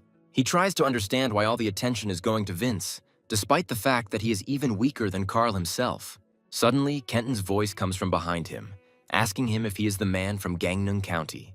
Carl asks how he knows his name, after which he states that it is him, and Kenton advises him not to be afraid. Carl says he wasn't scared because third-rank guards usually don't remember people like that, and Kenton laughs it off. After this, he carefully turns his gaze to Vince, Cheryl, and Charlie and watches them for a while. Charlie asks him if it bothers him that the management is staying here, and Carl says it's not surprising. Carl admits it's an honor to see him in person, and Kenton says that's usually how it goes. After this, he states that, apparently, Vince has a different attitude towards the situation and does not have any respect for him. Kenton says he deliberately placed Vince and Charlie next to each other in the dorm to get them to bond, but to no avail. Kenton says he didn't expect this outcome and was trying to see if anything important could be gained. Carl says that he is his immediate superior and he is already going crazy with how lazy this Vince is. Carl also says that he is just good at sucking up to people with this talk of dedication. Carl states that the others are also being deceived and does not understand why so many people believe this scoundrel. Kenton says with a smile that if his immediate superior says so, he will take it into account. After this, he leaves Carl alone with his thoughts so that he understands what he needs to do. Kenton says that this boy really doesn't get along with his surroundings very well, but there must be a little humanity in him. After some time, the senior management will be presented with a video report on what the disaster relief vehicle looks like in combat conditions. In the meeting room of the interim government, people are wondering how this even happened if the new project was closed. The Prime Minister says that the order for disposal was indeed given, but a serious incident occurred. Government officials say they don't have all the information because the project was classified. After some time, one of them says that it is time to take stock of the last few years. From their point of view, the new person's project was a success, and this should be recognized for planning future actions. They tell her that this will only become clear when they catch this person and can analyze him. They note that the reason the new human was deemed a failure was because Subject 315 was unable to use the Force. The Prime Minister replies that Vince's connection to the Liberation Force is unknown and that the elite guards are investigating. Some are wondering what the chances are that this is a Guardian, and some are starting to suspect an elite squad. One of the women slams her hand on the table and says that she is tired of listening to talk about the guards and everything else. She states that this is also a problem, because if something happens, everyone runs only to them, ignoring everything else.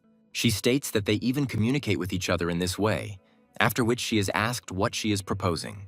The girl says that she suggests that we should be wary of the weakening role of the government, since it is they who should govern the country. She also says that the elite guard actually has 2 leaders, and notes that Kenton is quite harmless. Some claim that the problems are precisely in the field department. For example, the minister says that he has Khan under control. He is asked if he is sure of this, and the Prime Minister states that Khan thinks in a very primitive way. All this time, Khan sits in his office and uses wiretaps to understand what the government is saying. He listens attentively to how they treat him, when suddenly an assistant comes in, demanding his attention. She brings him the materials he requested, saying that it is related to the new man's project. She notes that according to the surviving data, there are 213 people, of whom the current location is known for 50. After this, she says that most of the rest are listed as missing or dead. She notes that she believes this is a waste of time, adding that none of the subjects showed significant results. Kan says he understands all of this, but just wants to keep all options open just in case. After some time, he comes across the personal file of Vince, who was once one of the test subjects, and Kan repeats this. He thinks for a moment, repeating the idea that he needs every opportunity, and remembers the day he found Vince. Voices appear in his head, loudly telling him that he needs to come here immediately, because there is a child here. Khan struggles to move the rock under which Vince is holding his comrade in his arms. Khan watches the reports closely, trying to figure out what he needs to do next. After a pause and some thought, he says that he needs to get the contact information of the guard who met the Liberator. Rising from the table, he says that he needs to be met as soon as possible to be questioned. Meanwhile, Vince ends up in a rift, but the person riding with him leaves him with mixed feelings. Charlie tells him that it is already evening, and Vince states that this is indeed true and the time is already quite late. Charlie states that time really flies, and Vince sharply asks him if he doesn't have anything better to do. Charlie asks him what he means, and Vince accuses him of being too relaxed because he has a lot to do. Charlie states that work has indeed been slowing down in recent days, but he doesn't know why, but Vince interrupts him. He states that if he has something to say, he should speak up, and Charlie asks him if he would be comfortable doing so. Vince says he's been stalking him a lot lately and it feels like he has some business with him. Charlie says it's no big deal, but Vince says it makes him a little uncomfortable. Vince says that if he has a question about an assignment, he can speak up and he will definitely help him. Charlie says that's not the case, and Vince asks him why he suddenly decided to start following them. The doors slowly begin to open, and Charlie realizes that he has clearly done something wrong. After this, he begins to quickly walk away in an unknown direction, but then stops, pausing for a short time. He apologizes to them, then notes that their words about them both being 19 years old gave him an idea. He adds that he was rarely surrounded by peers due to the nature of his work, so he decided he could make friends with them. Vince realizes that he just accused a man of spying on him without even asking his purpose. Cheryl finds out about this and wonders if Charlie has been following them all this time to become friends. Vince says that it couldn't be understood any other way, and Cheryl doesn't understand why such a person would decide to get close to them. Vince and Cheryl suddenly remember his behavior patterns and realize that he really is a little weird. Vince says that maybe Charlie isn't that great despite being the face of the Guardians. Cheryl points out that they are 19 years old, not the same age, and emphasizes that the situation on Jeju is completely different from this city. Vince guesses that even if there was someone, everyone shied away from him, because for them he was a high-flying bird. Cheryl notes that she has seen the strength he has demonstrated and he doesn't feel like a normal person. Cheryl reminds them that they actually have something to hide, and Vince says he's had an idea. He says that Charlie wants to be friends with them, which means they should take advantage of it, and Cheryl asks what that means. Vince says that training with him is unlikely to help her, and Cheryl points out that they use their powers differently. Cheryl reminds him that she will have absolutely no one to train with except him, after which she freezes. She asks him if he means he's going to talk to Charlie about this. After a while, Charlie turns to his comrades and says that he is ready, so it's time to start. Cheryl realizes that this man really did organize the training match. Looking back, she realizes that he himself is not going to do anything, since to everyone else he looks weak. Vince gives her encouraging gestures, while Cheryl admits that he irritates her. Cheryl realizes that, when you think about it, sparring with an opponent like that is a rare opportunity that no one else gets. This amazing opportunity excites her, and she understands that she needs to give it her all and not let herself down. After this, she rushes forward, preparing to engage in battle, and loudly asks to be taught how to fight. Vince supports his fighting friend, saying that she will definitely cope with such difficult challenges. It quickly becomes clear that Cheryl is too weak and suffers new setbacks due to constant defeats. Cheryl summons her thread to form into a drill and prepares to deliver a quick strike. Charlie responds with light movements, calling upon his spiritual roots. One light attack is enough to instantly destroy the formed thread. Vince watches him closely, realizing that it was no coincidence that this man received the nickname Bone Tree. Vince notes that the sheer power of this man is impressive, but even more impressive is the subtlety of his control. Another incredible advantage is the scale, because as soon as it touches the ground, everything changes immediately. Vince tries to figure out if it is legal to have such a powerful ability and how to get closer to that level of mastery. Looking at himself, he realizes that in comparison to him, he's a much more modest fighter who doesn't know how to do anything. Vince understands that even if they can compare in pure strength, he is completely inferior in subtlety and methods of application. Cheryl, meanwhile, suffers another defeat and flies off to the side, hitting her face on the ground. Charlie asks her if she's okay and says he held back and that he's sorry it happened. Vince looks at the results with sadness and says that the difference in strength is truly colossal. Cheryl asks him why he's acting so badly, and Charlie says she's not weak. Charlie admits he had to play along a little since this was his first time training with someone else, Vince asks him why he always talks so awkwardly, as if he never had any friends. Charlie asks if it's that obvious, and Cheryl says Vince just grew up without good manners. Vince asks if that's really true, and points out that he was joking and didn't mean to offend him. Charlie, in turn, says that he is simply not used to communicating with his peers, and therefore he feels awkward. He adds that he is constantly causing inconvenience, and does not even know how to properly communicate with his peers. Vince realizes that a little therapy is needed here and recommends that he sit down to catch his breath. He also states that, judging by Cheryl's appearance, he still doesn't have enough strength to do another workout. Vince states that he has long wanted to ask why he is allowed to stay here for so long, since this is not his district. Charlie says his absence isn't a problem because his city's technical department handles all the processes. Cheryl asks him why he decided to stay here, since everything is absolutely calm here now. Charlie says that it was initially classified, but now there is no point in hiding it, and the information has been made public. He says that he is temporarily in charge of the group on the case of the Disaster Liberator, adding that his task is to capture him. Vince asks him if they were able to find any clues that could help them follow the trail. Charlie says he's found very little, but there's one thing that really bothers him. He recalls the questions he tried to ask during his first meeting with the Liberator, but received no answers. Charlie is still trying to figure out what the reason is behind why this man acts the way he does. Charlie states that he cannot talk about it because it could be sensitive information. Vince thanks him for taking the time despite being busy, and Charlie notes that it was his pleasure to help. After this, he carefully gets up and, turning around, says that then they will see each other tomorrow. Vince watches him go, realizing that he hasn't behaved very correctly towards this trusting man. Vince tells him that he shouldn't have paid attention to what he said last time about his discomfort. After that, he scratches his head and says that tomorrow we can eat together to discuss business. Vince emphasizes that they will only do this if Charlie himself is okay with it, and he immediately agrees. After a while, he leaves, leaving our heroes alone with their own thoughts. Cheryl and Vince are almost unanimous in saying that he is completely different from what they imagined. Vince emphasizes that it is too early to relax since he is the leader, and it is unknown what this person might be hiding. Vince addresses Miro, noting that she is unusually quiet today, but she abruptly runs away after his appearance. Vince asks her what happened, and Miro wonders if he really hasn't felt anything all this time. Vince looks at her in surprise and asks what she means because he doesn't feel any changes. Miro says that someone has been watching them for quite some time, although she has not stated this before. She points him to an unremarkable tree, adding that it happened right there. Vince approaches the note and realizes that he needs to show up at the designated location tomorrow and meet with the Liberation Squad. A day later, midnight arrives, and they are transported to an abandoned city in which there is no longer a single living soul. Vince calmly looks around the ruins and says that he needs to get to the grocery store and stop there. Looking back, he says that this is the very place that was indicated in the note, realizing that it is dangerous here. Cheryl warned him that it was a trap and that the guards were probably just on his trail and trying to check on him. Vince said that if it had been the guards, they wouldn't have had to make things so complicated and they would have arrested him right away. Vince was genuinely convinced that this was their chance to finally find the allies they had been waiting for. He said that everything they had done so far was initially aimed at attracting the attention of these people.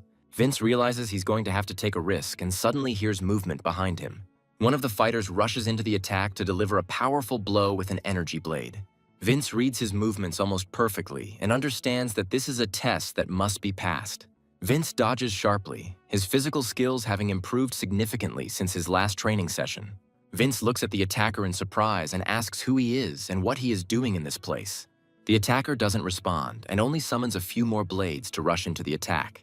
Vince knows he's going to have to fight pretty hard to take on this guy. Vince quickly closes the distance and says that he doesn't understand where this opponent came from. After that, he tries to touch him, saying that with this level he won't leave him even a scratch.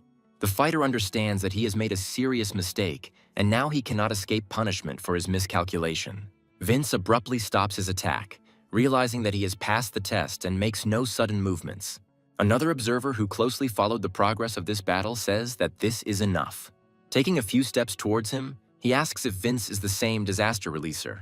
Vince suggests that it was a test, and the girl replies that in such things it is better to play it safe. She replies that he wrapped himself well and emphasizes that there was no particular need for this, since they already know who he is. After this, she states that in front of her stands a third-rank guardian from the main district, whose name is Vince. The girl says that, judging by the way he uses his power, a minor disaster is also near him. The girl states that he probably has a lot of questions, but first she would like to introduce herself. She calls herself Ingrid and states that she is the second in command and that they are on his side. Vince asks them if this is really the case, trying to understand why he should trust strangers. Ingrid says that it was they who took out the elite guards who were chasing him in Gangneung. Ingrid also says that if he hadn't believed them, he wouldn't have come here, and Vince says that it doesn't matter now. He asks them how they knew he was the liberator of calamities, and they tell him it wasn't difficult. Ingrid says they started suspecting this even before the incident because they had exclusive information. Ingrid states that the elder, when he heard rumors about the liberator, immediately decided that it was Vince. Vince asks them what this all means, and Ingrid says that the memory loss apparently isn't a joke.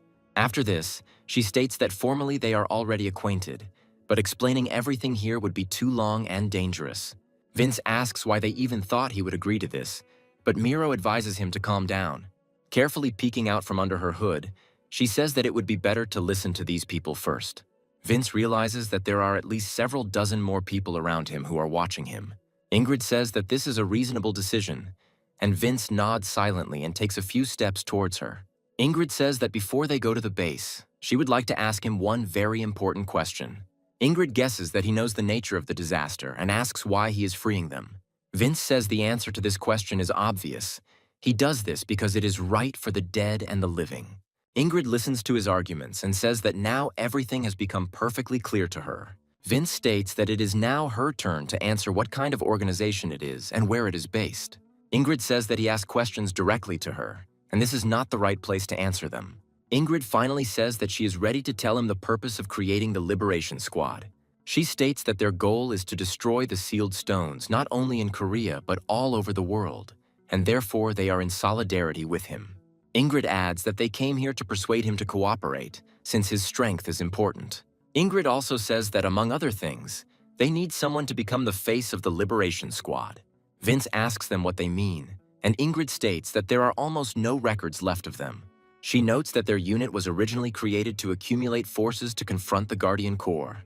She also says that all this time their opponents controlled the information and erased any traces. She adds that even if they perform now, to ordinary people they will look like an unknown group of sectarians. Vince asks them if they are asking him to join their squad, and Ingrid immediately states that this is not the case. Looking him calmly straight in the eyes, she says that she offers him equal cooperation to solve problems. She emphasizes that they need him too, which is why he called himself the Liberator. Ingrid assumes he did it in the hopes that they would find him and provide help. Vince says he has one condition, and Ingrid asks what exactly he wants to set. Vince states that he wants to speak with the leader of the Liberation Squad personally and will discuss cooperation later. One of the fighters says that this is too much, but Ingrid is in no hurry to refuse him. After waiting a bit, she says that she will fulfill his request, causing surprise among the other soldiers. Ingrid notes that they won't take him to headquarters because there's a temporary base nearby. Ingrid says that the elder is there now and that she will arrange a meeting for him, and that will be enough. She said she thought it would be a nice gesture to let Vince know they really needed him. After some time, he finds himself in a restricted area in the vicinity of the main district. Ingrid opens the front door, steps inside, and encourages him to follow her without turning anywhere. Vince goes inside, looks around, and realizes that this place looks completely different from what he expected. Ingrid informs him that this is their temporary base in the region and that he can make himself at home. Vince tries to figure out if this place looks familiar to him, as the architecture here is similar to his headquarters. Ingrid states that there used to be a guardian facility here, which is no longer being monitored very effectively. Vince looks around and realizes that there are quite a lot of people here, and each of them has a distinctive aura.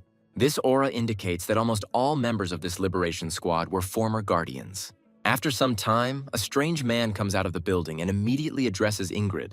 He tells her that she is very early today and that he thought she would be late, after which Ingrid, surprised, calls him by his name, Peter.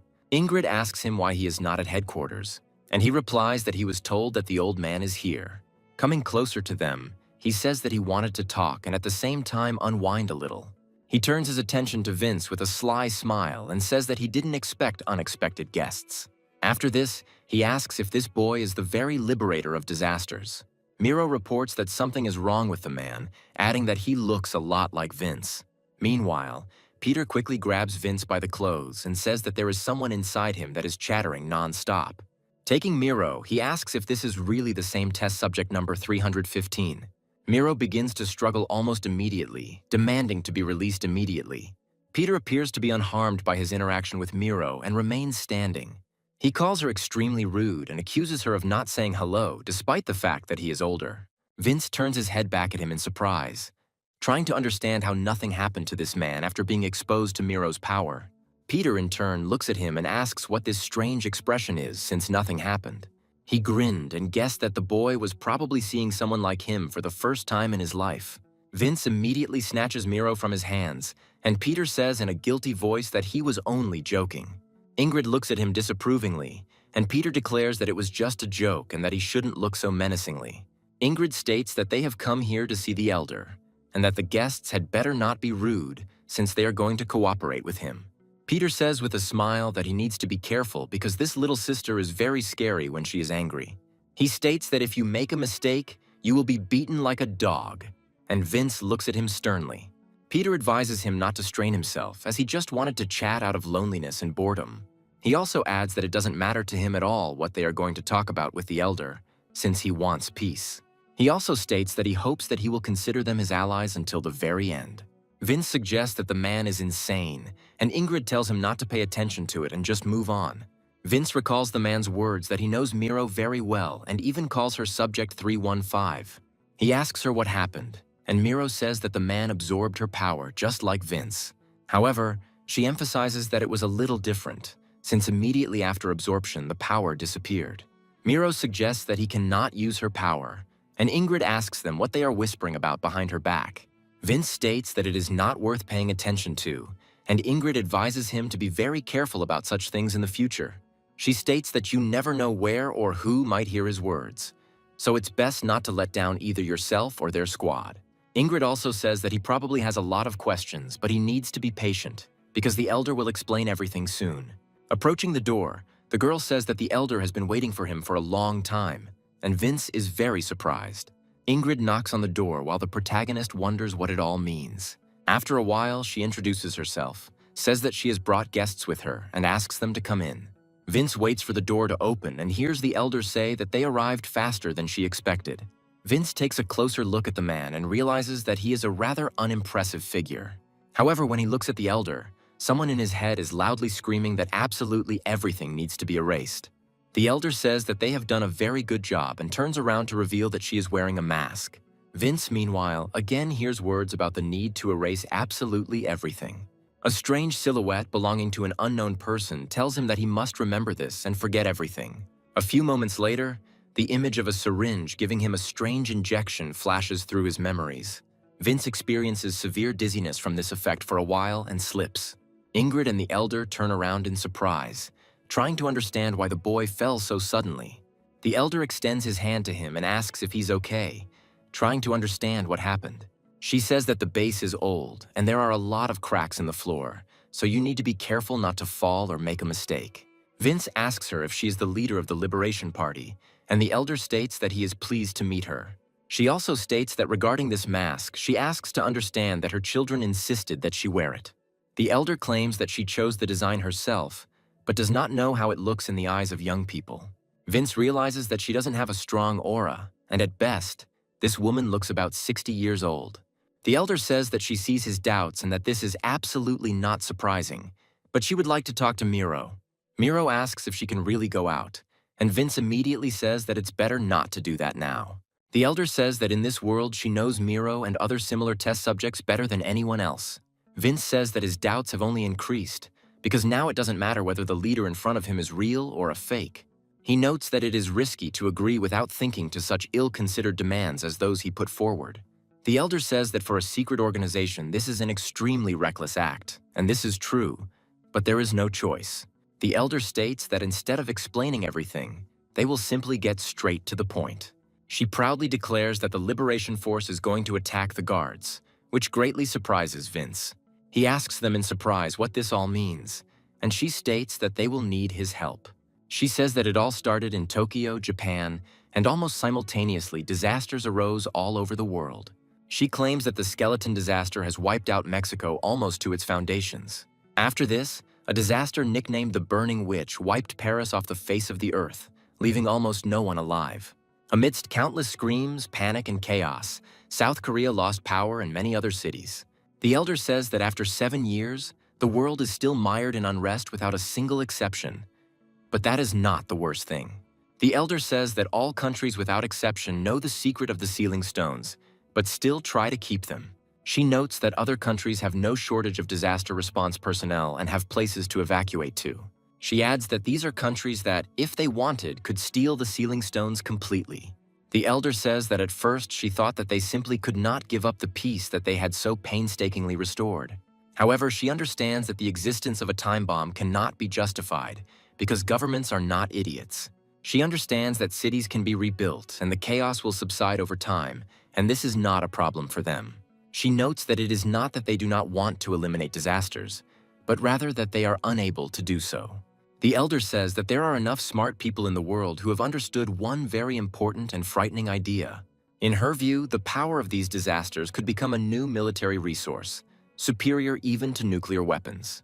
Vince tries to understand what this means and is told that if a country can control this force, the world order will change. And one of these most powerful weapons is being developed right now in one of the laboratories located in Seoul. This weapon is the same red woman who has been cultivated all this time to become a controllable disaster. Danny makes a regular round of her lab, then stops and realizes she's made progress. The elder asks if he understands why no one can release this bomb, since it contains power. Vince asks the elder to stop for at least a second so that he can properly understand what is happening. They offer him a seat and some tea, but he says he's a bit confused. Vince says that, to sum it up, every country in the world is conducting research into turning disasters into weapons. He notes that in order to keep this a secret, they are spreading distorted information about the sealing stones. Vince says he can't believe it, even if he imagines that all of this is true. He asks how the elder knows all this, and the elder replies that she used to be a guardian too. Vince says that this is not enough, since all the guards he met acted as if they knew nothing. He emphasizes that even the squad leaders were unaware of this and behaved as if the stones were actually protecting them. Vince states that if these disasters are being studied, then there must surely be huge laboratories. Vince says with horror that if such objects were located inside cities, it would be impossible not to find out about them. The elder says that it is already noticeable from his face that he has begun to guess what is really going on. She states that the experiments are being conducted by them, and at the moment they are the most powerful classified forces in the Republic. She also says that these organizations are also her previous place of service. Vince guesses that they are talking about elite guards, who in fact represent a large-scale organization. The elder also emphasizes that, of course, the elite guards also have their own base where they are stationed. Vince asks the elder if they are talking about the base located in the city of Seoul. Ingrid asks him how he knows this, and Vince states that there were rumors about it among the third-rank guards. He adds that, according to legend, there was a secret base there that was restored, but these rumors quickly dissipated. The elder says that this is indeed true and that this base is still functional. She says that the main base of the elite guards is also a giant laboratory. She also adds that countless supernatural studies have been conducted there and are still continuing to this day. She states that the chief technical officer, Danny, was particularly distinguished. According to the elder, the number of test subjects who died at her hands has already exceeded several hundred and continues to grow. Ingrid notes that this information is difficult for them to accept, and Vince says that it is too far-fetched. Vince asks them if they think he'll believe it, and Miro says he has no other choice. Vince asks her what it all means, and Miro says that it is all true. Looking at him, she says that he can trust her since she has no intention of deceiving him. The elder says that many projects to create weapons have not been accepted so far, but they have all failed. The elder states that most of these experiments lasted for years, but not all was bad. From her point of view, some of these experiments did produce significant results. The elder says that if any country really succeeds, everyone will know about it. She also states that the world will plunge into unimaginable chaos, as well as an incredible arms race. Suddenly, the elder makes characteristic gestures, saying that one day all this will end very tragically. From the elder's point of view, the sealing stones are eternal and simply cannot withstand such a serious load. She notes that information has recently emerged that the research situation is becoming dangerous. She says that this world doesn't have much time left, so we need to act quickly. Vince realizes that before a truly big disaster happens, someone has to stop this honestly. Vince suggests that this is precisely why the Liberation Squad was created. and now he sees the big picture of the world. He wonders about a past that can still be explained, but it is unclear where the intelligence is coming from now. He suggests that this means that there are already informants for the Liberation Squad within the guards themselves. The elder says that their organization is much larger than it appears, and they have eyes and ears everywhere. From the elder's point of view, even in the deepest and most secret places, they have their own people. Khan sits in the interrogation room, replaying in his head the last conversation with the elite guard he encountered. The guard told him that he was a young man, usually of a thin build, who was not very accustomed to the use of force. The guard also said there was reason to believe that the Liberation Squad was helping to harbor this bandit. Danny comes to his room, saying that she searched him to share the news. Kan says that she looks like she's in a good mood as she continues to smile and twirl. Kan asks her what happened, and Danny starts laughing maniacally and says that it's not that big of a deal. After a short pause, she says that it seems she is still doing something to ensure that her baby becomes fully formed. Meanwhile, Khan looks at the file of Ingrid, who was also once listed as a test subject for the elite guards. An elite guard reports that it appears the guards who went missing during missions did not die as a result of accidents. Khan carefully studies this information to digest it in his head and return to the conversation with Danny. Meanwhile, the elder says that something called the Crimson Maiden is currently being created at the Seoul base. According to them, their goal is to create an artificial disaster that can be controlled by an ordinary person. The elder also says that this control will be much more subtle and powerful than anything that has happened before. Thus, if the experiments are successful, humanity will have the most powerful weapon and the most dangerous technology. Khan asks her what's going on, and Danny states that an elite team is currently protecting the district and they managed to get a couple of recordings. Danny also says that among them there was footage of the disaster of the second city, and they hope to obtain the structure of the individuals. She also says that, from her point of view, this is a good reason to conduct a separate investigation. Khan asks her to get to the point, and Danny says that they knew before that disasters interact with each other. But that's not all. Looking at the report, she says that they do not simply influence each other, but assimilate in the direction of the one with the stronger ego. Danny notes that no matter how weak the second city's scourge was, it only took one guardian to defeat it. Danny states that if the first city's disaster was still dormant, then that explains a lot. Kan asks her what this gives them, and Danny recommends that he think about it at least a little. She says that the speech is, of course, about the Veil and the Maiden, who is considered the most powerful disaster that came out of her hands.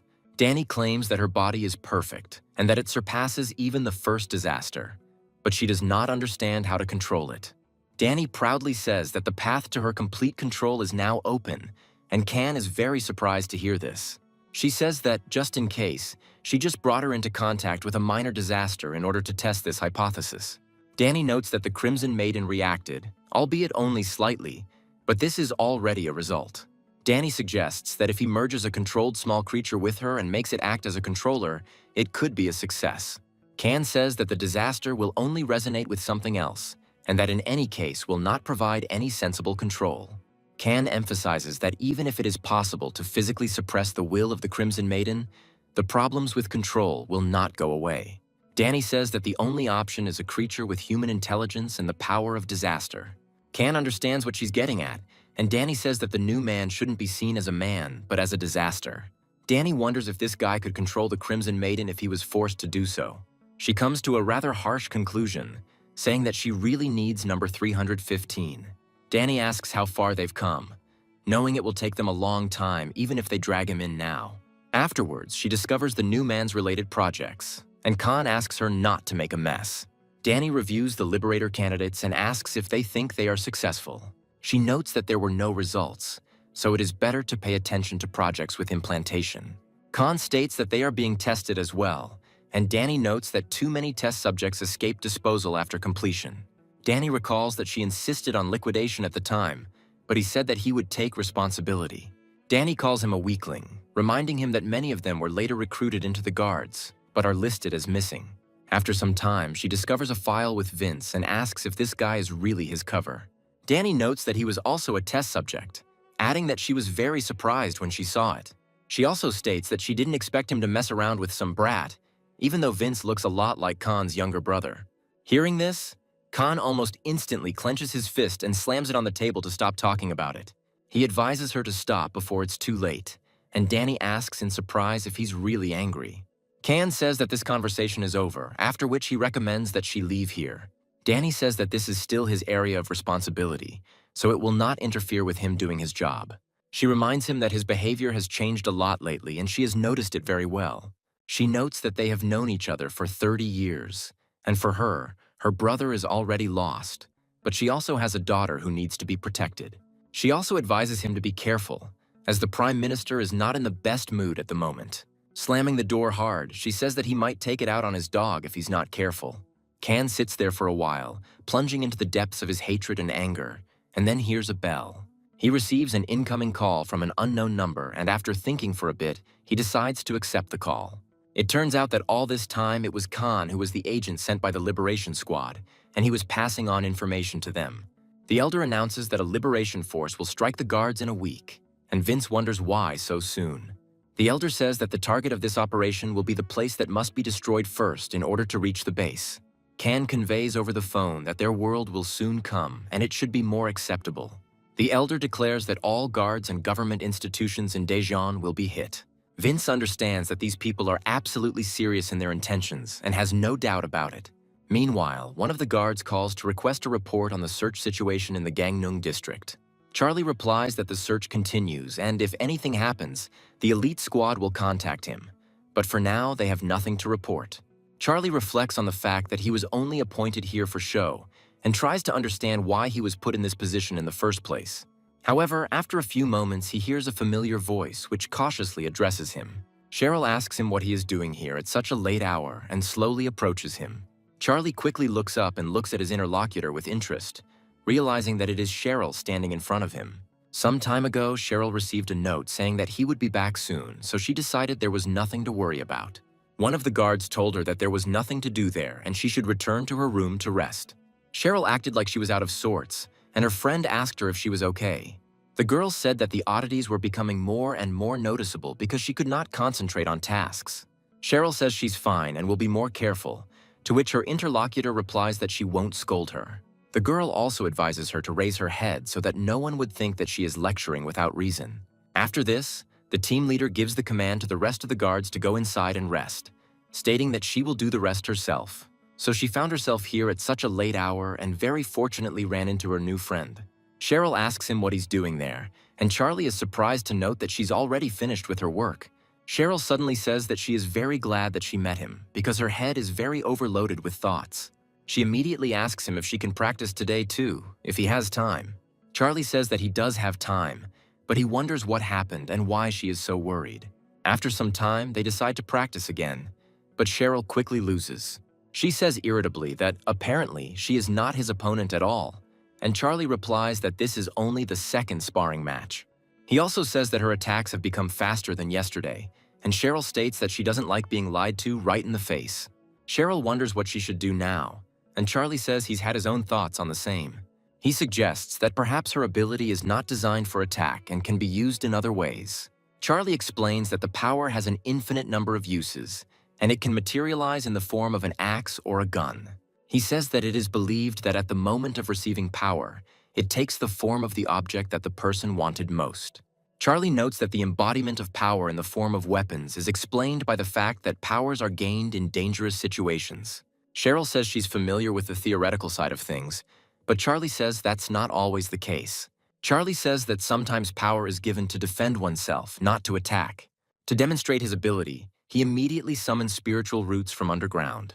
Charlie emphasizes that his ability is also of this type and is unlikely to be used effectively in an attack. This means that he is best at holding multiple objects and applying force to different tasks. Cheryl asks him if her ability is also of this type, and Charlie replies that it is indeed. He also adds that he feels her abilities have virtually endless potential to be developed. He recommends not focusing only on attack and broadening your horizons to think creatively. From his point of view, this is the answer that is so needed, since it is precisely here that the key to the mystery lies. Charlie immediately apologizes and says that he never meant to offend her, and Cheryl notes that she is honored. She also says that someone has been calling for a while now, and Charlie picks up the phone. Cheryl asks if everything is okay and says that if he needs to, he can go. Charlie looks closely at his phone and finds himself being asked why he's been ignoring calls. Cheryl glances at her phone and wonders if it's the head of the tech department calling him. Charlie immediately gets scared, and Cheryl apologizes in a frightened voice and says that she did it automatically. Charlie tries to figure out what to do and turns the phone away in fear, thinking that he might be misunderstood. Cheryl understands that the situation needs to be resolved through dialogue and says that they need to go back first. After a while, she approaches Charlie and hands him a can of soda, telling him to drink some. She also apologizes for looking at his data without permission, and Charlie says that he was inattentive. Cheryl says she saw the head of tech calling him, trying to figure out why he was ignoring his calls. Charlie says it's his mom, so he's unlikely to be reprimanded for disobedience, but he's in for something worse. Cheryl looks at him in surprise and asks if that's really true, and Charlie points out that they survived the disaster together. Charlie says that his mother doesn't have very strong abilities herself, but she's very smart and determined. Charlie says he is where he is today only because of his mother, who pushed him forward. Charlie says that he lacks neither determination nor action, and that his media image is entirely created by his mother. Cheryl asks him if he stayed in this town solely because of his mother, to feel freedom. Cheryl also realizes that if Vince were here, he would probably call him his little son. Charlie says that other people who talk to him become disillusioned and leave pretty quickly. Cheryl doesn't know what to say and notes that she, too, can't say she's not disappointed after what she learned. Charlie suddenly says that this is why he liked Vince and wanted to be his friend. Charlie states that everyone clearly saw how he communicates with him, and this rarely happens among his peers. Charlie says with a smile that Vince treats him not like a bone tree, but like Charlie. He emphasizes that this is why he enjoys spending time with the two of them so much, because he feels calm. Cheryl reflects that this man is not what she thought, and his expression shows that he is very uncomfortable because he is also 19. Charlie also suddenly says that Vince himself is very unusual and attracts with his aura. Charlie notes that he doesn't have any abilities, but there is something about him that always catches his eye. Charlie emphasizes that he is referring to his aura, which seems incredibly weak to him, but still very unusual. Cheryl realizes this conversation could go wrong and says it's just speculation. She smirks and says that Vince is just trash who hasn't even bothered to develop a normal character yet. After this, she begins to mock him, saying that Vince's manner of speech is simply disgusting. Charlie snaps that he thinks Cheryl loves Vince, and Cheryl asks him why he thinks that. Charlie says that she is very harsh in her words, but you can feel that for her, he is not the least important person. He emphasizes that he has always noticed her trust and affection for Vince, despite the fact that she snaps at him. Cheryl looks away shyly, feeling a blush spread across her face. Charlie also suddenly says that Vince himself is somehow very unusual and attracts with his aura. This employee turns out to be Carl, who continues to monitor everything that seems suspicious or strange to him. Meanwhile, one of the guards sends a regular report saying that no border violation has been detected. After that, he heads home and says that he really wants to sleep and breathe out after a hard day at work.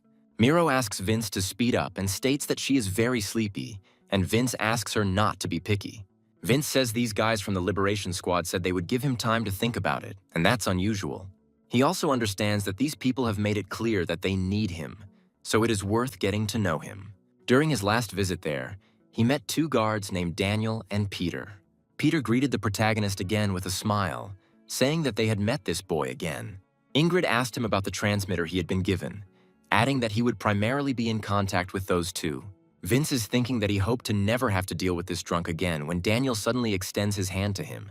Daniel states his name again and says it is a pleasure to meet him. He also suggests communicating informally, emphasizing that he is older, but that is not important now. Peter sits down on the sofa and says that this boy is ill-mannered, complaining to the deputy commander. He also says that he needs to be careful, otherwise he can easily get stabbed in the back, and Vince immediately tenses up. Daniel says he understands his caution, especially after what he heard, but he didn't come here for nothing. Daniel states that they have decided to become allies, at least for a while, and Vince notes that this is the first time someone has greeted him properly. Shifting his gaze, he says that it seemed to him that there were only strange types in this detachment. Ingrid admonishes him, saying that there are different types of people among the guards, and Peter is not one of those whom he can belittle. Daniel states that in any case, it's better here than with the guards, since they don't have psychos experimenting on people. However, he emphasizes that Peter should still stop drinking, and Peter declares that he doesn't know how to do anything else in this life. Daniel says they could sit quietly, then asks where he's going. Peter says he went about his business to get as much alcohol down his throat as possible again. After this, he turns to Ingrid and asks if she would keep him company for at least a little while.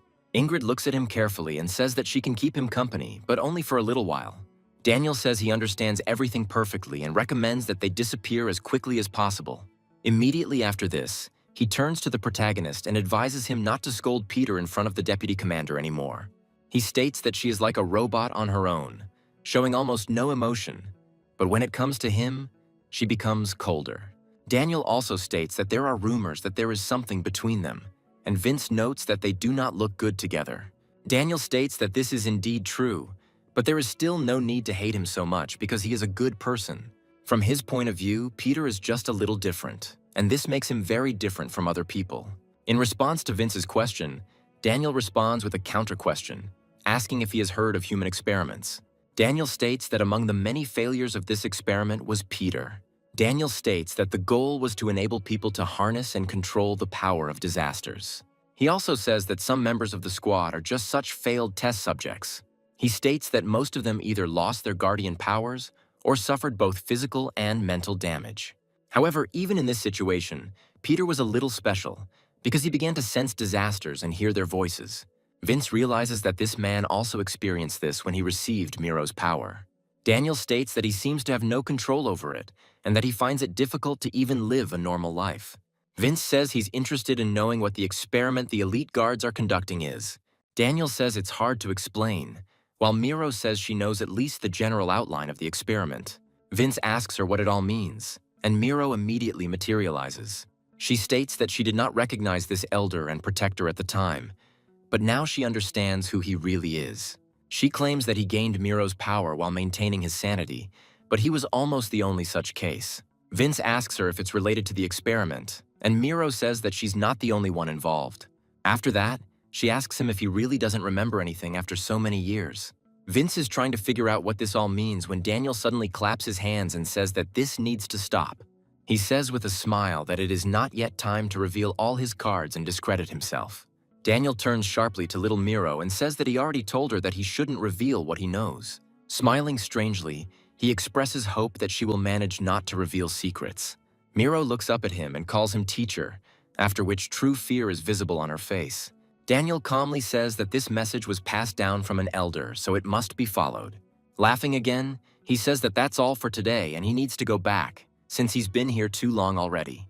He also advises him to be careful about the views of others, as the risk is too great. Daniel states that when he least expects a threat, danger can come from someone he never even thinks about. Meanwhile, Carl continues to watch Vince to find out what this strange boy is hiding. After some time, a message arrives on his transmitter asking him to check if the signal is working. Vince says that when he goes down inside, he wants to continue talking about this experiment. Miro suddenly hides and claims that he knows nothing, and Vince wonders what is even going on here. Vince returns home wondering if he can even trust this liberation force or if they are lying to him. Meanwhile, Ingrid spends time with Peter, who is asked if everything will be okay with this guy. She replies that there was no other way out and she didn't expect all this to happen so quickly. She states that in order to distract attention, you need to use everything you have, even if it's some stupid boy. After this, she asks him if everything is okay and if he hears voices, to which he replies that this too has passed. After that, he says with a sad voice that she was like this from the very beginning, from their first meeting. He sincerely asks her why she stays with him all this time, because he is clearly a burden to her. After a short pause, she says in a calm but sincere voice that she is with him because she loves him. After that, she asks if any other reason is needed, and Peter, grinning, calls her a stupid woman. Ingrid reassures him, saying that it won't be long before this pain ends forever. Vince tells Cheryl everything he learned, and she asks him what it all means. Cheryl says that after the first disaster, the population dropped to 10%, and within a few years, the world fell apart. Cheryl also says that the survivors have lost friends and families and are now living like cattle, locked in the zones. Afterwards, she asks if he means to say that they were forced to suffer so much for the sake of developing weapons. She immediately emphasizes that she refuses to believe it, and Vince says that he himself does not want to believe it. After that, he says that human greed knows no bounds, and Cheryl tries to comprehend this.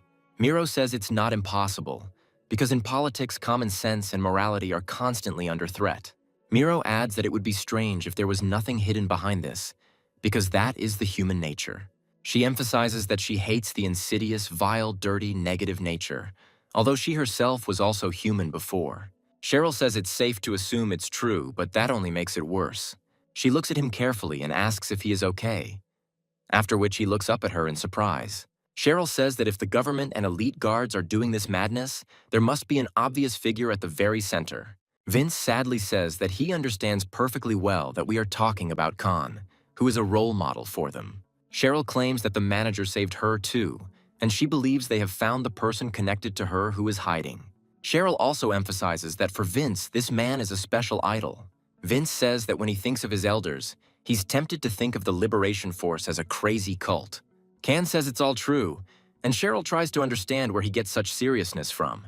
Cheryl talks about the concept of the Soul Lab and the Liberation Squad spy who is located there. After this, she honestly admits that she doesn't understand anything and doesn't know who she can trust now. Vince shakes his head and Cheryl is silent for a moment, trying to figure out who they can trust in this situation. Afterwards, she suddenly asks him what he thinks of Charlie, and Vince asks why the conversation turned to him. Cheryl says that before becoming a bone tree, he was the head of the general staff of a special city. She points out that this man could be a very valuable ally, but Vince says that this cannot be done. Cheryl objects, saying it's dangerous, but the risk is already high, and Vince reiterates that it can't be done. He states that they have already done enough in the other district, so there is no need to add another risk factor. Vince also says that they have only known each other for a few days, so he cannot be trusted, because even Khan turned out to be not who he seemed. Cheryl pauses briefly and says she understands what he's getting at. Cheryl says that the young man is quite a good person, and they agreed to spar. Vince asks him when they became so close, and Cheryl says it just happened naturally. After this, she gets to her feet and says that they need to go since he will be glad to see them. Charlie says she doesn't want to go, and Cheryl says she can't stay because she'll be opening the door to strangers again.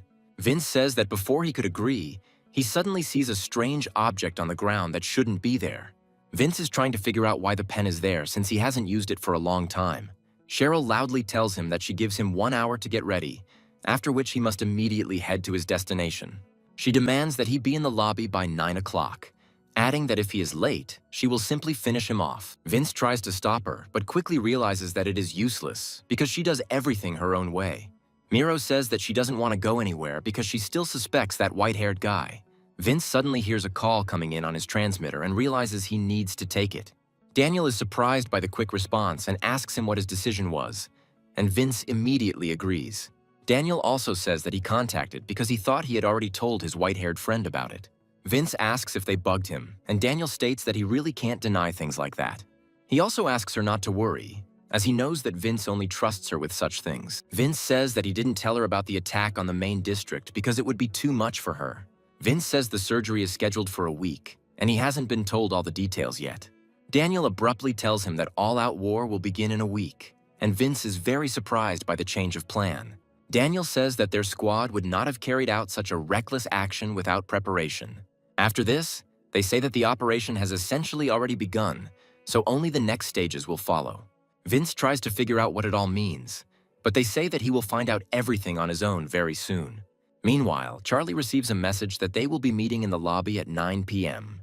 Charlie writes that he will come there as soon as he finishes inspecting the territory and the patrol process. After this, he continues his rounds with the guards and escorts people to their homes as the curfew is approaching. One of the guards addresses him, saying that further patrolling on his part is not so necessary. He states that they can handle these tasks themselves and that he doesn't need to work so hard.